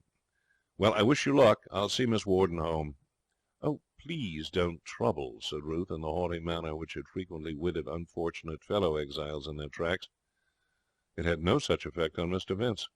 "Oh, I shall like it," he said. Ruth set her teeth. She would see whether he would like it. They left Mr. Warden, who shot in at the casino door like a homing rabbit, and walked on in silence, which lasted till Ruth, suddenly becoming aware that her companion's eye was fixed on her face, turned her head to meet a gaze of complete, not to say loving, admiration. She flushed. She was accustomed to being looked at admiringly, but about this particular look there was a subtle quality that distinguished it from the ordinary, something proprietorial. Mr. Vince appeared to be a young man who wasted no time on conventional conversation openings. "Do you believe in affinities, Miss Warden?" he said. "No," said Ruth. "You will before we're done," said Mr. Vince confidently. "Why did you try to snub me just now?" "Oh, did I?" "Oh, you mustn't again. It hurts me. I'm a sensitive man. Diffident, shy. Miss Warden, will you marry me?" Ruth had determined that nothing should shake her from her icy detachment, but this did. She stopped with a gasp and stared at him. Mr. Vince reassured her. "Oh, I don't expect you to say yes. That was just a beginning, sort of the shot fired across the bow by way of warning. In you, Miss Warden, I have found my affinity. Have you ever considered this matter of affinities?" "Affinities are oh, wait a moment." He paused, reflecting. "I," began Ruth. "Shh," said the young man, holding up his hand. Ruth's eyes flashed. She was not used to having "shh" said to her by a young man, and she resented it. "Oh, I've got it," he declared with relief. "I knew I should, but these good things take time. Affinities are the zero on the roulette board of life. Just as we select a number on which to stake our money, so do we select a type of girl whom we think we should like to marry. And just as zero pops up instead of the number, so does our affinity come along and upset all our preconceived notions of the type of girl we should like to marry. I," began Ruth again. "The analogy is in the rough at present. I haven't had time to condense and polish it, but you see the idea. Take my case, for instance. When I saw you a couple of days ago, I knew in an instant that you were my affinity. But for years I'd been looking for a woman almost your exact opposite. You are dark. 3 days ago I couldn't have imagined myself marrying anyone who was not fair. Your eyes are grey. 3 days ago my preference for blue eyes was a byword. You have a shocking temper. 3 days ago—" "Mr. Vince!" "There," said that philosopher complacently. "You stamped. The gentle, blue-eyed blonde whom I was looking for 3 days ago would have drooped timidly. 3 days ago my passion for timid droopers amounted to an obsession." Ruth did not reply. It was useless to bandy words with one who gave such clear evidence of being something out of the common run of word bandiers. No verbal attack could crush this extraordinary young man. She walked on, all silence and stony profile, uncomfortably conscious that her companion was in no way abashed by the former, and was regarding the latter with that frank admiration which made itself so obnoxious to her before, until they reached their destination. Mr. Vince, meanwhile, chatted cheerfully and pointed out objects of interest by the wayside. At the door, Ruth permitted herself a word of farewell. "Good-bye," she said. "Till tomorrow evening," said Mr. Vince. "I shall be coming to dinner." Mr. Warden ambled home very happy and contented 2 hours later, with half a franc in his pocket, this comparative wealth being due to the fact that the minimum stake permitted by the Rouville Casino is just double that sum. He was sorry not to have won, but his mind was too full of rosy dreams to permit of remorse. It was the estimable old gentleman's dearest wish that his daughter should marry some rich, open-handed man who would keep him in affluence for the remainder of his days, and to that end he was in the habit of introducing to her notice any such that came his way. There was no question of coercing Ruth. He was too tender-hearted for that. Besides, he couldn't. Ruth was not the sort of girl who is readily coerced. He contented himself with giving her the opportunity to inspect his exhibits. Rouville is a sociable place, and it was not unusual for him to make friends at the casino and to bring them home, when made, for a cigar. Up to the present, he was bound to admit, his efforts had not been particularly successful. Ruth, he reflected sadly, was a curious girl. She did not show her best side to these visitors. There was no encouragement in her manner. She was apt to frighten the unfortunate exhibits. But of this young man Vince had brighter hopes. He was rich. That was proved by the very handsome way in which he had behaved in the matter of a small loan when, looking in at the casino after parting from Ruth, he had found Mr. Warden in sore straits for want of a little capital to back a brand-new system which he had conceived through closely observing the run of the play. He was also obviously attracted by Ruth, and as he was remarkably presentable, indeed quite an unusually good-looking young man, there seemed no reason why Ruth should not be equally attracted by him. The world looked good to Mr. Warden as he fell asleep that night.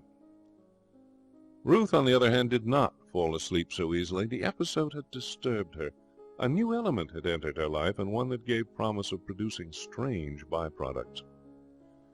When on the following evening Ruth returned from the stroll on the promenade, which she always took after leaving the Mont-de-Piété, with a feeling of irritation towards things in general, this feeling was not diminished by the sight of Mr. Vince, very much at his ease, standing against the mantelpiece of the tiny parlour. "How do you do?" he said. "By an extraordinary coincidence I happened to be hanging about outside this house just now, when your father came along and invited me in to dinner. Have you ever thought much about coincidences, Miss Warden? To my mind they may be described as the zero on the roulette board of life." He regarded her fondly. For a shy man, conscious that the girl he loves is inspecting him closely and making up her mind about him, he proceeded, "These unexpected meetings are very trying ordeals. You must not form your judgment of me too hastily. You see me now, nervous, embarrassed, tongue-tied, but I am not always like this. Beneath this crust of diffidence there is sterling stuff, Miss Warden. People who know me have spoken of me as a little ray of sun. But here is your father." Mr. Warden was more than usually disappointed with Ruth during dinner. It was the same old story. So far from making herself pleasant to this attractive stranger, she seemed positively to dislike him. She was barely civil to him. With a sigh, Mr. Warden told himself that he did not understand Ruth, and the rosy dreams he had formed began to fade. Ruth's ideas on the subject of Mr. Vince, as the days went by, were chaotic. Though she told herself that she thoroughly objected to him, he had nevertheless begun to have an undeniable attraction for her. In what this attraction consisted of she could not say. When she tried to analyze it, she came to the conclusion that it was due to the fact that he was the only element in her life that made for excitement. Since his advent, the days had certainly passed more swiftly for her. The dead level of monotony had been broken. There was a certain fascination in exerting herself to suppress him, which increased daily as each attempt failed. Mr. Vince put his feelings into words for her. He had a maddening habit of discussing the progress of his courtship in the manner of an impartial lecturer. "I'm making headway," he observed. "The fact that we cannot meet without your endeavouring to plant a temperamental left jab on my spiritual solar plexus encourages me to think that you're beginning at last to understand that we are affinities. To persons of spirit like ourselves, the only happy marriage is that which is based on a firm foundation of almost incessant quarrelling. The most beautiful line in English poetry, to my mind, is, "We fell out, my wife and I." You'd be wretched without a husband who didn't like you to quarrel with him. The position of affairs now is that I have become necessary to you. If I went out of your life now, I should leave an aching void. You would still have that beautiful punch of yours, and there would be nobody to exercise it on. You would pine away. From now on, matters should, I think, move rapidly. During the course of the next week I shall endeavour to propitiate you with gifts. Here is the first of them. He took a piece of paper from his pocket and handed it to her. It was a pencil sketch, rough and unfinished, but wonderfully clever. Even Ruth could appreciate that, and she was a prejudiced observer, for the sketch was a caricature of herself.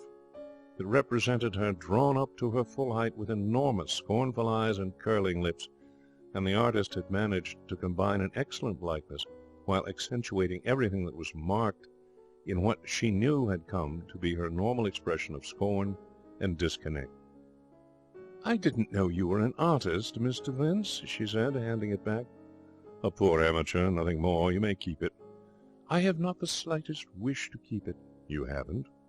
"It's not in the least clever, and it is very impertinent of you to show it to me. The drawing is not funny. It is simply rude." "A little more," said Mr. Vince, "and I shall begin to think you don't like it. Are you fond of chocolates?" Ruth did not answer. "I am sending you some tomorrow." "I shall return them." "Then I shall send some more, and some fruit." "Gifts," soliloquized Mr. Vince. "Gifts. That is the secret. Keep sending gifts. If men would only stick to gifts and quarrelling, there would be fewer bachelors." On the morrow, as promised, the chocolates arrived, many pounds of them, in a lordly box.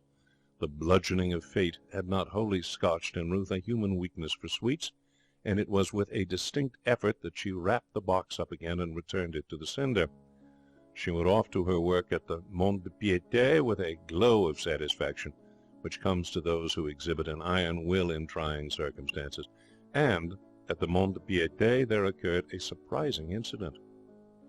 Surprising incidents, as Mr. Vince would have said, are the zero on the roulette board of life. They pop up disturbingly when least expected, confusing the mind and altering preconceived opinions. And this was a very surprising incident indeed. Ruth, as has been stated, sat during her hours of work behind a ground-glass screen, unseen and unseeing. To her the patrons of the establishment were mere disembodied voices, wheedling voices, pathetic voices, voices that protested, voices that hectored, voices that whined, moaned, broke, appealed to the saints, and in various other ways endeavoured to instill into Monsieur Glandinot more spacious and princely views on the subject, advancing money on property pledged. She was sitting behind her screen this morning, scribbling idly on the blotting pad, for there had been a lull in the business, when the door opened and the polite "Bonjour, monsieur," of Monsieur Glandinot announced the arrival of another unfortunate. And then, shaking her like an electric shock, came a voice that she knew, the pleasant voice of Mr. Vince. The dialogues that took place on the other side of the screen were often protracted and always sordid, but none had seemed to Ruth so interminable, so hideously sordid as this one. Round and round its miserable centre a silver cigarette case. The dreary argument circled. The young men pleaded. Monsieur Glandinot, adamant in his official role, was immovable. Ruth could bear it no longer. She pressed her hands over her burning ears, and the voices ceased to trouble her. And with the silence came thought, and a blaze of understanding that flashed upon her and made all things clear. She understood now why she had closed her ears. Poverty is an acid which reacts differently on differing natures. It had reduced Mr. Eugene Warden's self-respect to a minimum. Ruth's it had reared up to an abnormal growth. Her pride had become a weed that ran riot in her soul, darkening it and choking finer emotions. Perhaps it was her father's naive stratagems for the enmeshing of a wealthy husband that had produced in her at last a morbid antipathy to the idea of playing beggar-maid to any man's King Cophetua. The state of mind is intelligible. The Cophetua legend never has been told from the beggar maid's point of view, and there must have been moments when, if a woman of spirit, she resented that monarch's somewhat condescending attitude, and felt that, secure in his wealth and magnificence, he had taken her grateful acquiescence very much for granted. This, she saw now, was what had prejudiced her against George Vince. She had assumed that he was rich. He had conveyed the impression of being rich, and she had been on the defensive against him accordingly. Now, for the first time, she seemed to know him. A barrier had been broken down. The royal robes had proved tinsel, and no longer disguised the man she loved. A touch on her arm aroused her. Monsieur Grandenot was standing by her side. Terms, apparently, had been agreed upon, and the interview concluded, for in his hand was a silver cigarette case. "Dreaming, mademoiselle? I could not make you hear. The more I called you, the more you did not answer. It is necessary to enter this loan." He recited the details, and Ruth entered them in her ledger. This done, Monsieur Grandenot, doffing his official self, sighed. "Ah, it is a place of much sorrow, mademoiselle, this office. How he would not take no for an answer, that young man recently departed. A fellow countryman of yours, mademoiselle, you would say, what does this young man, so well dressed, in a monde de piété? But I know better. I, Grandenot, you have an expression, you English, I heard it in Paris in a café and inquired of its meaning. When you say of a man that he swanks, how many young men have I seen here admirably dressed, rich, you would say. No. The monde piété permits no secrets. To swank, mademoiselle, what is it? To deceive the world, yes, but not the monde piété. Yesterday also, when you had departed, was he here, that young man? Yet here he is once more today. He spends his money quickly, alas, that poor young swanker." When Ruth returned home that evening, she found her father in the sitting-room smoking a cigarette. He greeted her with effusion, but with some uneasiness, for the old gentleman had nerved himself to a delicate task. He had made up his mind tonight to speak seriously to Ruth on the subject of her unsatisfactory behaviour to Mr. Vince. The more he saw of that young man, the more positive was he that this was the human gold mine for which he had been searching all these weary years. Accordingly, he threw away his cigarette, kissed Ruth on the forehead, and began to speak. It had long been Mr. Warden's opinion that if his daughter had a fault, it was a tendency toward a quite unnecessary and highly inconvenient frankness. She would not evade, ignore, agree not to see. She was at times painfully blunt. This happened now. He was warming to his subject when she interrupted him with a question. "What makes you think Mr. Vince is rich, father?" Mr. Warden was embarrassed. The subject of Mr. Vince's opulence had not entered into his discourse. He had carefully avoided it. The fact that he was thinking of it, and that Ruth knew that he was thinking of it, and that he knew that Ruth knew, had nothing to do with the case. The question was not in order, and it embarrassed him. I never said he was rich, madame. I have no doubt that he has ample... He is quite poor. Mr. Warden's jaw fell slightly. Poor? But, my dear, that's absurd, he cried. Why, only this evening... He broke off abruptly, but it was too late. Father, you've been borrowing money from him. Mr. Warden drew in his breath, preparatory to an indignant denial, but he altered his mind and remained silent. As a borrower of money, he had every quality but one. He had come to look on her perspicacity in this matter as a sort of second sight. It had frequently gone far to spoiling for him the triumph of success. "And he has to pawn things to live." Her voice was trembling. "He was at the Mont-de-Piété today, and yesterday, too. I heard him. He was arguing with Monsieur Grandenot, haggling." Her voice broke. She was sobbing helplessly. The memory of it was too raw and vivid. Mr. Warden stood motionless. Many emotions raced through his mind, but chief among them the thought that this revelation had come at a very fortunate time. An exceedingly lucky escape, he felt. He was aware also of a certain measure of indignation against this deceitful young man, who had fraudulently imitated a gold mine with what might have been disastrous results.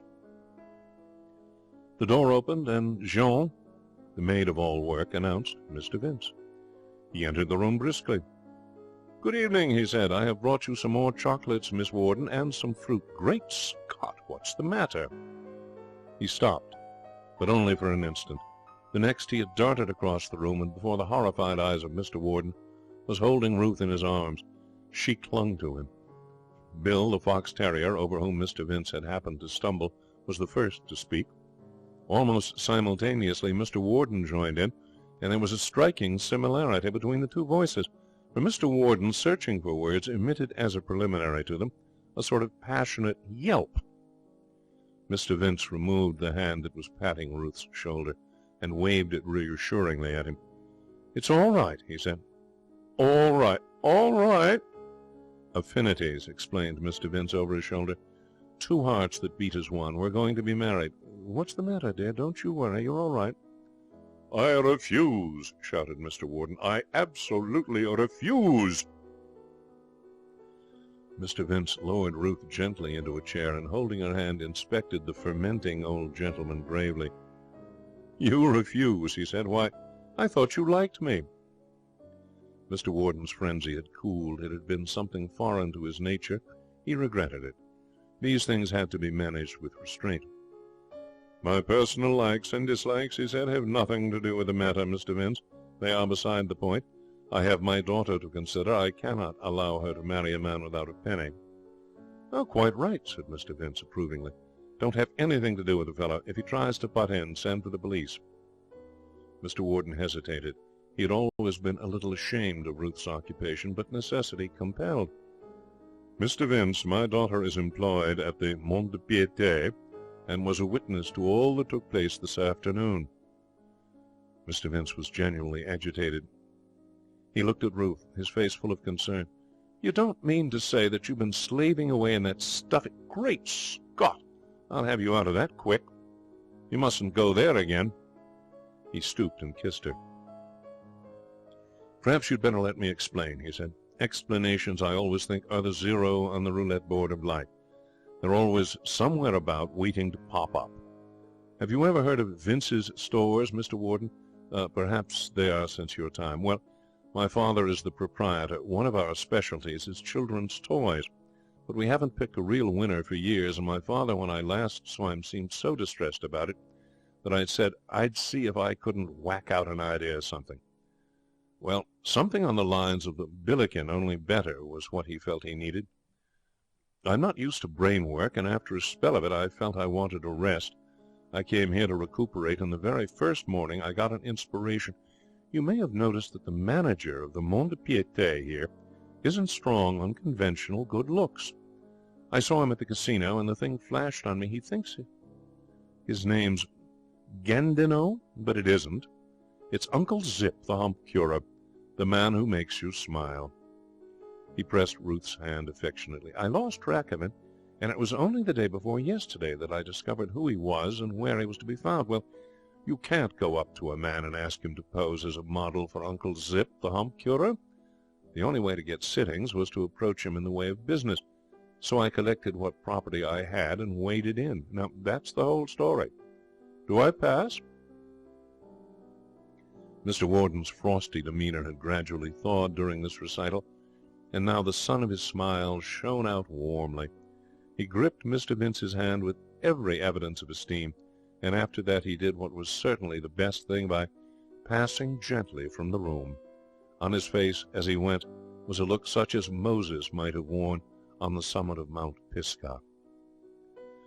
It was some 20 minutes later that Ruth made a remark. "I want you to promise me something," she said.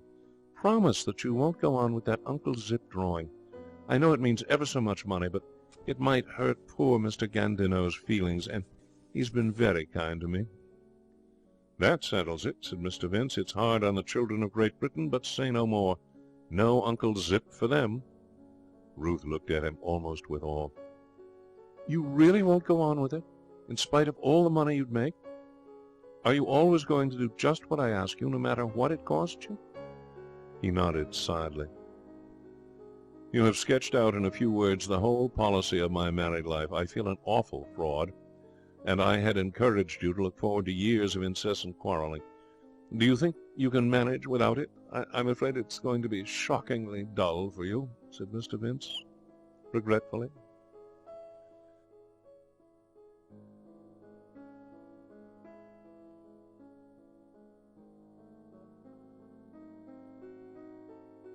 Chapter 9 of The Man Upstairs and Other Stories. The Man Upstairs by P.G. Woodhouse.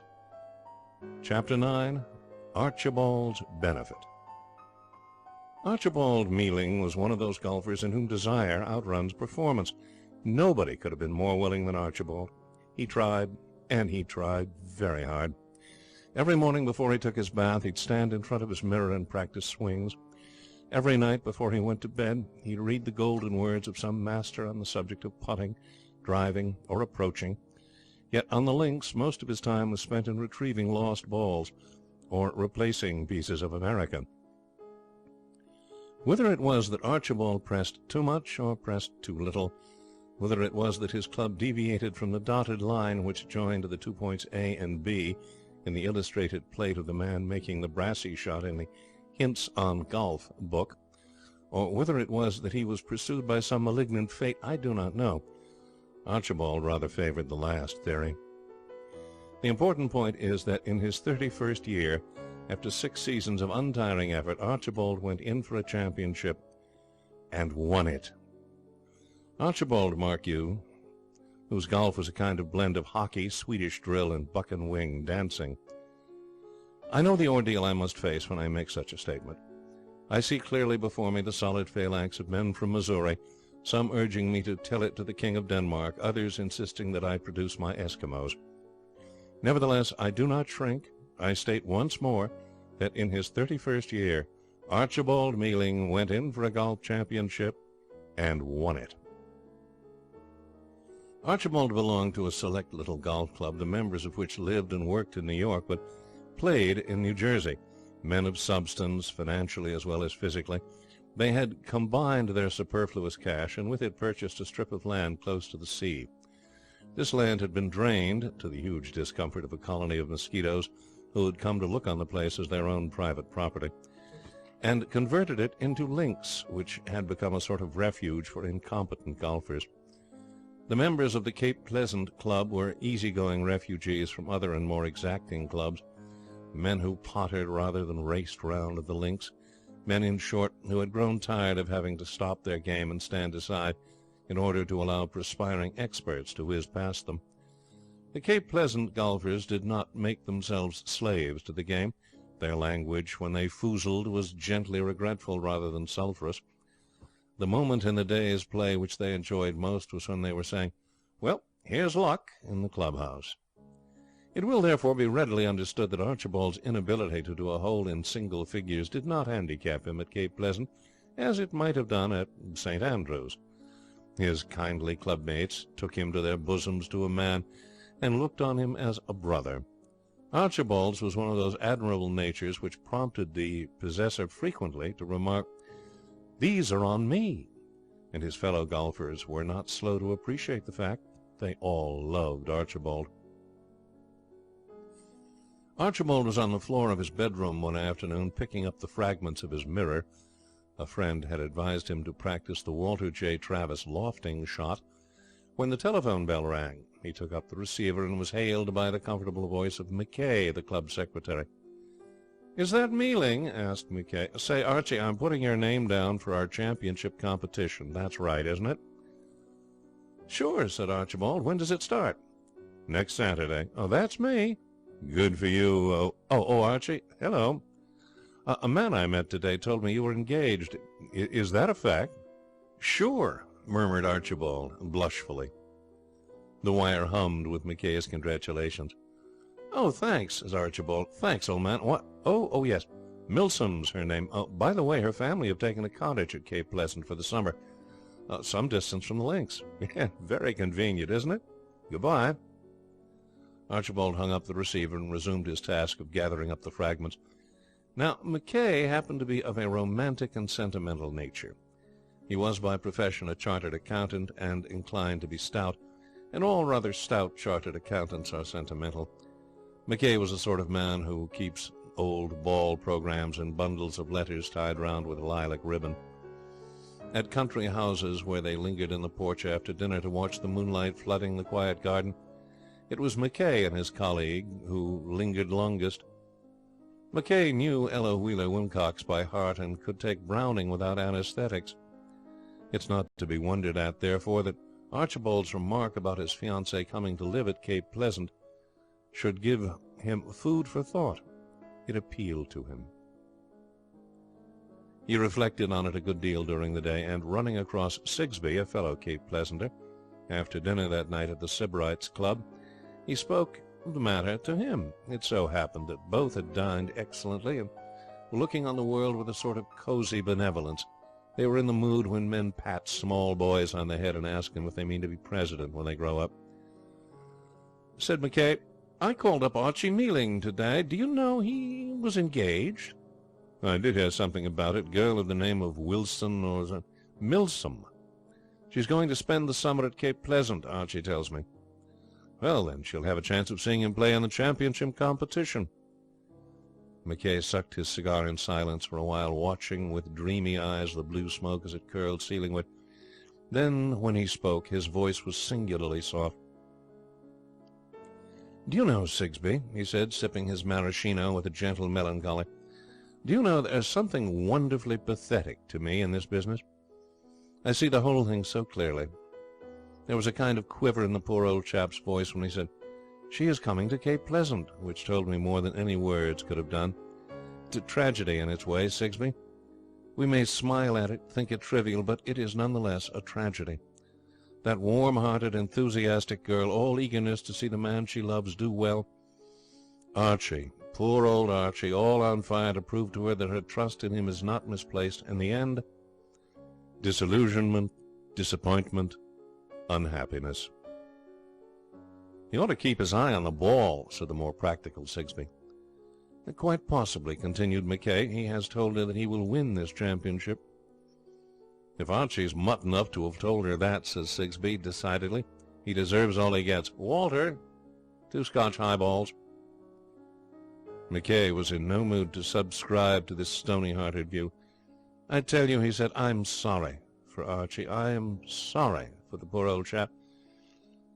And I'm more than sorry for the girl." "Well, I don't see what we can do," said Sigsbee. "We can hardly be expected to foozle on purpose just to let Archie show off before his girl." Mackay paused in the act of lighting his cigar as one smitten with a great thought. "Why not?" he said. "Why not, Sigsbee? Sigsbee, you've hit it." "Eh?"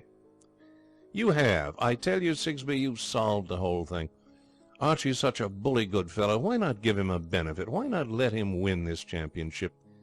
You aren't going to tell me that you care whether you win a tin medal or not?" Sigsbee's benevolence was expanding under the influence of the Scotch highball and his cigar.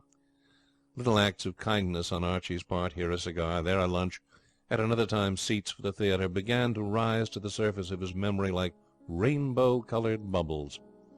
He wavered. "Yes, but what about the rest of the men?" Sigsbee said. "There'll be dozen or more in for the medal." "Oh, we can square them," said Mackay confidently. "We will broach the matter to them at a series of dinners at which we will be joint hosts.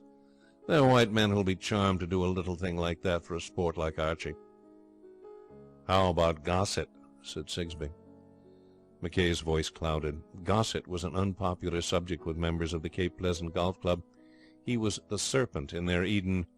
Nobody seemed quite to know how he got in, but there, unfortunately, he was.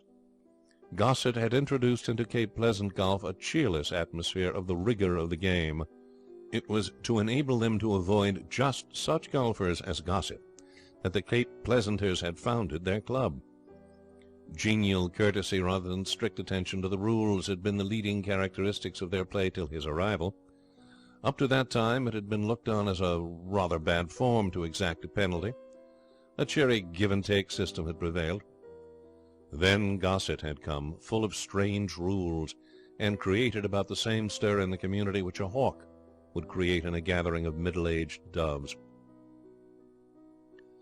"You can't square Gossett," said Sigsbee. Mackay looked unhappy.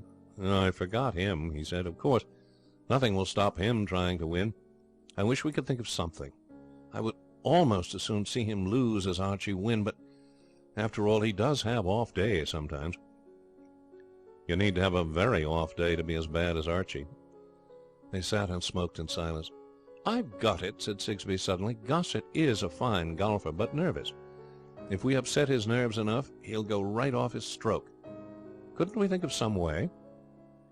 McKay reached out for his glass. Yours is a noble nature, Sigsbee, he said. Oh, no, said the Paragon modestly. Have another cigar? In order that the reader may get the mental half-Nelson on the plot of this narrative, which is so essential if a short story is to charm, elevate, and instruct, it is necessary now for the nonce, but only for the nonce, to inspect Archie's past life. Archibald, as he had stated to McKay, was engaged to a Miss Milsom, Miss Margaret Milsom.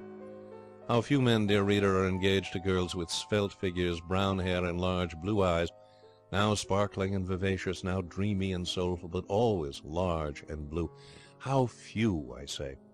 You are, dear reader, and so am I, but who else? Archibald was one of the few who happened to be. He was happy.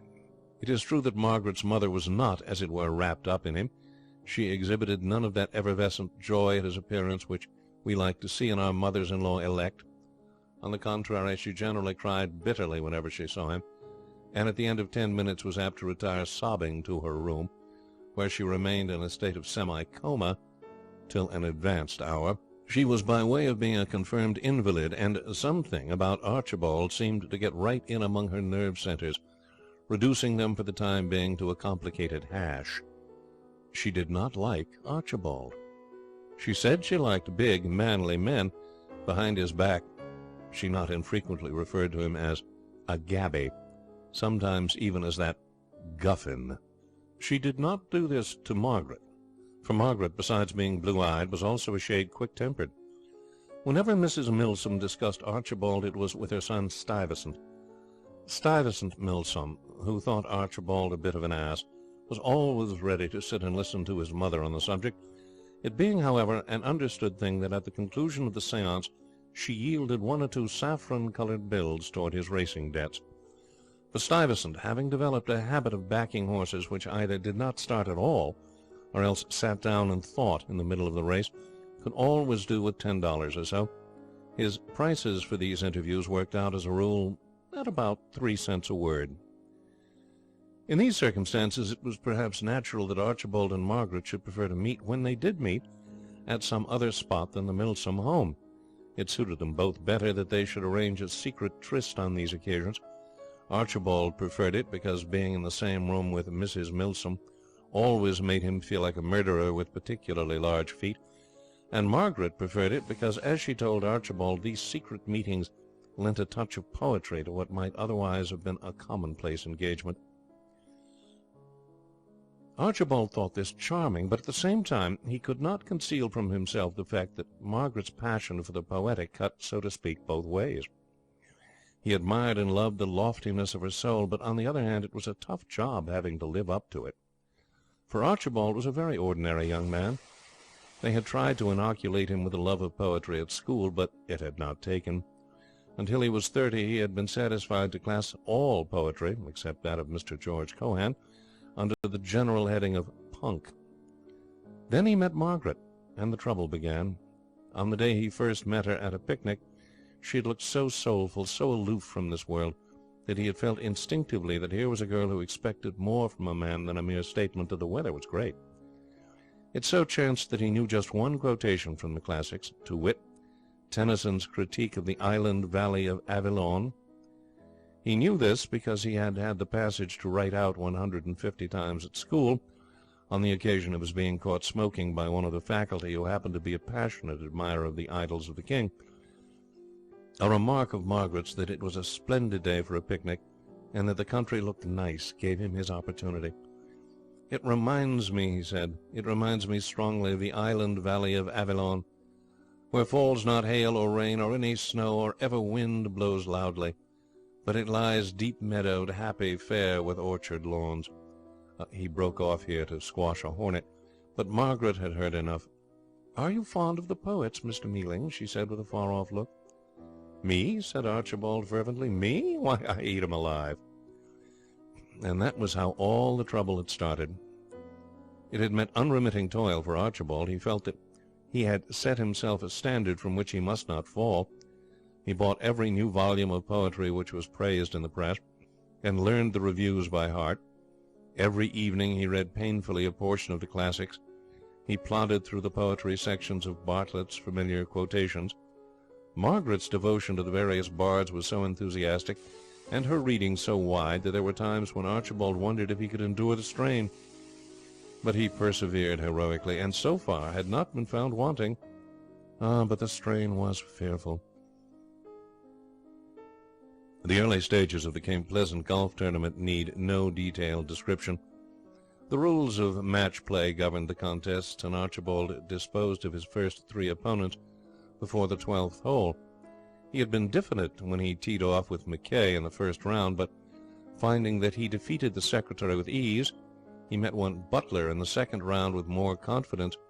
Butler, too, he routed, with the result that by the time he faced Sigsbee in round 3, he was practically the conquering hero. Fortune seemed to be beaming upon him with almost insipid sweetness.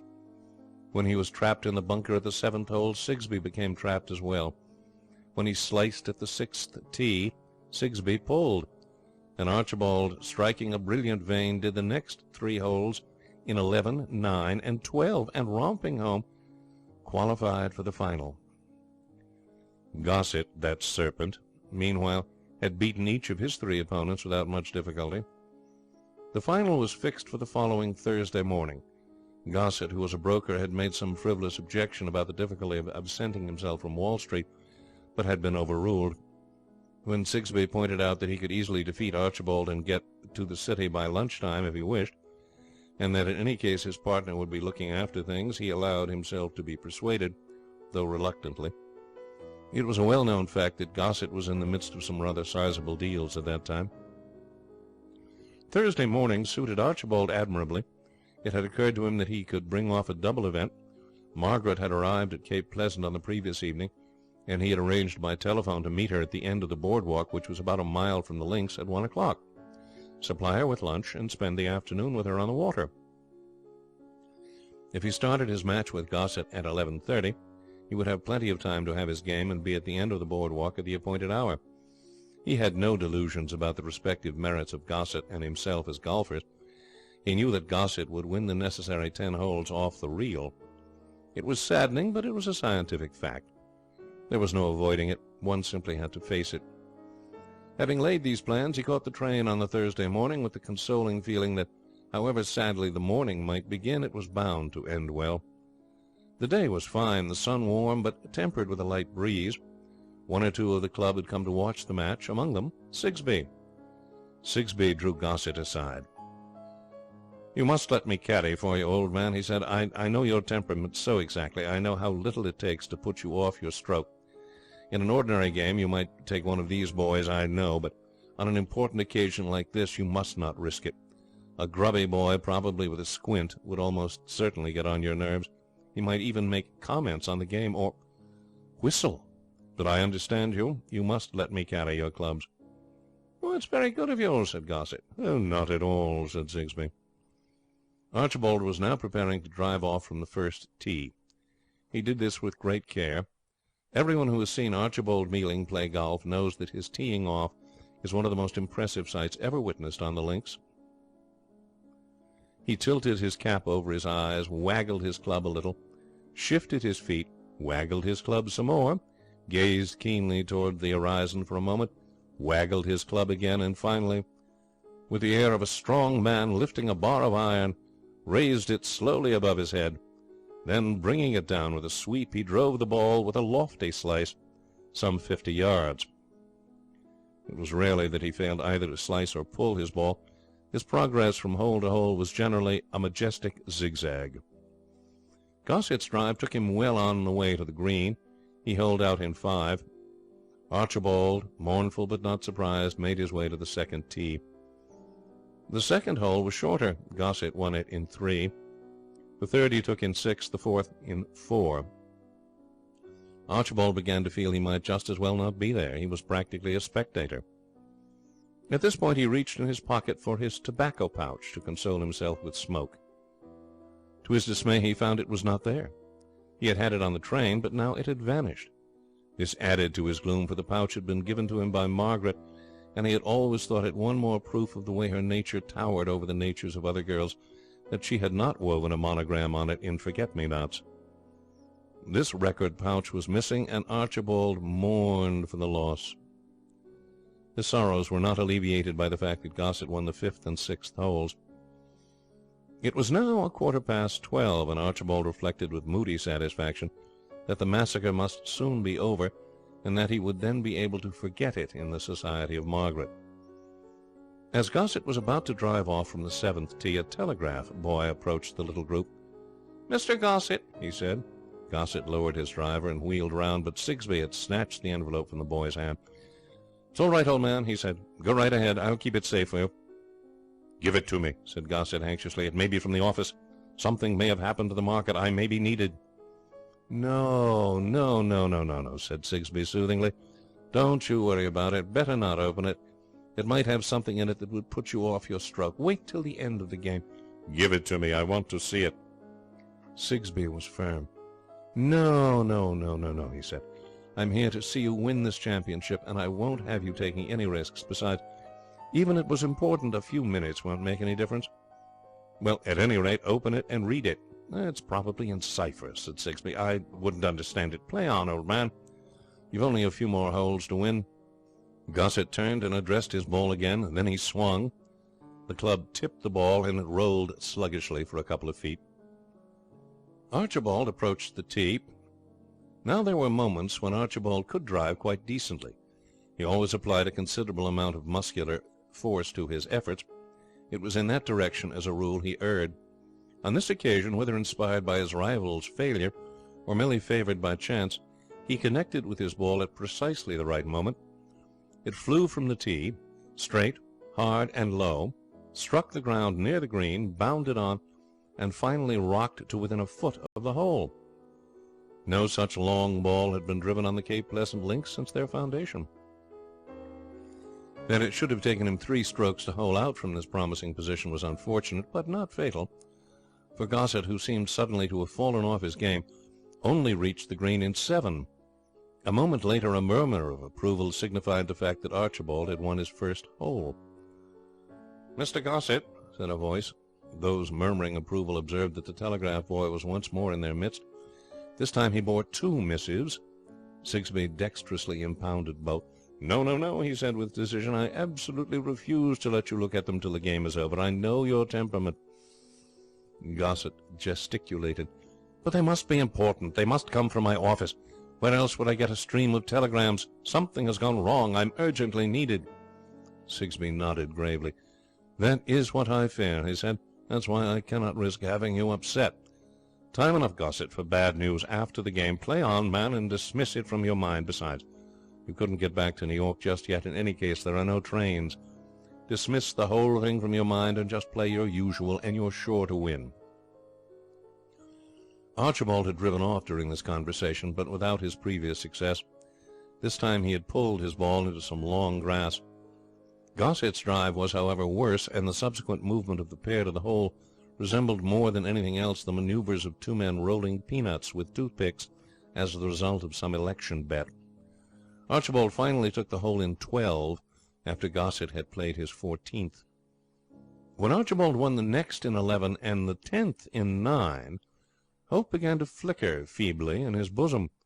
But when he won 2 more holes, bringing the score to like as we lie, it flamed up within him like a beacon. The ordinary golfer, whose scores per hole seldom exceed those of Colonel Bogey, does not understand the whirl of mixed sensations which the really incompetent performer experiences on the rare occasions when he does strike a winning vein. As stroke follows stroke, and he continues to hold his opponent, a wild exhilaration surges within him, followed by a sort of awe, as if he were doing something wrong, even irreligious. Then all these yeasty emotions subside and are blended into one glorious sensation of grandeur and majesty, as of a giant among pygmies. By the time that Archibald, putting with the care of one brushing flies off a sleeping Venus, had holed out and won the 13th, he was in the full grip of this feeling, and as he walked to the 15th tee, after winning the 14th, he felt that this was life, that till now he had been a mere mollusk. But just at that moment he happened to look at his watch, and the sight was like a douche of cold water. The hands stood at 5 minutes to 1.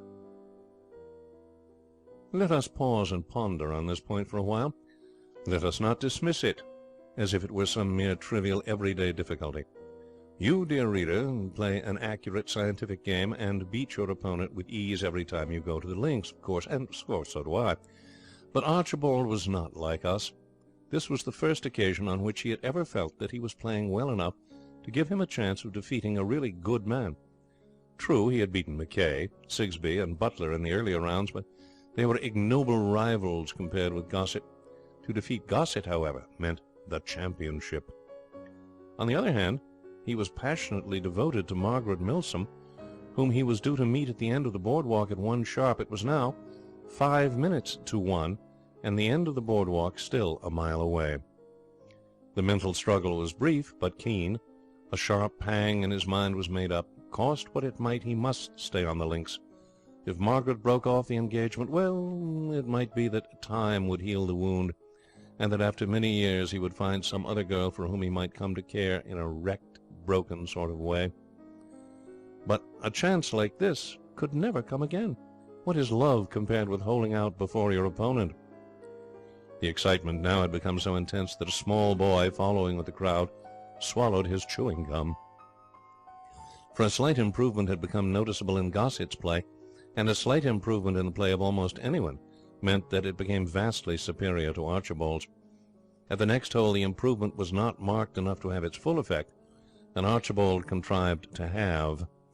This made him 2 up and 3 to play, what the average golfer would consider a commanding lead. But Archibald was no average golfer.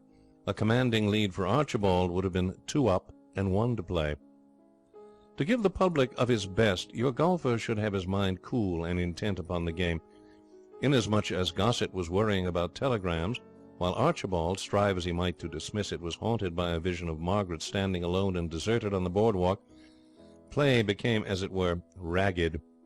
Fine putting enabled Gossett to do the 16th hole in 12, and when winning the 17th in 9 he brought his score level with Archibald's, the match seemed over. But just then, "Mr. Gossett," said a familiar voice. Once more was the much-enduring telegraph boy among those present. "Try this time," he observed. Gossett sprang, but again the watchful Sigsbee was too swift. "Be brave, Gossett, be brave," he said. "This is a crisis in the game. Keep your nerve. Play just as if nothing existed outside the links. To look at these telegrams now would be fatal." Eyewitnesses of that great encounter will tell the story of the last hole to their dying day. It was one of those titanic struggles which time cannot efface from the memory. Archibald was fortunate in getting a good start. He only missed twice before he struck his ball on the tee. Gossett had 4 strokes ere he achieved the feat. Nor did Archibald's luck desert him in the journey to the green. He was out of the bunker in 11. Gossett emerged only after 16.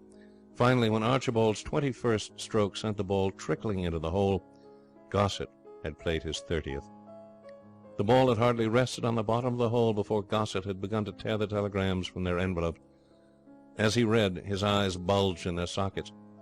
"Not bad news, I hope," said a sympathetic bystander. Sigsbee took the sheaf of telegrams. The first ran, "Good luck. Hope you win. Mackay." The second also ran, "Good luck. Hope you win. Mackay." So, singularly enough, did the 3rd, 4th, 5th, 6th, and 7th. "Great Scott!" said Sigsbee. "He seems to have been pretty anxious not to run any risk of missing you, Gossett." As he spoke, Archibald, close beside him, was looking at his watch. The hands stood at 1:45. Margaret and her mother were seated in the parlour when Archibald arrived. Mrs. Milsom, who had elicited the fact that Archibald had not kept his appointment, had been saying "I told you so" for some time, and this had not improved Margaret's temper. When, therefore, Archibald, damp and dishevelled, was shown in, the chill in the air nearly gave him frostbite. Mrs. Milsom did her celebrated imitation of the Gorgon, while Margaret, lightly humming an air, picked up a weekly paper and became absorbed in it. "Margaret, let me explain," panted Archibald. Mrs. Milsom was understood to remark that she dared say. Margaret's attention was riveted by a fashion plate. "Driving in a taximeter to the ferry this morning," resumed Archibald, "I had an accident." This was the result of some rather feverish brain work on the way from the links to the cottage. The periodical flopped to the floor. "Oh, Archie, are you hurt?" "A few scratches, nothing more. But it made me miss my train." "What train did you catch?" asked Mrs. Milsom sepulchrally. "The 1 o'clock. I came straight on here from the station." "Why," said Margaret, "Stuyvesant was coming home on the 1 o'clock train. Did you see him?" Archibald's jaw dropped slightly. No." "How curious," said Margaret. "Very curious," said Archibald. "Most curious," said Mrs. Milsom. They were still reflecting on the singularity of this fact when the door opened and the son of the house entered in person. "Thought I should find you here, Mealing," he said. "They gave me this at the station to give to you. You dropped it this morning when you got out of the train." He handed Archibald the missing pouch. "Oh, thanks," said the latter huskily. "When you say this morning, of course you mean this afternoon, but thanks all the same. Thanks very much." "No, Archibald Mealing, he does not mean this afternoon," said Mrs. Milsom. "Stuyvesant, speak. From what train did what train did Mr. Mealing alight when he dropped the tobacco pouch?" "The 10 o'clock, the fellow told me. Said he'd have given it back to him then only, but he sprinted off in the deuce of a hurry." 6 eyes focused themselves upon Archibald. "Margaret," he said, "I will not try to deceive you." "You may try," observed Mrs. Milsom, "but you will not succeed." "Well, Archibald?" Archibald fingered his collar. "There was no taximeter accident." "Ah," said Mrs. Milsom. "The fact is, I have been playing in a golf tournament." Margaret uttered an exclamation of surprise. "Playing golf?" Archie bowed his head with manly resignation. "Why didn't you tell me? Why didn't you arrange for us to meet on the links? I should have loved it." Archibald was amazed. "Oh, you take an interest in golf, Margaret? You? Why, I thought you scorned it, considering it an unintellectual game. I thought you considered all games unintellectual." "Why, I play golf myself. Not very well." "Margaret, why didn't you tell me?" "Well, I thought you might not like it. You were so spiritual, so poetic. I feared you would despise me." Archibald took a step forward. His voice was tense and trembling. "Margaret," he said, "this is no time for misunderstandings. We must be open with one another. Our happiness is at stake. Tell me honestly, do you like poetry really?" Margaret hesitated, then answered bravely. "No, Archibald," she said. "It is as you suspect. I am not worthy of you. I do not like poetry." "Ah, you shudder. You turn away. Your face grows hard and scornful." "I don't," yelled Archibald. "It doesn't. It doesn't do anything of the sort. You've made me another man." She stared, wild-eyed, astonished. What do you mean? Do you mean that you, too?" "I should just say I do. I tell you, I hate the beastly stuff. I only pretended to like it because I thought you did.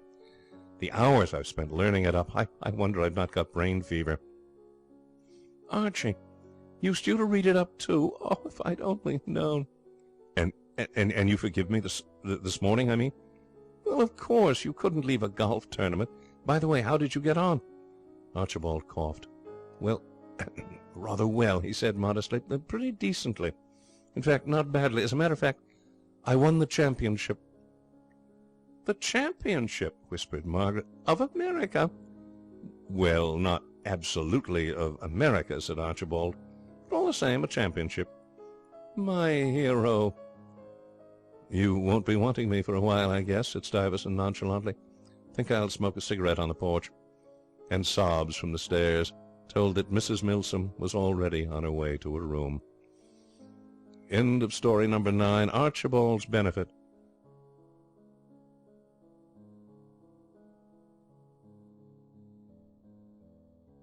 The Man Upstairs by P.G. Woodhouse.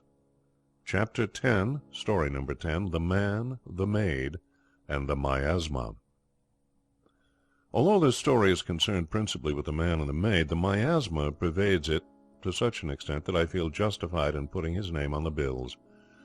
Webster's dictionary gives the meaning of the word miasma as an infection floating in the air, a deadly exhalation, and, in the opinion of Mr. Robert Ferguson, his late employer, that description, though perhaps a little too flattering, on the whole summed up Master Roland Bean pretty satisfactorily.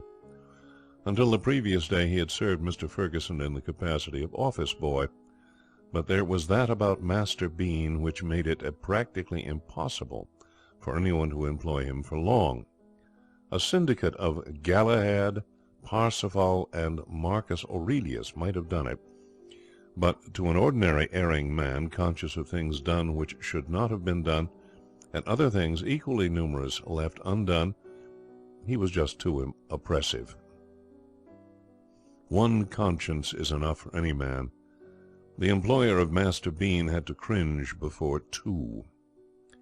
Nobody can last long against an office boy whose eyes shine with quiet, respectful reproof through gold-rimmed spectacles, whose manner is that of a middle-aged saint, and who obviously knows all the plod and punctuality books by heart, and orders his life by their precepts. Master Bean was a walking edition of Stepping Stones to Success, Millionaires Who Have Never Smoked, and Young Man, Get Up Early. Galahad, Parsifal, and Marcus Aurelius, as I say, might have remained tranquil in his presence, but Robert Ferguson found the contract too large. After 1 month he had braced himself up and sacked the punctual plodder. Yet now he was sitting in his office long after the last clerk had left, long after the hour at which he himself was wont to leave, his mind full of his late employee. Was this remorse? Was he longing for the touch of the vanished hand, the gleam of the departed spectacles? He was not. His mind was full of Master Bean, because Master Bean was waiting for him in the outer office, and he lingered on at his desk after the day's work was done for the same reason. Word had been brought to him earlier in the evening that Master Roland Bean would like to see him. The answer to that was easy. "Tell him I'm busy." Master Bean's admirably dignified reply was that he understood how great was the pressure of Mr. Ferguson's work, and that he would wait until he was at liberty. Liberty? Talk of the liberty of the treed possum, but do not use the word in connection with a man bottled up in his office with Roland Bean guarding the only exit. Mr. Ferguson kicked the waste-paper basket savagely. The unfairness of the thing hurt him. A sacked office boy ought to stay sacked. He had no business to come popping up again like Banquo's ghost. It was not playing the game. The reader may wonder what was the trouble, why Mr. Ferguson could not stalk out and brusquely dispose of his foe. But then, the reader has not employed Master Bean for a month. Mr. Ferguson had, and his nerve had broken.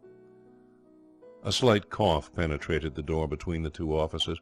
Mr. Ferguson rose and grabbed his hat. Perhaps a sudden rush. He shot out with the tense concentration of one moving towards the refreshment room at a station where the train stops for 3 minutes. "Good evening, sir," was the watcher's view-hallo. "Ah, Bean," said Mr. Ferguson, flitting rapidly. "You still here? I thought you'd gone. I'm afraid I cannot stop now. Some other time." He was almost through. "I fear, sir, that you will be unable to get out," said Master Bean sympathetically. "The building is locked up." Men who have been hit by bullets say the first sensation is merely a sort of dull shock. So it was with Mr. Ferguson. He stopped in his tracks and stared. "The porter closed the door at 7 o'clock punctually, sir. It is now nearly 20 minutes after the hour." Mr. Ferguson's brain was still in the numbed stage. "Closes the door?" he said. "Yes, sir." "Then how are we to get out?" "I fear we cannot get out, sir." Mr. Ferguson digested this.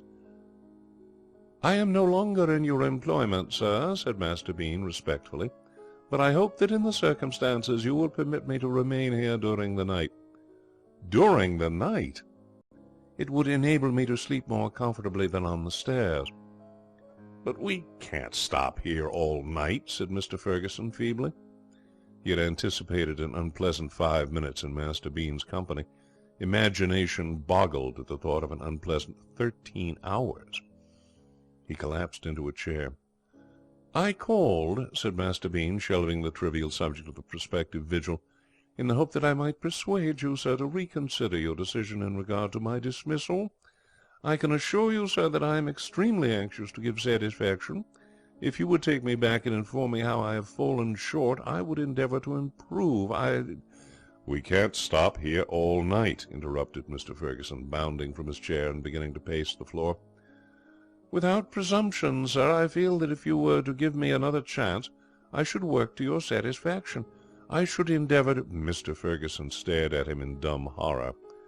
He had a momentary vision of a sleepless night spent in listening to a nicely polished speech for the defence. He was seized with a mad desire for flight. He could not leave the building, but he must get away somewhere and think. He dashed from the room and raced up the dark stairs, and as he arrived at the next floor, his eye was caught by a thin pencil of light which proceeded from a door on the left.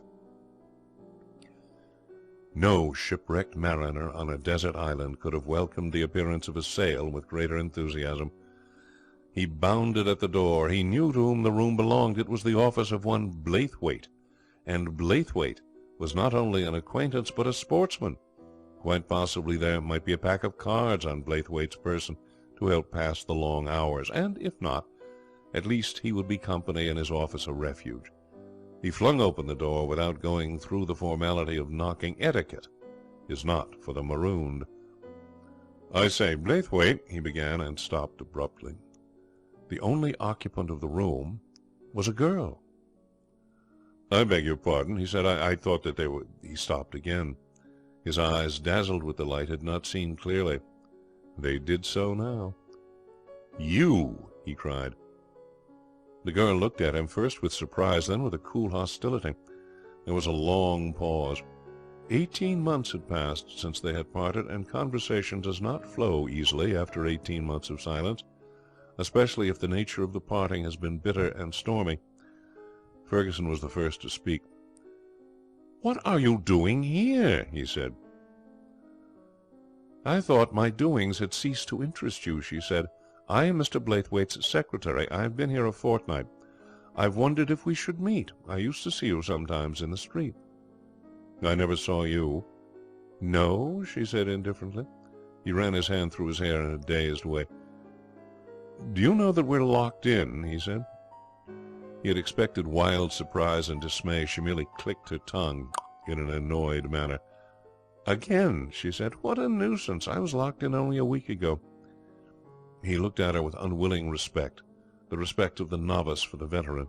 She was nothing to him now, of course. She had passed out of his life, but he could not help remembering that long ago, 18 months ago, what he admired most in her had been this same spirit, this game refusal to be disturbed by fate's blows.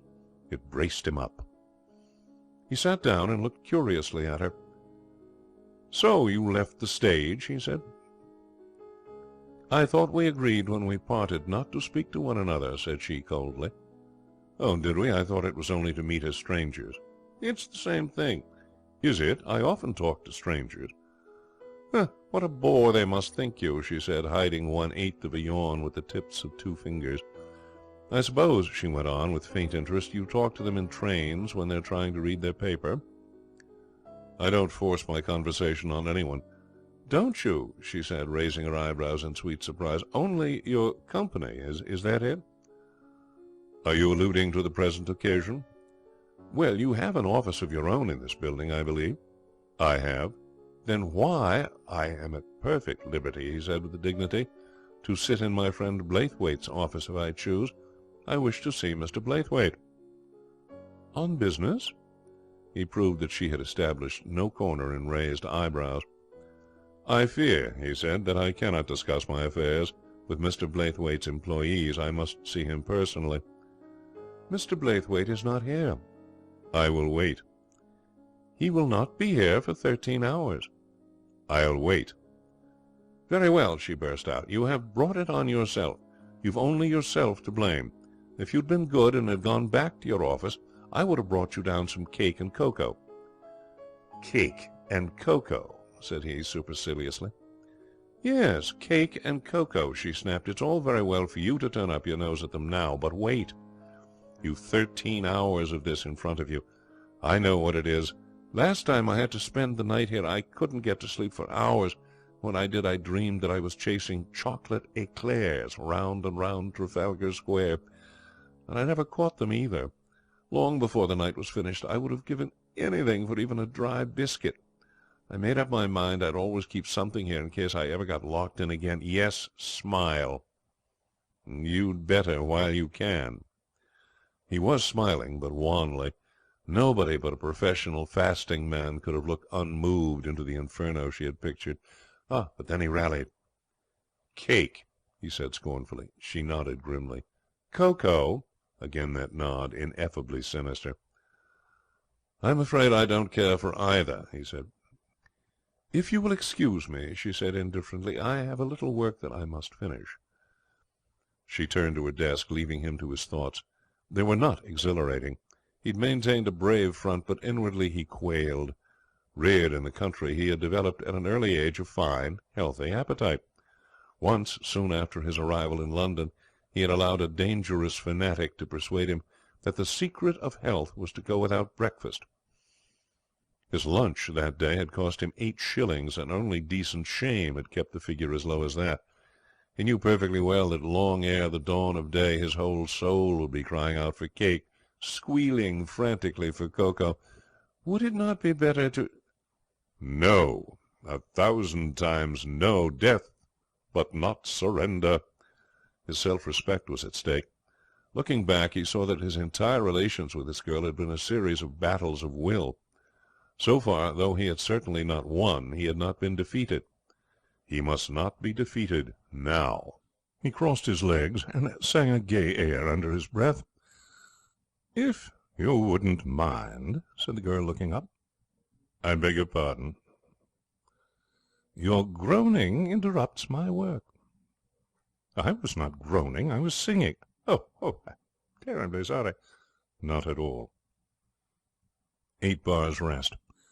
Mr. Ferguson, deprived of the solace of song, filled in the time by gazing at the toiler's back hair. It set in motion a train of thought, an express train bound for the land of yesterday. It recalled days in the woods, evenings on the lawn. It recalled sunshine, storm, plenty of storm, minor tempests that burst from a clear sky, apparently without cause, and the great final tornado. There had been cause enough for that. Why was it, mused Mr. Ferguson, that every girl in every country town, in every county in England, who had ever recited "Curfew shall not ring tonight," well enough to escape lynching at the hands of a rustic audience, was seized with the desire to come to London and go on the stage?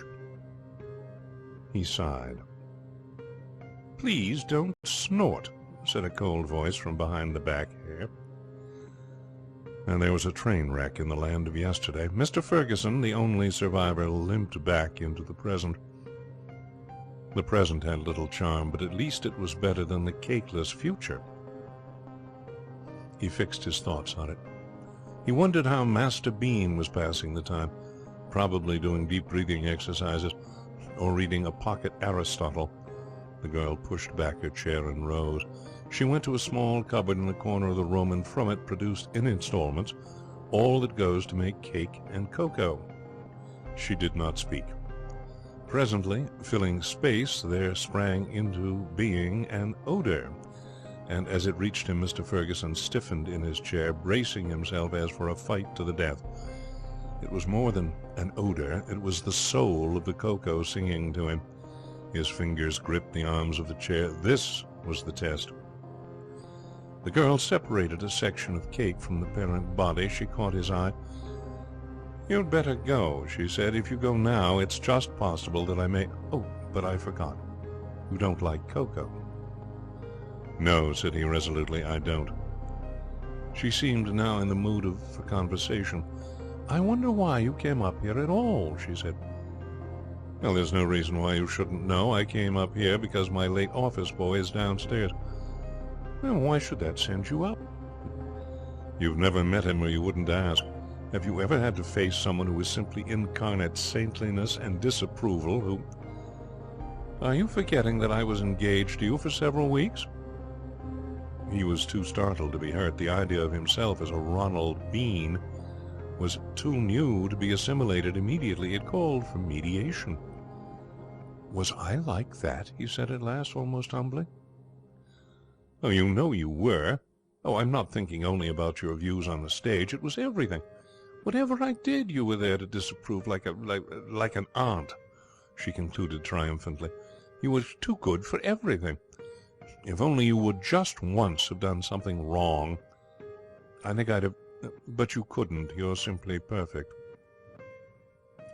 A man will remain cool and composed under many charges. Hint that his tastes are criminal, and he will shrug his shoulders. But accuse him of goodness, and you rouse the lion. Mr. Ferguson's brow darkened. "As a matter of fact," he said haughtily, "I was to have had supper with a chorus girl this very night." "How very appalling," she said languidly. She sipped her cocoa. "I suppose you consider that very terrible," she said. "Well, for a beginner." She crumbled her cake. Suddenly she looked up. "Who is she?" she demanded fiercely. "I beg your pardon," he said, coming out of a pleasant reverie. Who is this girl?" Her name is Marie Templeton." She seemed to think for a moment. "That dear old lady," she said. "I know her quite well." "What?" "Mother, we used to call her. Have you met her son?" "Her son?" A rather nice-looking man. He plays heavy parts on tour. He's married and has two of the sweetest children. Their grandmother is devoted to them. Hasn't she ever mentioned them to you?" She poured herself out another cup of cocoa. Conversation again languished. "I suppose you're very fond of her," she said at length. "I'm devoted to her," he paused. "Dear little thing," he added. She rose and moved to the door. There was a nasty gleam in her eyes. "You aren't going?" he said. "I shall be back in a moment. I'm just going to bring your poor little office boy up here. He must be missing you." He sprang up, but she had gone. Leaning over the banisters, he heard a door open below, then a short conversation, and finally footsteps climbing the stairs. It was pitch dark on the landing. He stepped aside, and they passed without seeing him. Master Bean was discoursing easily on cocoa, the processes whereby it was manufactured, and the remarkable distances which natives of Mexico had covered with it as their only food. The door opened, flooding the landing with light, and Mr. Ferguson, stepping from ambush, began to descend the chairs. The girl came to the banisters. "Mr. Ferguson," he stopped. "Did you want me?" he asked. "Are you going back to your office?" "I am. I hope you'll enjoy Bean's society. He has a fund of useful information on all subjects." He went on. After a while she returned to the room and closed the door. Mr. Ferguson went into his office and sat down. There was once a person of the name of Simeon Stylites, who took up a position on top of a pillar and stayed there, having no other engagements, for 30 years.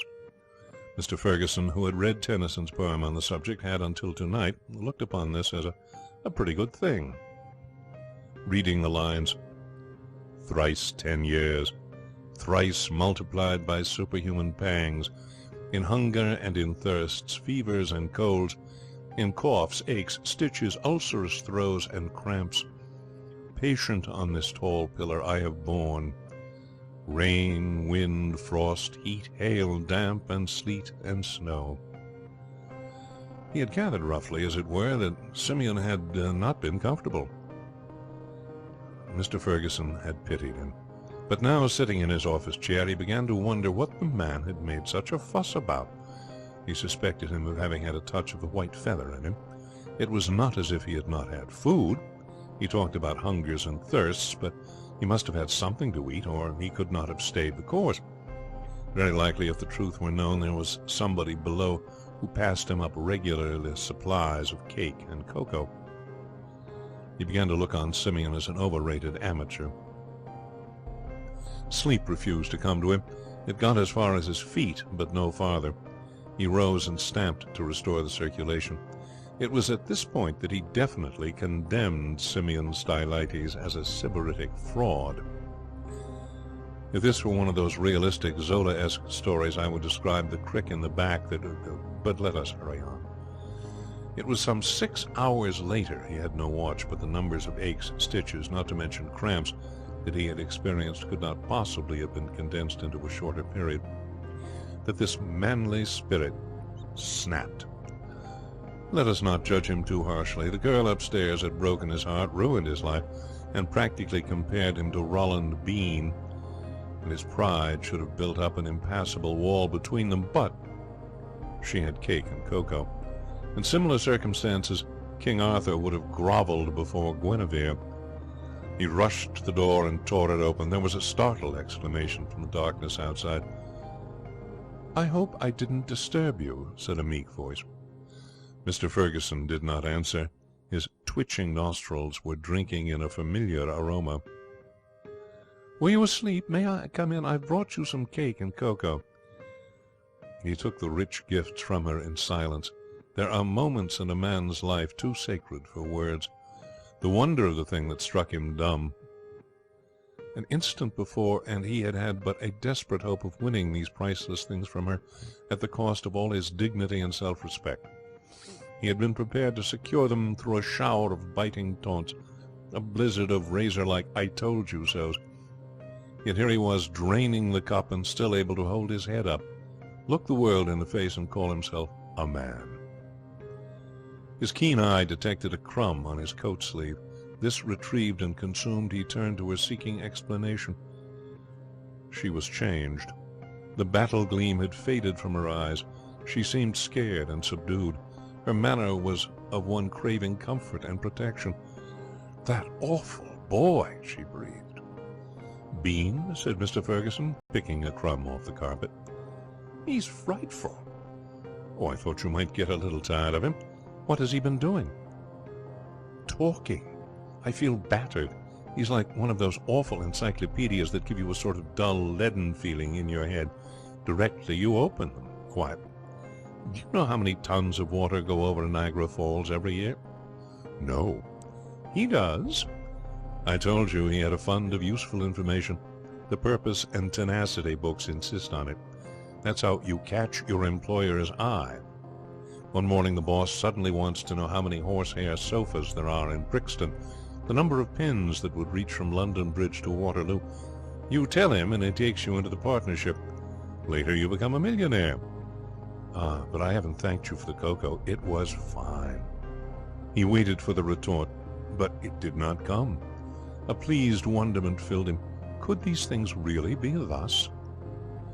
"And it isn't only what he says," she went on. "I know what you mean about him now. It's his accusing manner."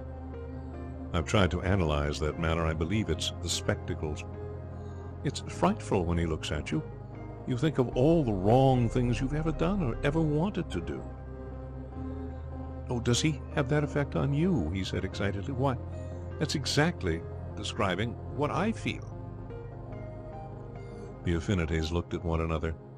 She was the first to speak. "We always did think alike on most things, didn't we?" she said.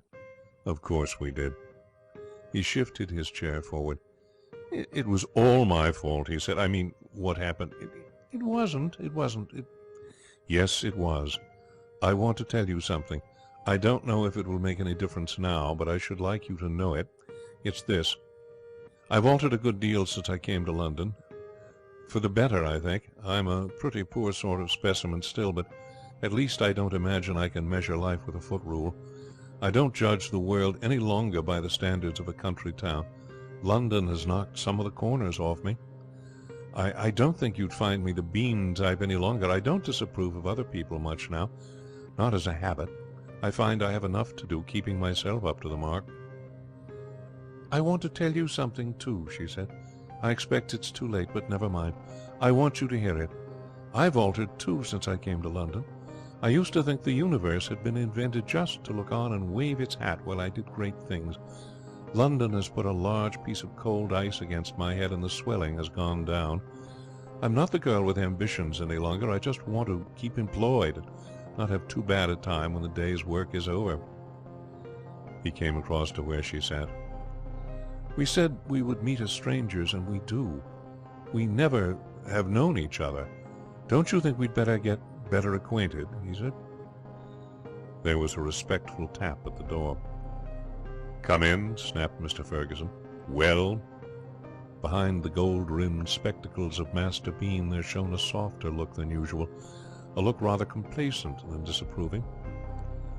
I must apologize, sir, for intruding upon you. I am no longer in your employment, but I do hope that in the circumstances you will forgive my entering your private office.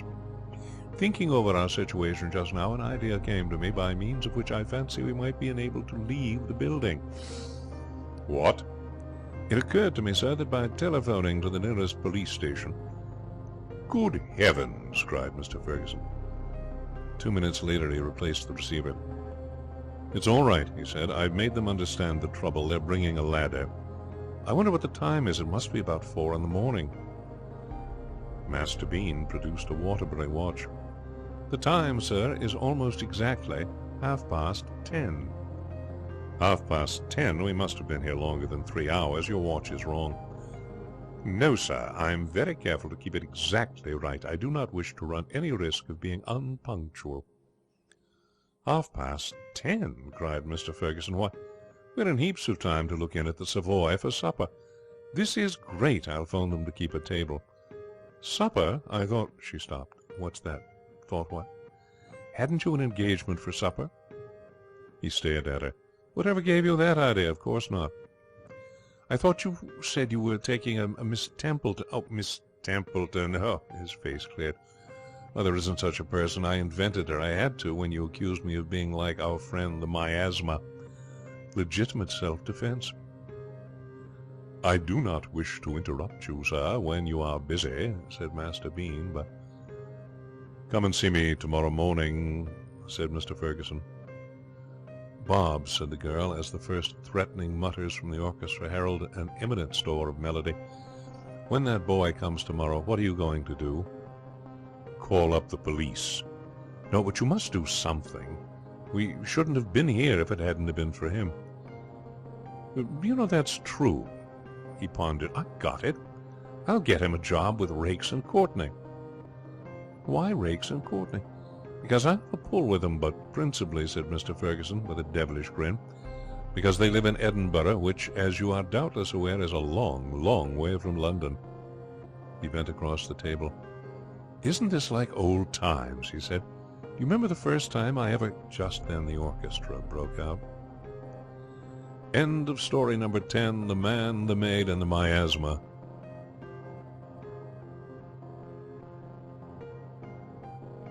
The Man Upstairs by P.G. Woodhouse. Story number 11, The Good Angel. Any man under 30 years of age who tells you he is not afraid of an English butler lies. He may not show his fear. Outwardly he may be brave, aggressive even, perhaps to the extent of calling the great man, "Here," or "Hi." But in his heart, when he meets that cold blue introspective eye, he quakes.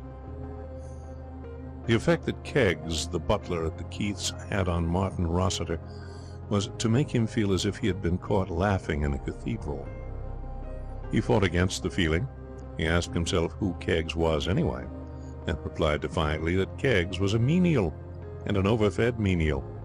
But all the while he knew that logic was useless. When the Keiths had invited him to their country home, he had been delighted. They were among his oldest friends. He liked Mr. Keith. He liked Mrs. Keith. He loved Elsa Keith, and had done so from boyhood.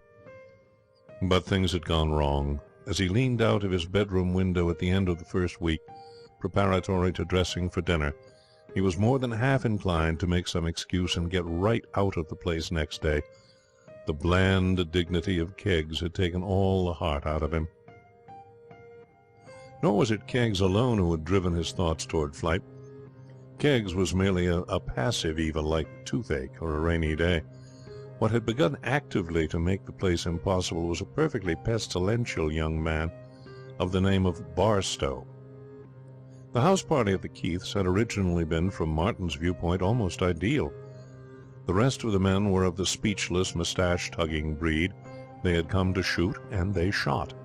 When they were not shooting, they congregated in the billiard-room and devoted their powerful intellects exclusively to snooker pool, leaving Martin free to talk undisturbed to Elsa. He'd been doing this for 5 days with great contentment when Aubrey Barstow arrived. Mr. S. Keith had developed of late leanings toward culture. In her town house, a charge of small shot fired in any direction on a Thursday afternoon would not have failed to bring down a poet, a novelist, or even a painter. Aubrey Barstow, author of The Soul's Eclipse and other poems, was a constant member of the crowd. A youth of insinuating manners, he had appealed to Mrs. Keith from the start, and unfortunately the virus had extended to Elsa. Many a pleasant, sunshiny Thursday afternoon had been poisoned for Martin by the sight of Aubrey and Elsa together on a distant settee, matching temperaments. The rest is too painful. It was a rout. The poet did not shoot, so that when Martin returned of an evening his rival was about 5 hours of soul-to-soul talk up, and only 2 to play. And those 2, the after-dinner hours, which had once been the hours for which Martin had lived, were pure torture. So engrossed was he with his thoughts that the first intimation he had that he was not alone in the room was a genteel cough. Behind him, holding a small can, was Keggs. "Your hot water, Sam," said the butler austerely, but not unkindly. Keggs was a man, one must use that word, though it seems grossly inadequate, of medium height, pigeon-toed at the base, bulgy halfway up, and bald at the apex. His manner was restrained and dignified, his voice soft and grave. But it was his eye that quelled Martin, that cold blue, dukes have treated me as an elder brother eye. He fixed it upon him now as he added, placing the can on the floor, "It is Frederick's duty, but tonight I undertook it." Martin had no answer. He was dazed. Keggs had spoken with the proud humility of an emperor compelled by misfortune to shine shoes. "Might I have a word with you, Sam?" Yes, of course," stammered Martin. "Won't you take it? Yes, certainly." "It is perhaps a liberty," began Keggs. He paused and raked Martin with the eye that had rested on dining dukes. "Not at all," said Martin hurriedly. "I should like," went on Keggs, bowing, "to speak to you on a somewhat intimate subject. Miss Elsa." Martin's eyes and mouth opened slowly. "You are going the wrong way to work, if you will allow me to say so, sir." Martin's jaw dropped another inch. What? "Women, sir," proceeded Keggs, "young ladies, are peculiar. I have had, if I may say so, certain opportunities of observing their ways. Miss Elsa reminds me in some respects of Lady Angelica Frindale, of whom I had the honour of knowing when I was butler to her father, Lord Stockley. Her ladyship was inclined to be romantic. She was fond of poetry like Miss Elsa. She would sit by the hour, sir, listening to young Mr. Knox reading Tennyson, which was no part of his duties, he being employed by his lordship to teach Lord Bertie Latin and Greek and what not. You may have noticed, sir, that young lady is often took by Tennyson, especially in the summer-time. Mr. Barstow was reading Tennyson to Miss Elsa in the hall when I passed through just now. The Princess, if I am not mistaken." "I don't know what the thing was," groaned Martin. "She seemed to be enjoying it." "Lady Angelica was greatly addicted to The Princess. Young Mr. Fox reading portions of that poem to her when his lordship come upon them. Most rashly his lordship made a public expose and packed Mr. Knox off next day. It was not my place to volunteer advice, but I could have told him what would happen. 2 days later her ladyship slips away to London early in the morning, and they're married at a registry office. And that's why I say that you're going the wrong way to work with Miss Elsa, sir. With certain types of high-spirited young lady, opposition is useless. Now, when Mr. Barstow's reading to Miss Elsa on the occasion to which I have alluded, you were sitting by trying to engage her attention. It's not that way, sir. You should leave them alone together.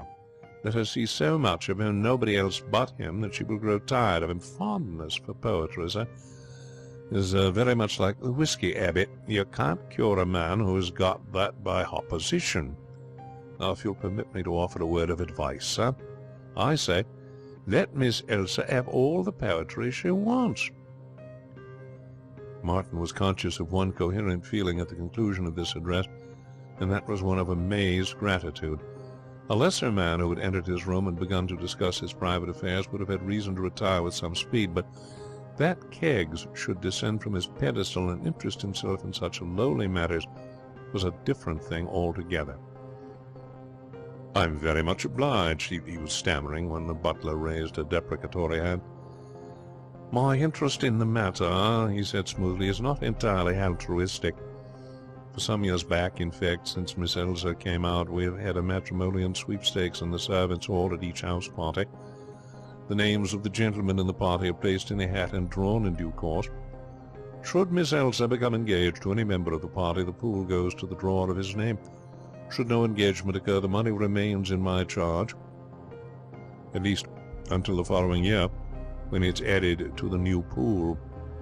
Hitherto I have had the misfortune to draw nothing but married gentlemen, but on this occasion I have secured you, sir.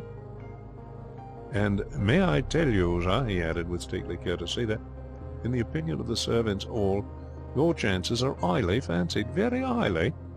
The pool has now reached considerable proportions, and having had certain losses on the turf very recent, I am extremely anxious to win it.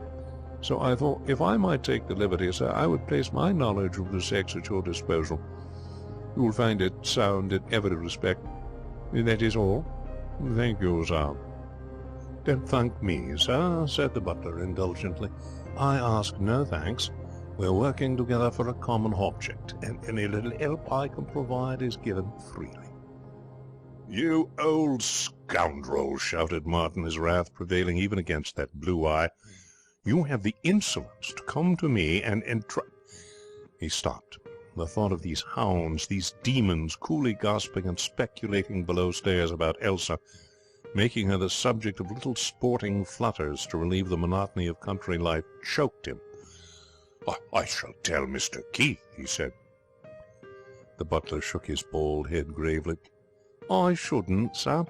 It's a highly fantastic story, and I don't think he'd believe it." "Then I'll get out." Keggs bowed deferentially. If you wish it, sir," he said, "I shall withdraw. If I may make the suggestion, sir, I think you should commence to dress.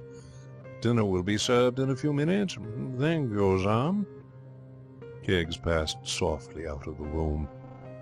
It was more as a demonstration of defiance against Keggs than because he really hoped that anything would come of it that Martin approached Elsa next morning after breakfast. Elsa was strolling on the terrace in front of the house with the bard, but Martin broke in on the conference with the dogged determination of a steam drill. "Coming out with the guns today, Elsa?" he said. She raised her eyes. There was an absent look in them. "The guns?" she said. Oh, no.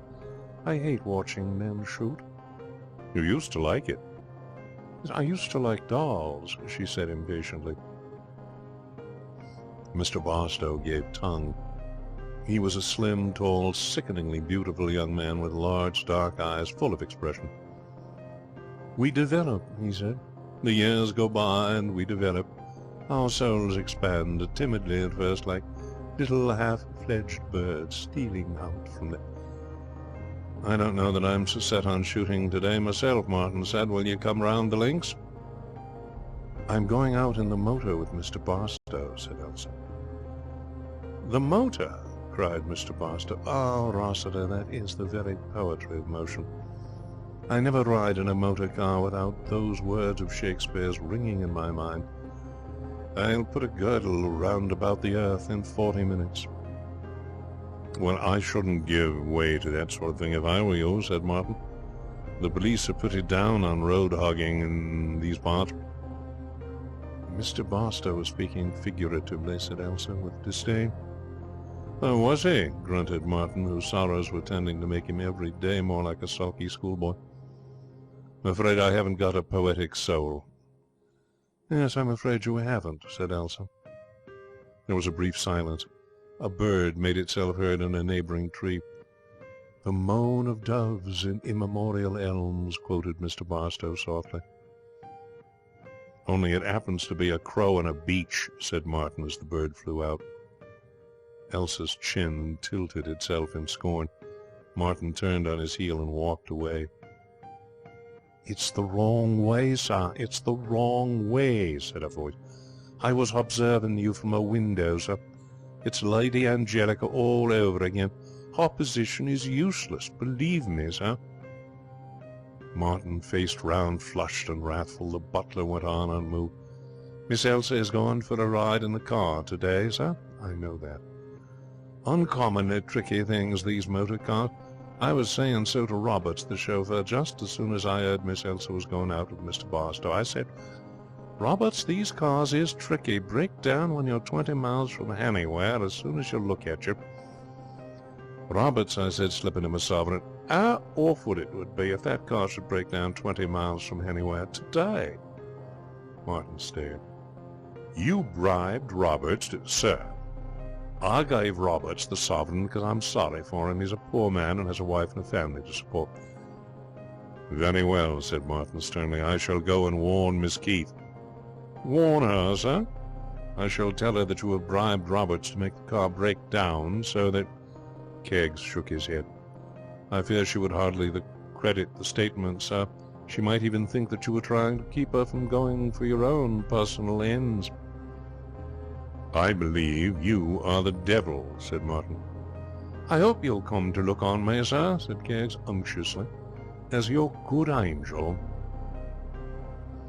Martin shot abominably that day, and coming home in the evening, gloomy and savage, went straight to his room, and did not reappear till dinner time.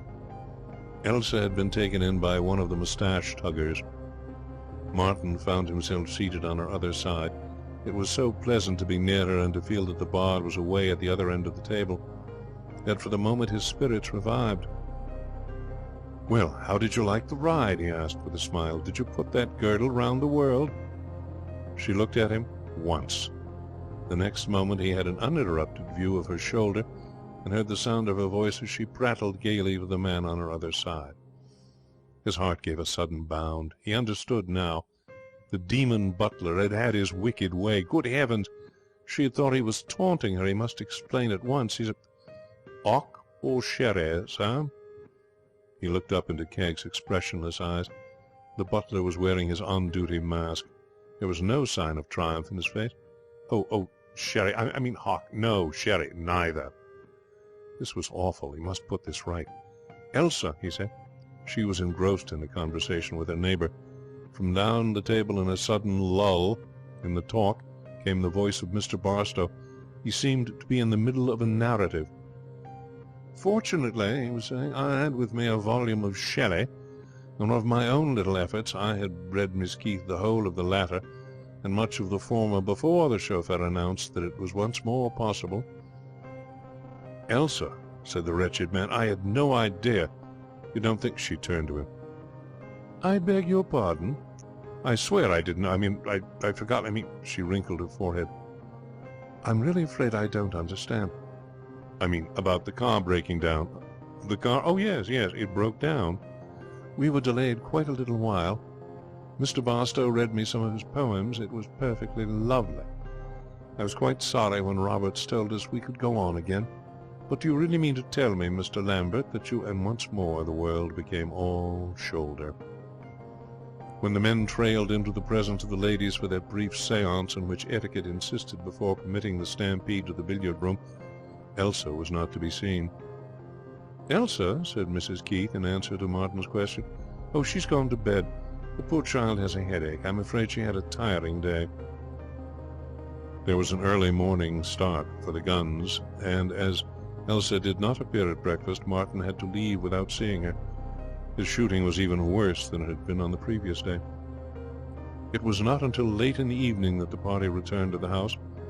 Martin, on the way to his room, met Mrs. Keith on the stairs. She appeared somewhat agitated. Oh, Martin," Mrs. Keith said, "I'm so glad you're back.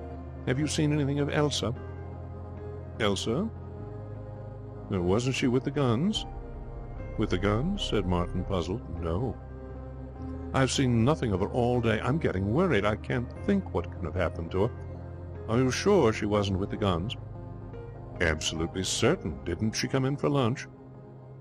"No, Tom," she said as Mr. Keith came up. "I'm so worried about Elsa. I haven't seen her all day. I thought she must have been out with the guns." Mr. Keith was a man who had built up a large fortune mainly by consistently refusing to allow anything to agitate him.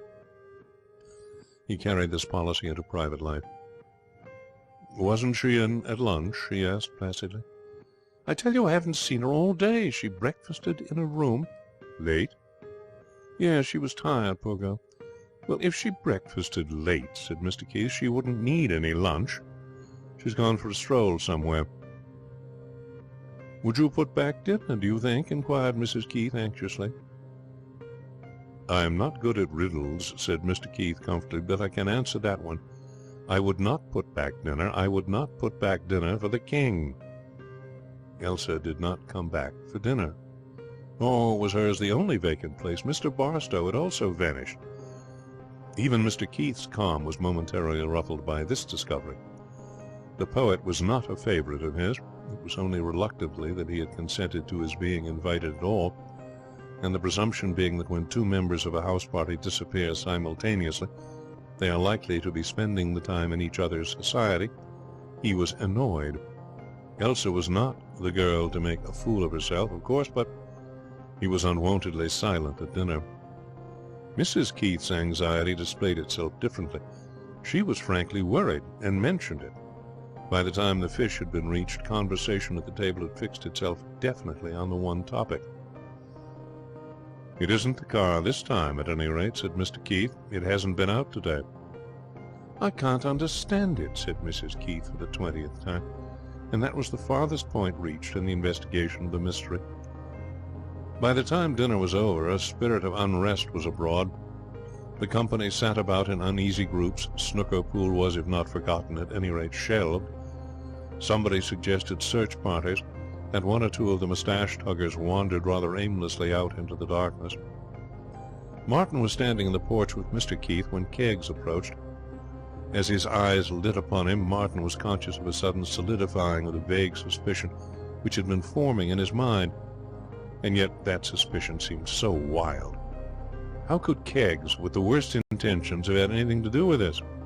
He could not forcibly have abducted the missing pair and kept them under lock and key. He could not have stunned them and left them in a ditch. Nevertheless, looking at Keggs standing there in his attitude of deferential dignity, with the light from the open door shining on his bald head, Martin felt perfectly certain that he had in some mysterious fashion engineered the whole thing. "Might I have a word, sir, if you are at leisure?" "Well, Keggs?"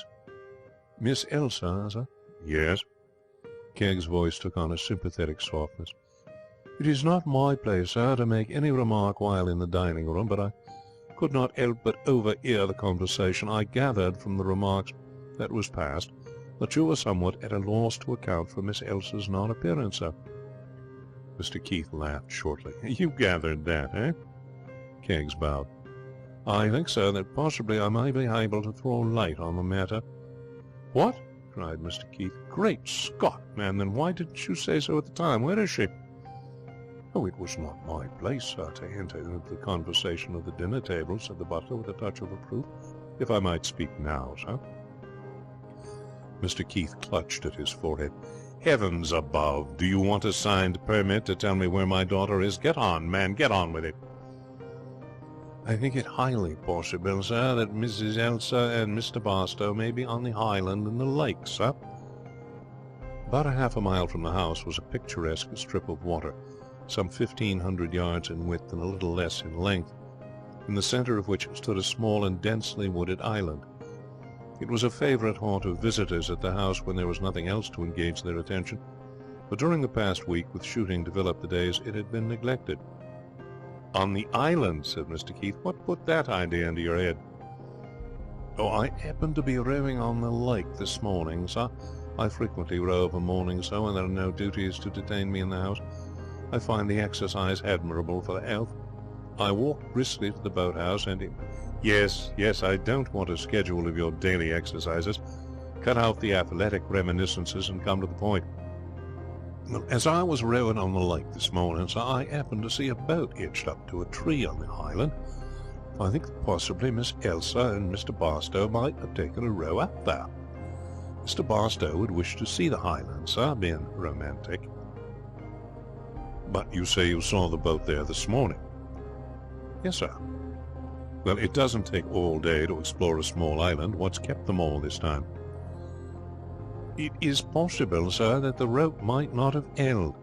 Mr. Barstow, if I might say so, sir, is one of those impetuous literary persons, and possibly he omitted to see that the knot was adequately tied. Or, his eye, grave and inscrutable, rested for a moment on Martin's. Or some party might have come along and untied it, a purpose. Untied it on purpose, said Mr. Keith. What on earth for? Keggs shook his head deprecatingly, as one who, realizing his limitations, declines to attempt to probe the hidden sources of human actions. I thought it right, sir, to let you know, he said. Right? I should say so.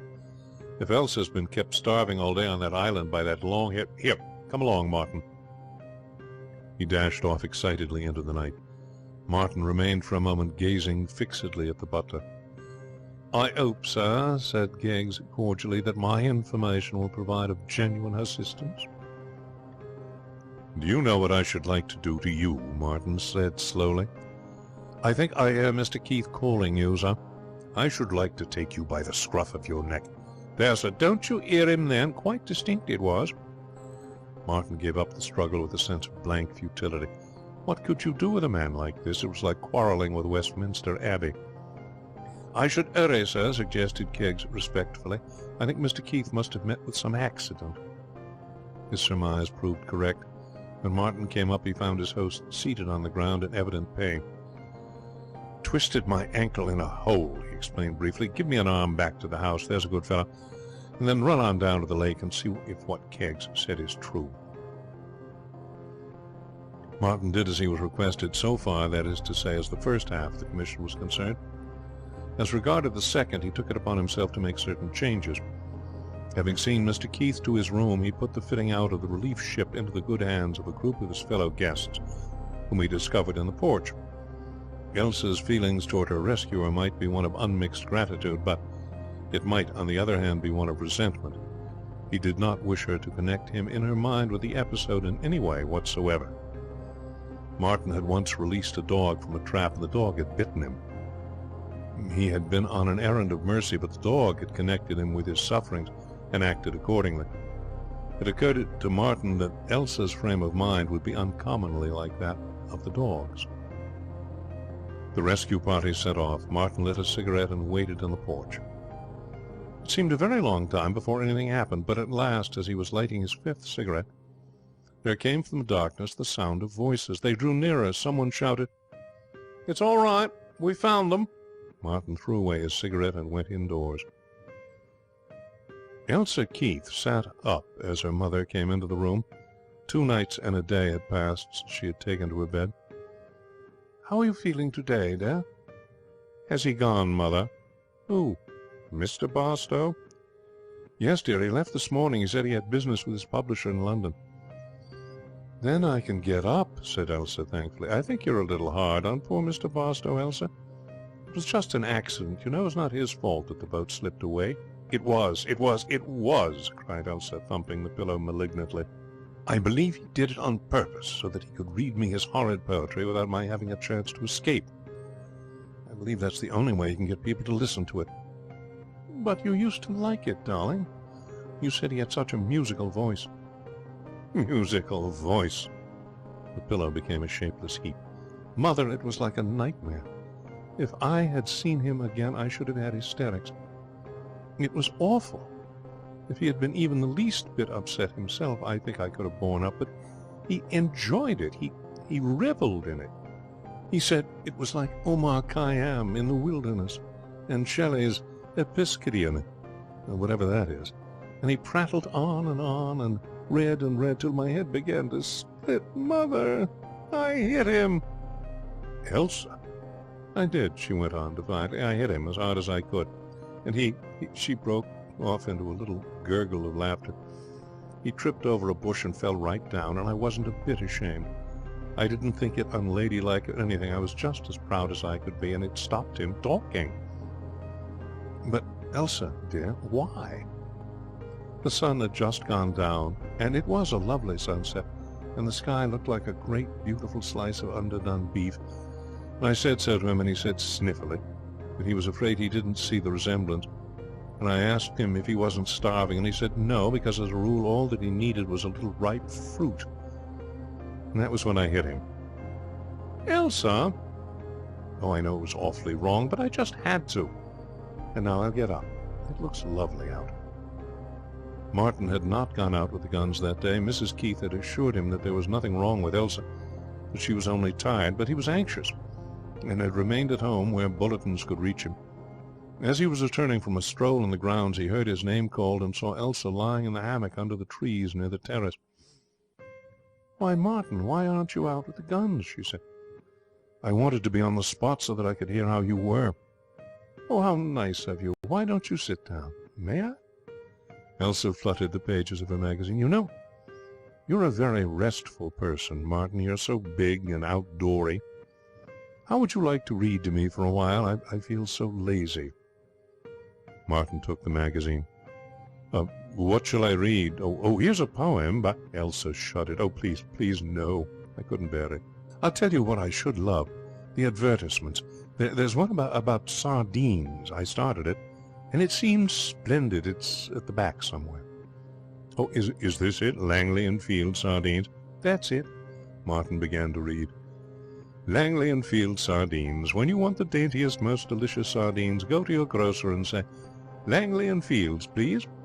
You will then be sure of having the finest Norwegian smoked sardines, packed in the purest olive oil." Elsa was sitting with her eyes closed and a soft smile of pleasure curving her mouth.